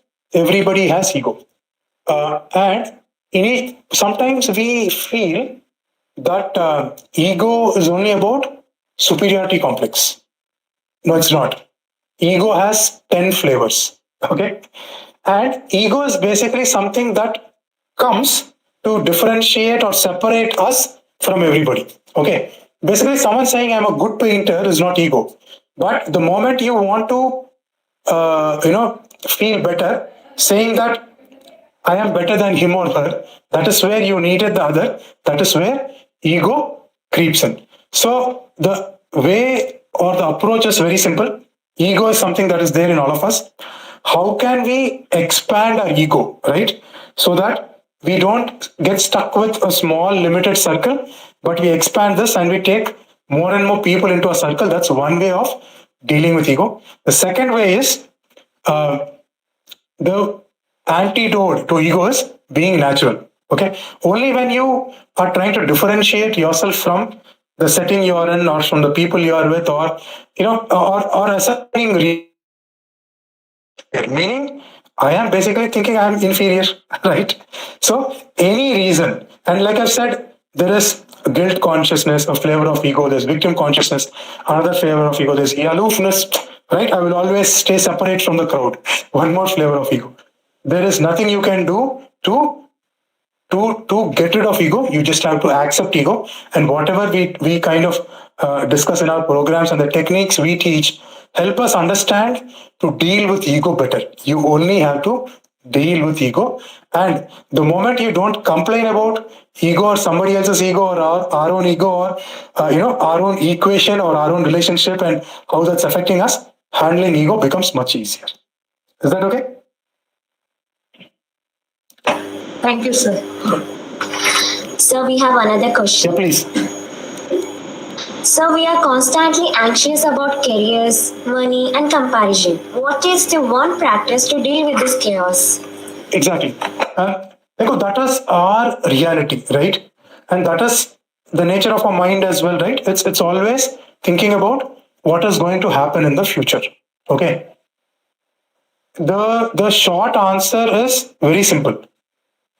How can we ensure that we bring our mind to the present moment and basically not get into this a comparison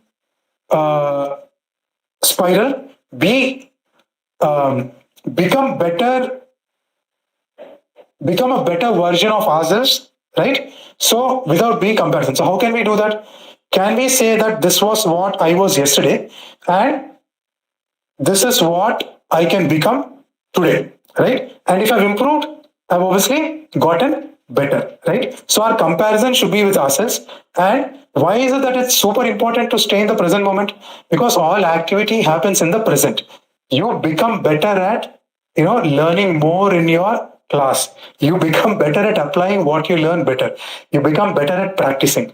When you do what you have to do right now, without postponing your happiness or tagging it to some event in the future, whether that's comparison or career growth or let's say even some minimum number, because that none of that is in your control. The world as we know today is going through a lot of change, right? And this change will affect, all of us, whether we are in a job or whether we are in a career. We should start focusing on what we are good at. We should start becoming better at and excel at that. And we should take whatever opportunity that comes to us and start somewhere without putting some labels or without putting some minimum criteria.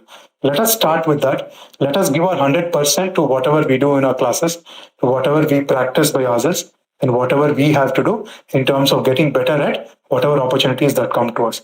The idea is preparation, preparation, preparation, getting better at what we do, and becoming a better version of ourselves without comparing with anybody else out there. Start practicing them. Whatever is good for you will start automatically happening. I hope you'll start practicing it. And most importantly, presence of mind, being in the present moment and being spontaneous is also very important. And picking a career that suits your personality is also important.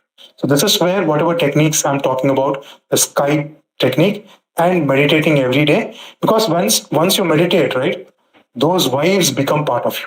Okay. And your ability to become part of the solution is more as opposed to becoming part of the problem, because when you become part of the problem, you make the problem bigger. And today, in anywhere, whether it's in our homes, in corporates, what we need are people who can give us solutions. Okay. So, Kriya, Sudarshan Kriya that I referred to, and meditation are the techniques that the sooner you inculcate in our life and start practicing them, whilst not dropping your responsibilities, is the middle path I can recommend to all of you students today. Hope that helps.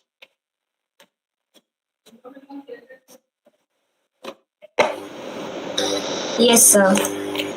Absolutely. And thank you, sir, for such an enlightening session on body, mind, and how to harmonize. Thank you for being fantastic audience.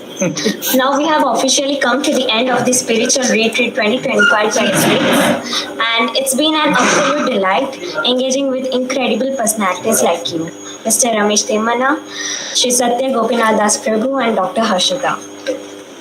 Thank you for making this retreat truly meaningful, sir. I now invite Dr. Shuguna, coordinator, Hindu Spiritual Retreat, to deliver the word of thanks.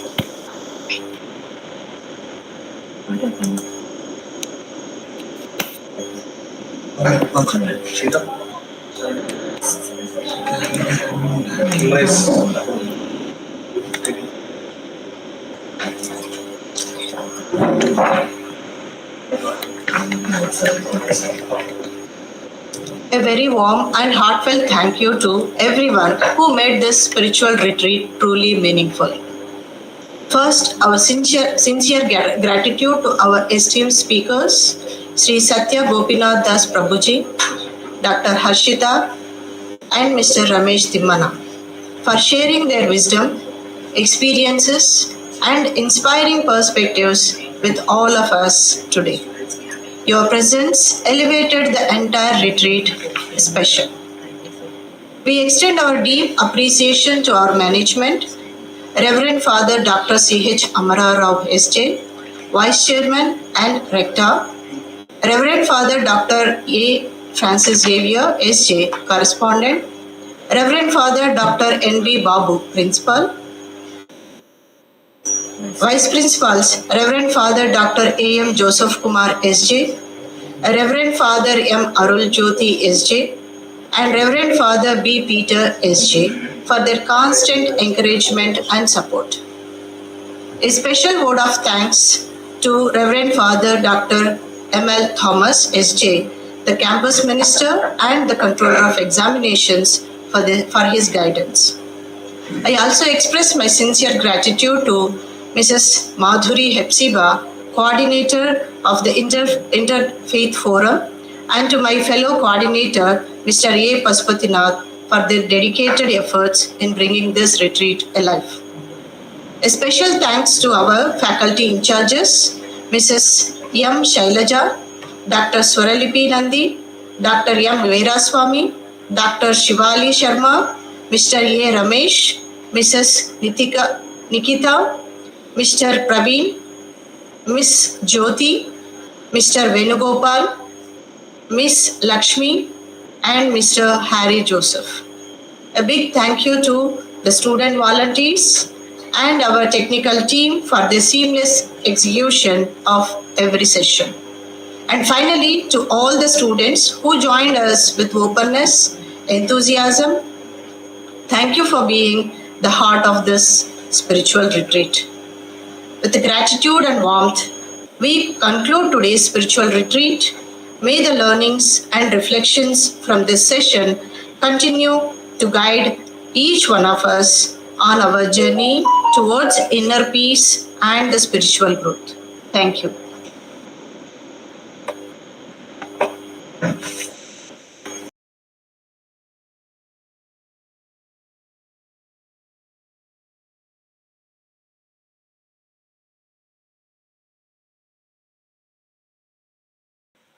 For hosting me, and on behalf of the Art of Living Foundation, as a volunteer, I think this is a fantastic initiative, and I wish you all the very best. Namaste. Thank you, sir. Thank you, sir. It was a nice session. Welcome.